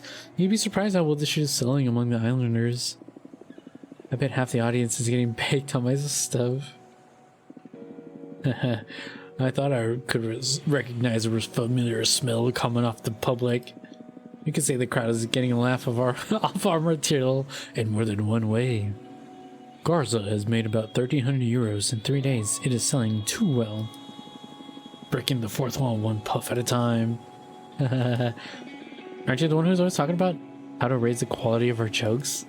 Well, there you go. You can't get higher than this. Ha ha ha ha ha. If we want to turn this into a number, we better not be too blunt about it on stage or we could end up in a joint. What? Man, that was so bad. Garza feels paranoid that this joke was too bad and it may make Bonachera rethink their partnership. Bonachera's silly comeback puts Garza at ease. He writes off the paranoia as a side effect of the weed.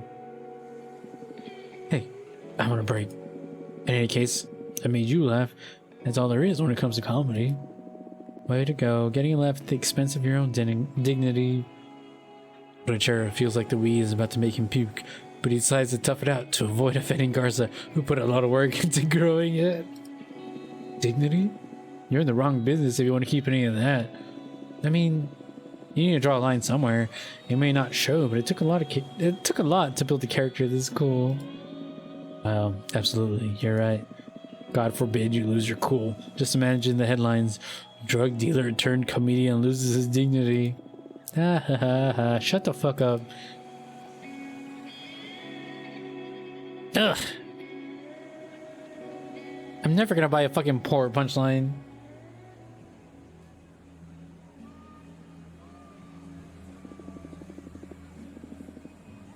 I don't think I can buy anything. I only have one punchline. That you're right. Hold on. Can I upgrade a... I can upgrade a poor to a punchline. Hell yeah. I have 2 punchlines now.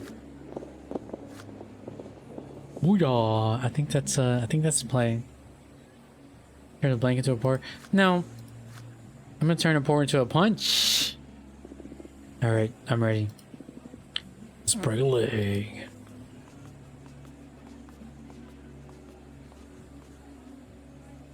Good. Hell up, everybody. El Marley, Blackfire, the Black Opal Dragon.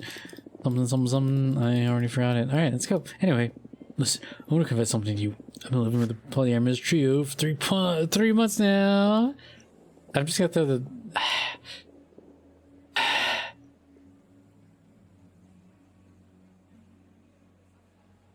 I think I need to keep playing builds. I've been living with a polyamorous trio for 3 months now. Oh, me too.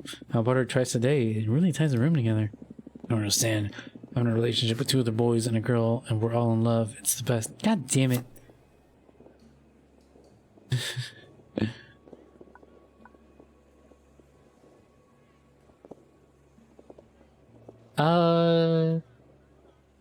Andrea, I think you're too hard on yourself. I think you're doing great. I'm like,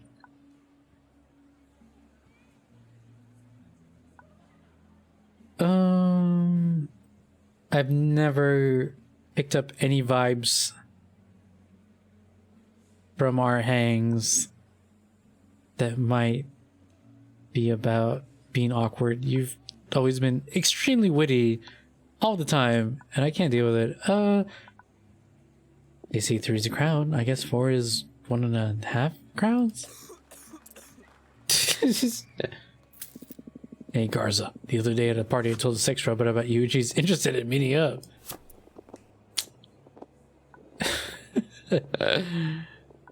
No, dude, you know how it was after that Roomba dummy.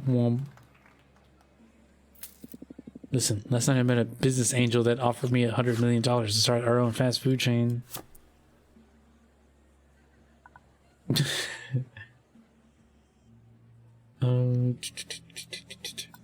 Okay, quick. Thanks everybody for coming. Please come to our grand opening. Slow down, idiot. It's the food that needs to be fast, not us. Darth, you only have one joke. What kind of food do you think we should be serving? God damn it. McDolans. That's it. That's the end of the joke. Oh, dude, I saw on Instagram that you won a karaoke competition. Congratulations. Oh, congratulations. Thanks. To be honest, I didn't think I stood a chance. I was trying to be at my best, but kids keep getting on stage and yelling at me to let it go, let it go. Oh man, that's tough. What'd you sing anyway? Eminem, but saying mom spaghetti for every lyric. Works like a charm. Well, that's the end of that one.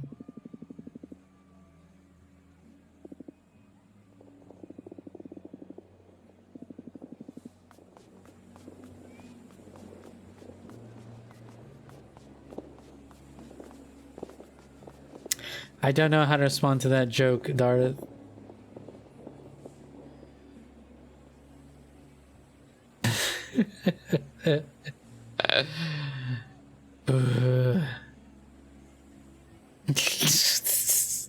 Anyway, what a nice night. I love this weather. Norca's the best, I told you. Well, what do you want to do tonight? I want to save the sex for Lent. Let's go swimming. Oh. How adventurous. Did you know seawater's warmer at night?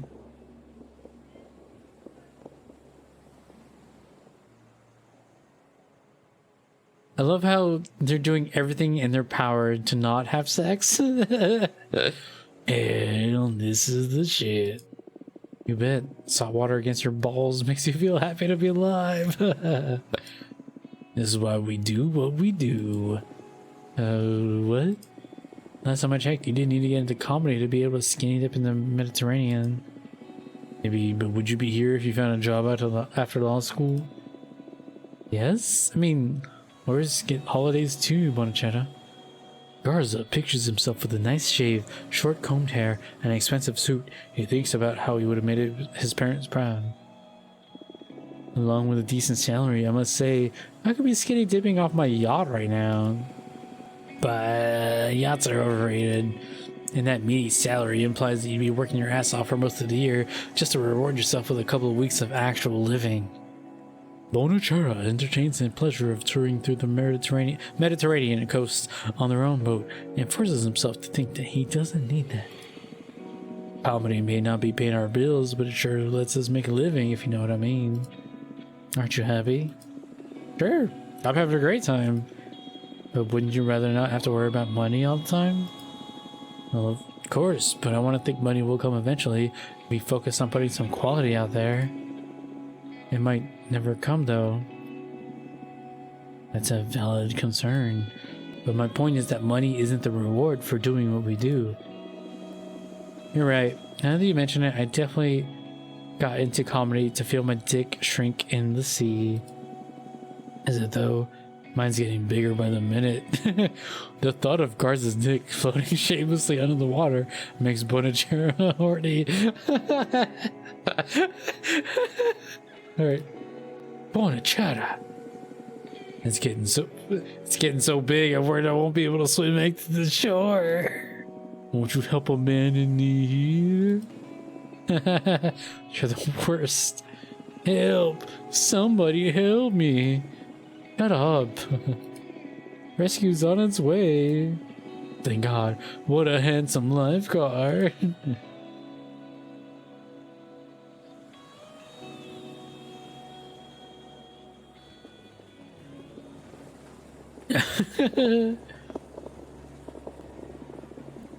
Anyway, you know, I don't think I can do anything with 6.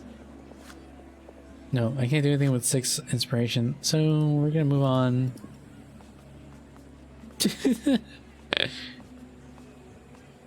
Of course he's gay. Look at those shorts. Look how short they are. Same shit every night.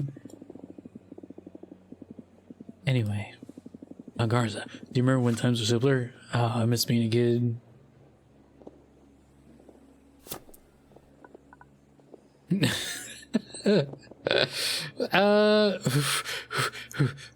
You bet. I can't find Paw Patrol pajamas in my size. Yay, $1. Garza, have you heard about what that gentleman over there in the 3rd row fished out of the sea the other day? Was it the child that we abandoned in a basket when we first got here? No, Garza, let me finish. You got a fine-looking black bass. Congrats, sir. The weird part is that it had some false teeth in its mouth. Hey, that's no fish. I've been looking for my grandma all weekend. Garza, the other day your mother called me. She was pretty worried. She was tending the garden and found a buried chest full of dolls with nails in their eyes. You wouldn't happen to know what that's all about. Build. It's build.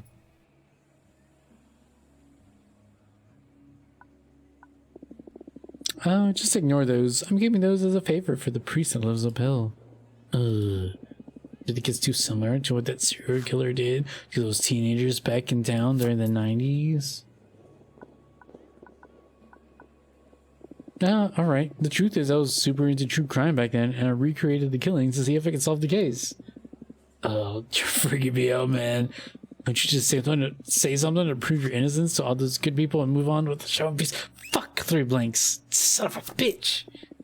Please, I beg you. No one call the police, okay?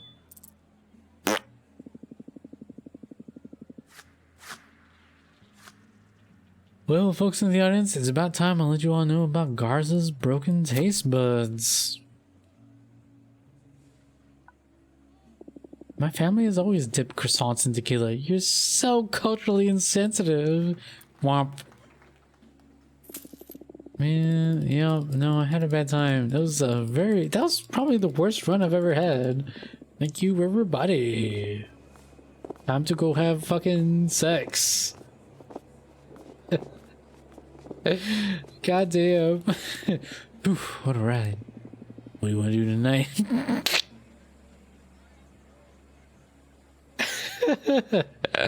Hey, how do you feel about some sweet steamy sex? I thought you were never gonna ask. Get over here, Blondie.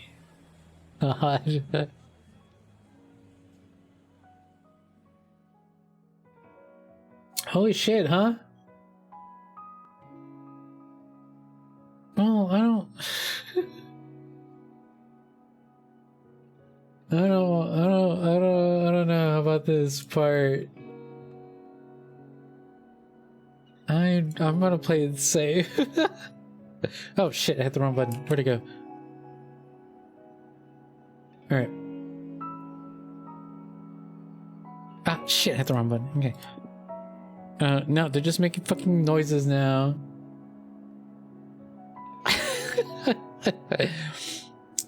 Here, I'll read this part. They're just making moaning noises. It's gross.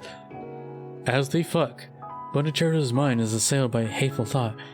How could a stud like Garza be making love to me? Is he really enjoying it? Or is this some act of mercy? Let's peek inside Garza's mind, though.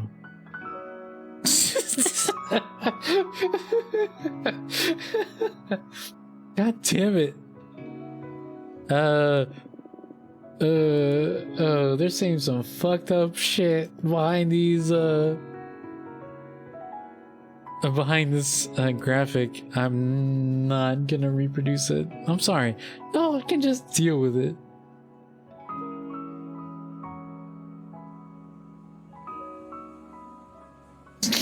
Just like, yeah, there it is. For like a second, whatever. Sorry. It's just a bad gif. It was basically just like a rude gif.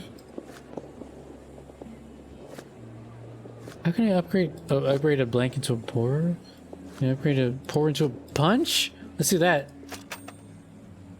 Yeah. Alright, I'm ready.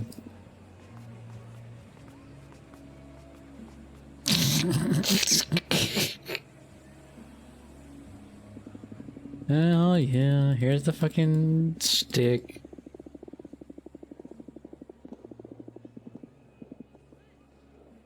Alright. Cool. Nope.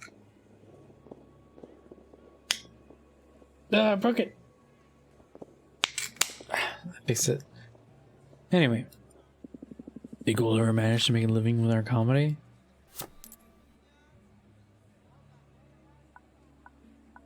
What a suave way to tell these fine people to increase their tips on the way out. Think $1. I don't know how to tell you this, but don't you think you smoke way too much?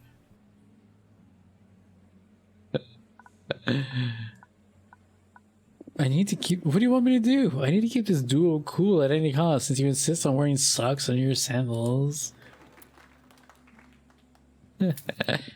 Garza, my family keeps busting my balls telling me I'm too fat. You have any working advice so I can get a body like yours? A body like yours? What? No, I like you chubby. Don't ruin my favorite Netflix though. I mean, even I come to accept my body shape, it's true that I could do with some exercise. Haven't you ever dreamt of becoming that kind of guy that could lift two people with just like one arm?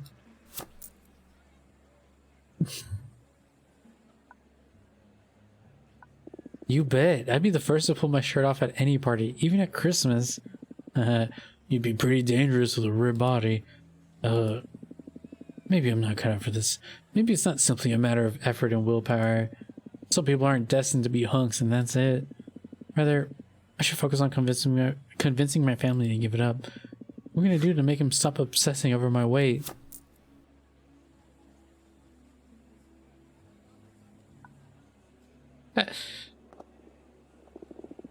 I'd be happy to act as your body double and eat the shit out of your mom's delicious paella. Yay!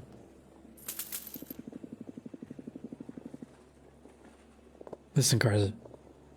You know how I'm always ranting about how crappy our educational system is? The thing is, I'm done crying. I want to do something about it. Let's build an alternative school for children with a focus on creativity. You bet. Kids need to learn real skills like what constitutes a good TikTok video. Yep, that's it. That's the end of the fucking round. Shut up, Cthulhu. God damn it. Don't shut up. You're doing great. But god damn it. The aristocrats. You did fine. Shut up. Well, what do you want to do tonight? Let's go play some games at the hotel. Brought a console with you. Never leave home without it.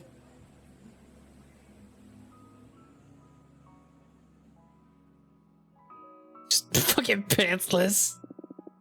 Bam! Shield break. Wait. Who am I again? You're the pink squishy ball. Shit, I'm flying away. How do I get back on stage? Oh, they're playing fucking Smash Brothers. They're on fucking Final Destination. Your character can basically fly. Just smash the jump button, and if you're falling short, just finish up the upward special. What? When did video games get this hard? This game's pretty simple. You just need to put some time into it, and you'll end up loving it. Trust me. I don't know. Do you have Tetris? Okay. Let's switch to Tetris. I love how they're like clearly on like the Nintendo Switch game changing screen.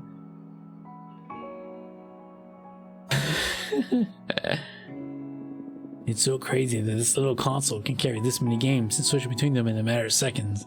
Back in my day, we spent minutes waiting for cassette to load, and every time they killed you, you had to... Not again with your ancient war stories. Still think games were way better back then. Life is complex enough. When I play, I just want to know where to kill or where to go. Shut up and play. Oh, okay, alright. I'll teach you a thing or two about Tetris. Take that! What was that? Trigger my special, so now you can't rotate pieces for a few seconds. Come on, that's not fair. Can't believe even Tetris got ruined. Video games have gone to shit. Dude, if you're gonna keep bitching about it, bring your fucking Commodore 64 with you next time. You know what? I might.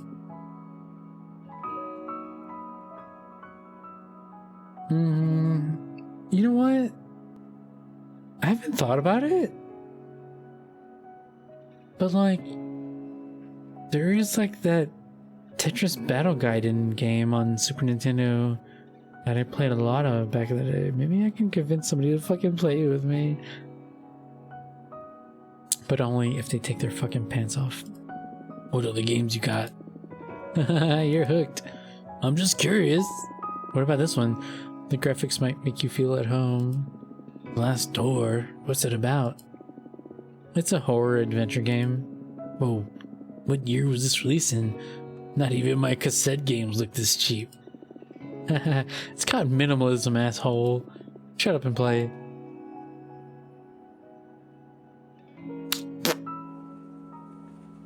I might buy a build, but I'm not gonna buy a fucking pour. Fuck that.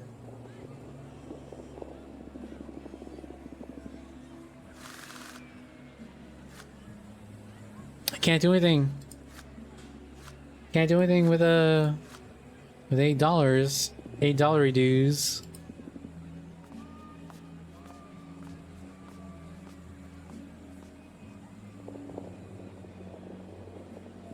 Hello? Yeah, I'm not gonna read this shit. I've seen this shit like 100 times. God damn. Anyway. Listen, I want to confess something to you. I'm living with a polyamorous trio for 3 months now. Isn't that what they call being a two-timer nowadays, huh? You don't understand. I'm in a relationship with 2 other boys and a girl, and we're all in love. It's the best. Oh, and how do you plan a date? Through fucking board meetings? You don't want to know. The thing is, we're thinking about getting married.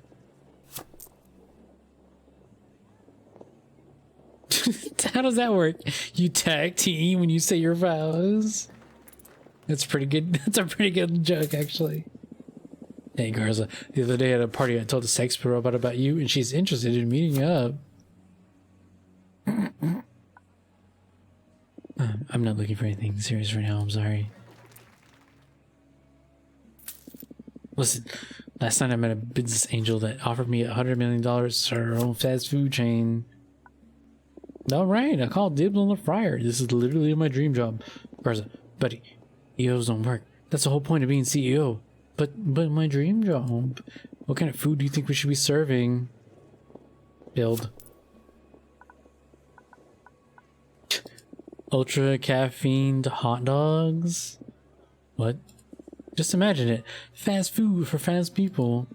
Alright, I'll add it to the pitch. Anyway, the business angel is mostly interested in who's going to be our target demographic. Fans of Sonic the Hedgehog. Whoa, dude, I saw on Instagram that you won a karaoke competition. Congratulations. It's all thanks to my father. He keeps forcing me to speak in falsettos so we get a kid's discount everywhere we go. Oh man, this is tough. What'd you sing anyway? Neon Cat, the 10-hour version. After just 10 minutes to give me a trophy and even walk me out of the place, I felt so famous. Well, that's the end of that. That's the end of that suit.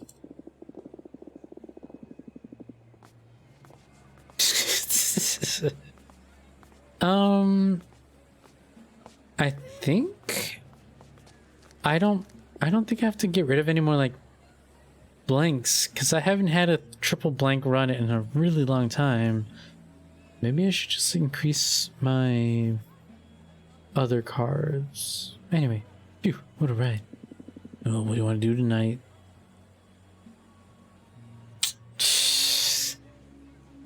Game is gonna take a fucking hour and a half, huh? God damn it. You up for a drink? I could do with one, yeah.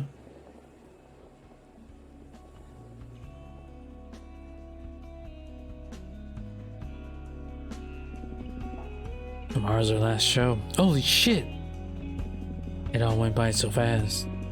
Yeah. How are you feeling? Fine, of course. All's good. Something's eating at you, I can tell. Nothing, I'm just tired. Come on, lay it on me. Fine. I wanted to wait until the show was over, but alright, here we go. We're not good, man. We're still figuring out our own dynamic. We'll get better. This conversation is so heartfelt, they're not leaving anything out for the hidden and the unknown. Still, how good do you think we can get? Honestly, I don't see ourselves succeeding. Success. That word. If you ask me, I'd say we're already succeeding. Oh yeah? I may have missed all the fame and money. It's just, we don't even have 1,000 followers between us. Is that how you measure success? Don't go telling me the important part is to make people laugh. Well, in a way, it is. I mean, money is not the measure of success. What is it then? Satisfaction. You could be buried in money and still feel miserable. Trust me. Sounds pretty naive to me. I'd fare a lot better with a couple of extra zeros in my bank account. Absolutely, who wouldn't? But money should be a byproduct, not an objective. If it's fortune you're after, just find a job, become an entrepreneur, I don't know. The reward of a creative life is the process, the life itself. If this is making you miserable, you should change paths. I have to choose though? Can I pursue both creativity and money? What's with you with money, dude? Money is just the means, not the end. Money means absolutely nothing. Money is what you make of it. Alright, Karl Marx. You keep dreaming and I'll make sure we don't starve. That's what I call a team.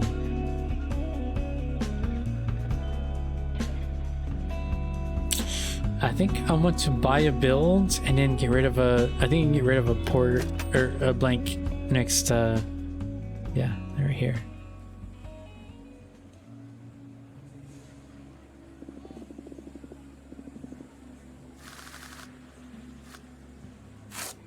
Booyah! Hell yeah! Look at me, I'm doing great as a fucking comedian.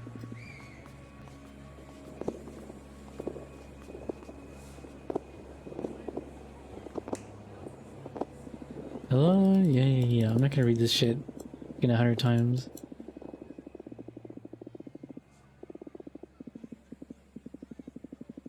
Oh, Garza. God damn it!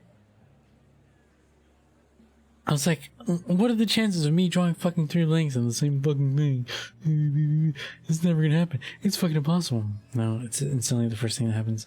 Do you remember Times Were Simpler? I miss being a kid. I'm sorry, dude. I don't really recall that much about my childhood.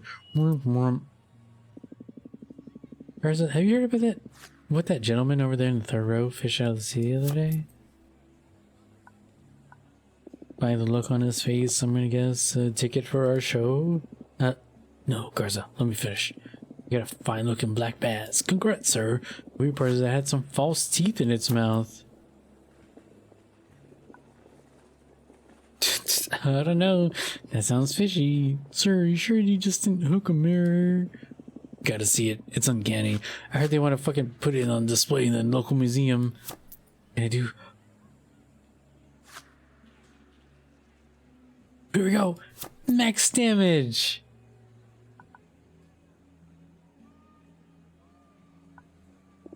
Oh, nice. Do you have his number? I've been looking for a decent comedy partner for a long time. God damn. Garza, the other day your mother called me. She was pretty worried. She was tending the garden and found a buried chest full of dolls with nails in their eyes. You wouldn't happen to know what that's all about. That's just a silly game I used to play with my therapist. That's it.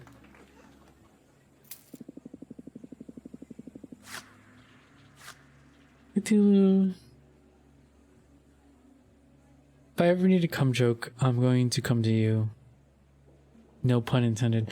Well, folks in the audience, it's about time I let you all know about Garza's broken taste buds.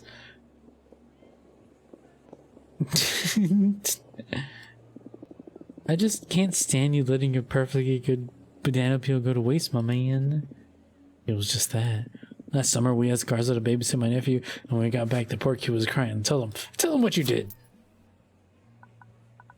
Hey, cockroaches are a great source of protein, and with 0 fat. Alright, people. As you may know, this is our last night. Our run of shows is coming to an end. Thank you to everybody who's come to see us and supported us. And anyway, it's been delightful to spend a couple of weeks in this beautiful town. Round of applause for yourselves. Come on. Now, with your permission, I want to step away from the comedy for a moment to perform in front of everybody here an act of love. Planning this for a while now. I'm a bit nervous, so I hope I don't fuck it up. But here we go. Garza, marry me?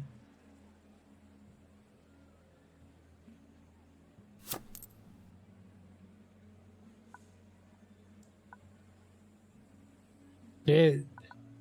Build it up.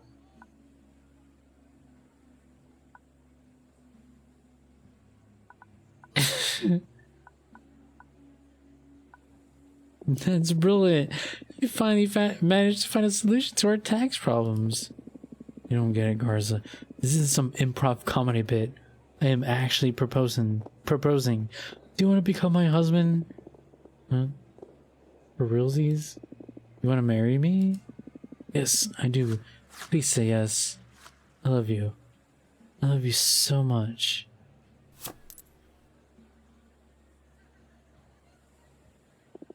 I love you too. Yes. I want to marry you. Aww. Thanks everyone for being witness to this magical moment. This is a memory we shall never forget. Believe me. Again, thank you all for coming. I hope you had a great time and see you all soon. Have a great night.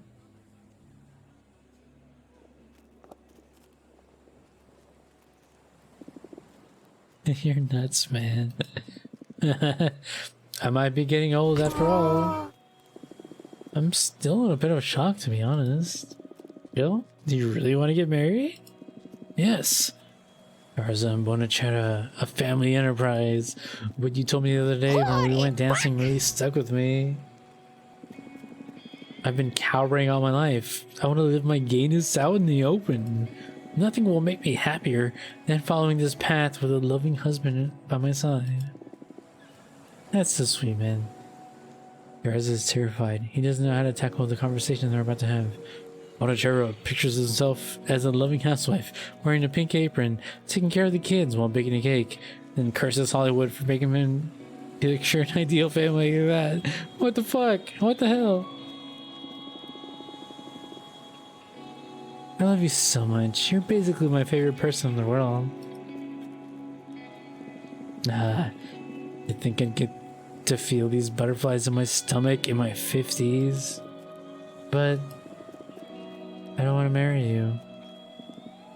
You don't? Sorry. It's not that I don't want to marry you, but breaking my heart. I understand if you're not ready to commit. I mean, I'll gladly ask you again sometime in the future. You are the one. I want to spend the rest of my life with you. I don't want to marry anyone. I don't believe in committing my heart to anybody. I love you, and I wouldn't mind spending the rest of my life with you. I really wouldn't. Make me happy.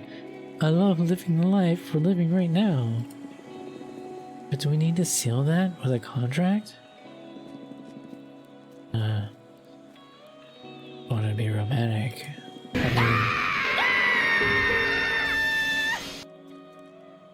Itu is always there to fucking break tension with bullshit. Bonachera is suddenly able to hear his heart beating in his eardrums. I mean, if at some point we have to get divorced, I won't be a pain in the ass, I swear.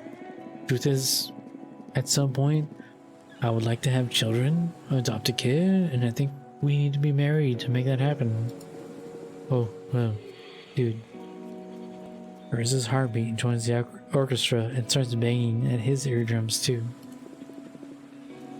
I don't want to have children. You don't? I'm sorry.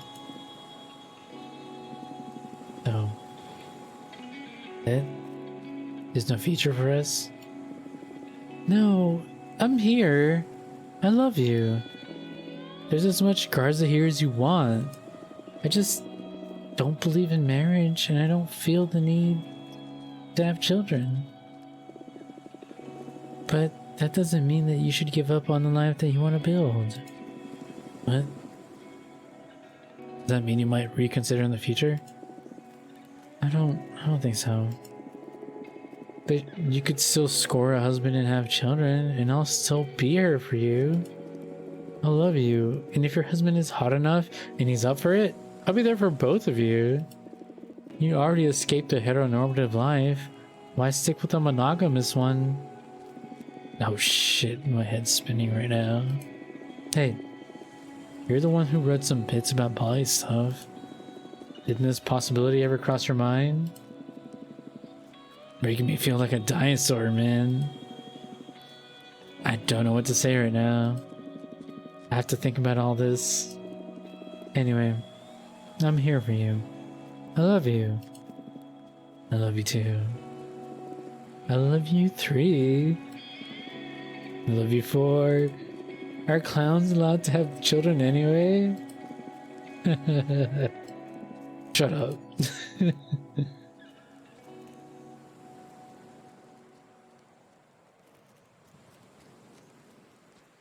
Oh, the game was cute as fuck. God damn it. Oh, it closed. It just closed. Oh man, that game was really good. I mean, like gameplay wise, it was like fine, but I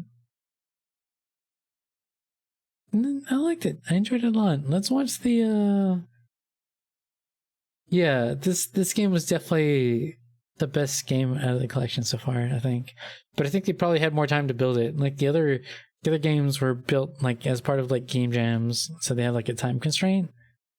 But this one was pretty good, and let's watch the little commentary on it, and then we're gonna go rate somebody. It was good though, god damn.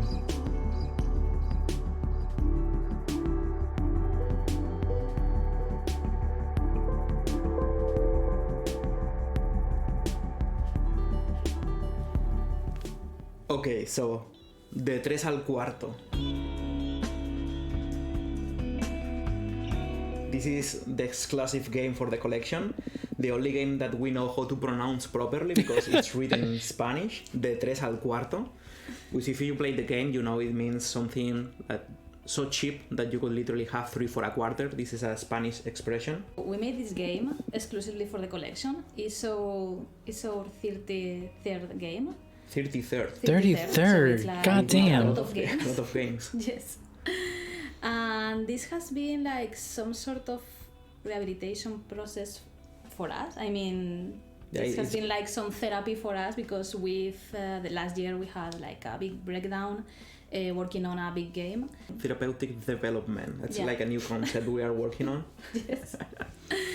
And yeah, this game also talks about things really important for us, like the creative process, the creative life, and how it's really enjoyable and it's really nice to have that kind of life, but you also suffer a lot, you also doubt yourself a lot. He has not been wearing that same shirt the entire time. I think in the other video he was wearing a Red Strings Club shirt, actually. So, fine. You also struggle with a lot of stuff. We had a struggle with that in the past, so I think this game talks about that because it's really important for us. Yeah, I mean, it was like therapy on different levels. One was making a commercial release again, trying to make something that people is going to pay for it because I paid the for pressure it. is different. This is good. I liked it. So that was one level of therapy development, and the other was that the game actually talks about the struggle, about the hustle of the creative life and making a living out of something you love and something like that. So you can see there's a lot of stuff bottled up in this game, which looks like it's sold as a comedy game, a comedy duo that goes to an island to Menorca to try and make some comedy beats and stuff. So the premise sounds like really, really fun, but there is dark stuff bottled up in there, like it usually happens in our games. It's a comedy game, and it is the first time that we are doing comedy. Yeah, it's weird and something new and something hard, I think, in the beginning because it was hard to think about writing comedy because I think it's really hard to make something that people love about. I mean, the game at first, it wasn't even about a comedic show, right? Like, it was about monologues, I think poetry. it was. Poetry, yeah. One of the ideas was poetry, the monologues maybe, I don't know. I mean, I knew I wanted to be something about people getting on stage. And stand-up comedy was too intimidating to try to take on. And then I switched to poetry or like standing up shows that are not about comedy because trying to make people laugh on top of a scenario or on a stage is really, really hard. But then we found out the Mansai format, which is comedy that is performed in Japan, which are about comedy duos. And even if what you write is not that great, just having a dynamic between two characters, like the serious one and the silly one, you can tell something really, really crappy. But still, if the both of them have a nice dynamic going with the two of them, is something that kind of works. I mean, I know I'm not saying it's easy, but it's easier to hide that you are not really great at writing comedy. In any case, we had a cop-out for this comedy game, which is that the comedy is diegetic. It's a game about two comedians that aren't really good. So I felt free to write as many bad jokes as I wanted because they are not great. So this is my purpose. I have to write bad comedy. So that was easy and enjoyable maybe. But also, behind this genre of comedy, there are many things that we did with the narrative and stuff. To begin with, the game is a deck building game. We use the deck building design to communicate stuff about the narrative. It's a deck building game in which it's not really easy to get a decent deck. It's not designed to actually win. It's just designed to show you that you are really, really crappy at what you're trying to do. And even with your best efforts, you're not able to get like the best cards and polish the best deck and try to make it work in the comedy show. You are constantly failing. Yeah, Maybe it's really difficult to have a really perfect deck, well, almost perfect, like the best card. It's really difficult, and it shows a lot like how they are trying so hard, like you're trying so hard to make the best jokes and make combinations, but it's really hard, and you can... Maybe it's not for them. Maybe, I mean, that's like the message we send through the design of the deck building. But I think there is another element in this game that is actually adding a lot to the narrative that we did on purpose, which is the sound design. Something that happens almost all the time is that when you start working on the game, the first thing that comes to mind isn't the best. So you have like to try more stuff while working on it. And at first it was like the obvious workaround for the game was like there's music, and when they got on the stage and the show starts, everyone goes silent because they are expecting you to have like an amazing show, and you make a good joke and everyone is like, oh, amazing. But in this case, we were thinking like, like they are actually kind of awful. They are not the best. They are not really good at this thing. So we wanted to try to express that with the audio and the music too. So like the way the game works is like when you are not in a stage and you only have the two characters doing intimate stuff at a beach or something, the music, it's all about them. It's more intimate music that just like it works like to express what they are feeling, maybe, or something like that. But then when you go again to the beach and it's another comedic show, the music is diegetic because it's like it sounds like from really far away. And I guess the point of that was like to make it feel like they are not like the main focus of this thing. They are just like a tiny part of a really big event, and they don't really care. Like no one really cares about that. So there's some really far away music. Everyone is talking, so you can even hear them really nicely. And they go on a stage and the noise is even louder. So it's not like everyone goes silent because they're expecting anything. No one expects nothing from them. And when they make jokes, it's not like everyone is laughing. It's just they are awkward. So people start like coughing and doing noises because like no one cares about them. They are not that good. I love that one of the reactions to a joke is I love when the audience cough. It's amazing. Yeah. I mean, and the obvious solution would be like a sitcom, like ha ha ha ha. Yeah. And I think it's an amazing point to have made. I mean, the sound design when we were working on it, the sounds about the beach, and there are like people selling stuff in the background, like pipas, caramellos, sweets, stuff, and the fireworks, and there's a music festival going on close. It's like it's great how you put it. You are not the main attraction here. And also, but I think then there's a great contrast with the music, and when you go the three kind of moods you develop for like the beach and the bar and the hotel. Andrea, yes, like I the felt same like track. a failure. It's something that we work often in our games. It was really having like the same track dynamically adapt to that. the card system was actually like kind of impressive. I mean, it's really something unique when you get into the hotel and you get to hear the piano, something you haven't heard before, like like suddenly the mood is about them, about being tired, about being vulnerable, and the strolls in the beach with the sounds and everything. I mean, I think the sound design works wonders for this game. So great job. Yeah, I mean, like it was a hard game to make the music for because that contrast between like really intimate scenes, even if the intimate scenes sometimes are the funnier ones, like because that's something that happens like that, like when they joke in privacy, they are actually really good comedians. But this is something also like really important about all of this, that when you make art for yourself or for your close folks, like it works really different than when you have to release something for an audience. I think that's something that doesn't happen to us in our games because like we don't really think about like what people could enjoy about what we make. It's more like what game do we want to make? And it's like, all right, fuck it. Yeah, but I think that they work because even if it's something really personal what we put into our games, it feels really universal because the extremely specific becomes universal. Everyone struggles with emotions and with the people they love and who they are and stuff like that.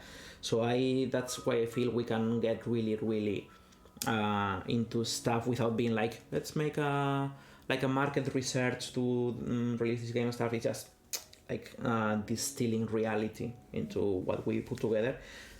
Also, we worry about making games that are interesting, stimulating and stuff. I mean, we are not oblivious to that, but we have the privilege to be able to work into really personal stuff. Yeah. And speaking about working properly into games, I want to use the opportunity with this game to talk about the iterative nature of making games. There's one side that we already talked about, that was the music and the sound. That first we had like the most obvious solution to the music and sound, and then we discovered the strengths of the game and how to power them by not making them the focus. But also it happened that we tried to make this game as Disco Elysium. Yes. Yes, instead of having the dialogues with the characters, like the Resistance Club, for example, we wanted to have a bar in the side of the screen with the whole dialogue and with the options like Disco Elysium. But yeah, in the end, it didn't work with our art style. Yeah. So we went like the Resistance Club or other games, like having the dialogues with the characters, because you have the focus on the whole scene, and it's everything is in the same part. You're looking at the dialogues and you're looking at the characters in the same part of the screen. I mean, I think that talks about copying stuff from other games or grabbing solutions from other games. They work in that context, but then you try to apply their formula to something you do, and often it doesn't work because it's a totally different. There are many factors that intervene in that making that work. But I think in Disco Elysium, the action is really far away, so you get to see the log, and it's extremely well written, and there is many stuff happening in the mind and in the imagination, so it helps that abstraction. But then for us, that the focus is on the dialogue, on the acting of the characters, on the scenes. You need to have the text on top of them, so you keep looking at what you need to look. Because if not, you need to be looking. I need to stream Disco Elysium. I've been thinking about it for a really long time. Moving your head. Stuff that is not cool. Have Yeah, so it. that didn't work. So we say, okay, we have this space here. What are we going to do? Panic mode. It was like a crisis, like, oh my god, what are we going to do with this? We need to redo the backgrounds, or we need to add there something that we don't know. And the idea that we came in the end, I think is one of the things that I really like, because it also goes in the direction of the theme of the game, like their struggles with the life and everything, because it's the hidden and the unknown. Yeah, the hidden and the unknown. Please, Javi, put here like the hidden and the unknown on top of us. Yeah, I mean, I think this happens often in all of our developments, even in game jams. We start making something, suddenly we find some bit that doesn't work, and we have to improvise because there is not a lot of time. And often it happens that these happy accidents lead us to some interesting features in the games. Like for the Resistance Club, that we added some scenes to make it work better. We added the Resistance interface to see your decisions, because we noticed that people weren't aware of they were actually making decisions in the game. So with this, it was a huge problem, because suddenly we had like an empty side of the screen, and just redrawing all of these scenarios, it's not just that it was a lot of work, it also messed with the composition and the scenes and the narrative that we work already for. So you work with what you have. Now we have an empty space in our game. What can we do with it? And we will brainstorm it.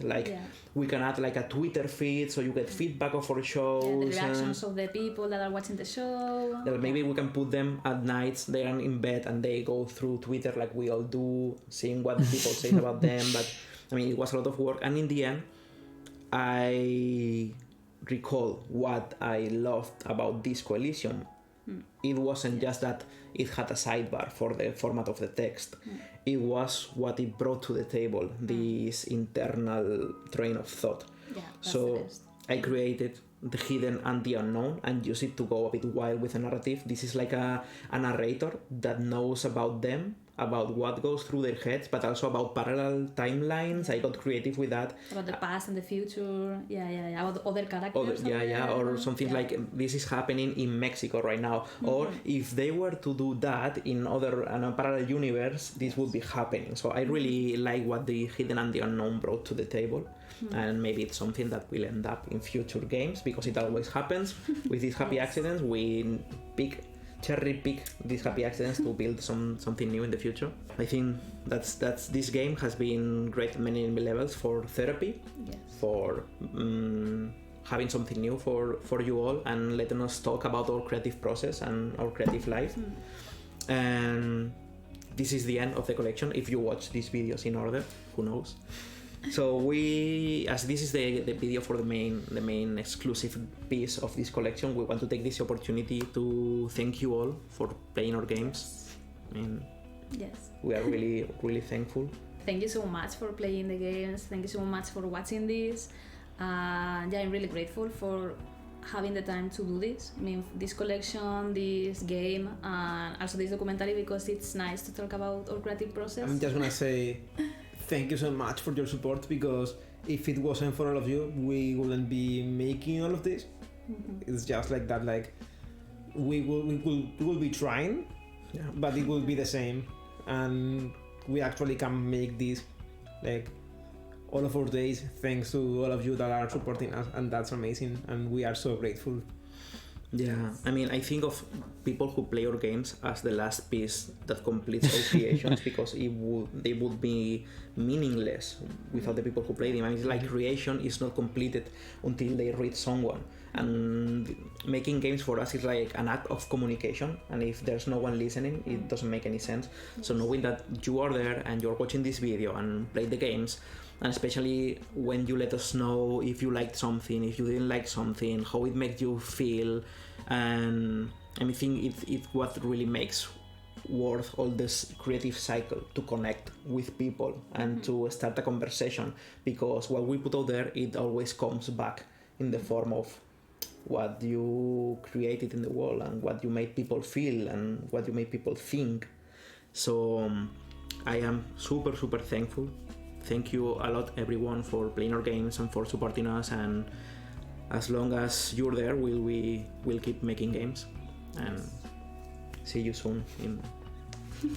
Goddamn, I love this Bye. look. Adios. This studio, all of a sudden, like before this, kind of like them, but now I super like them. Anyway, I'm done streaming for tonight. Let's find somebody to raid. Yuri Mino. Raid Mino.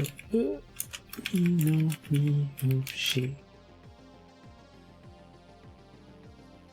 He's playing Salt and Sanctuary, which is basically Dark Souls if it was like a 2D Metroidvania.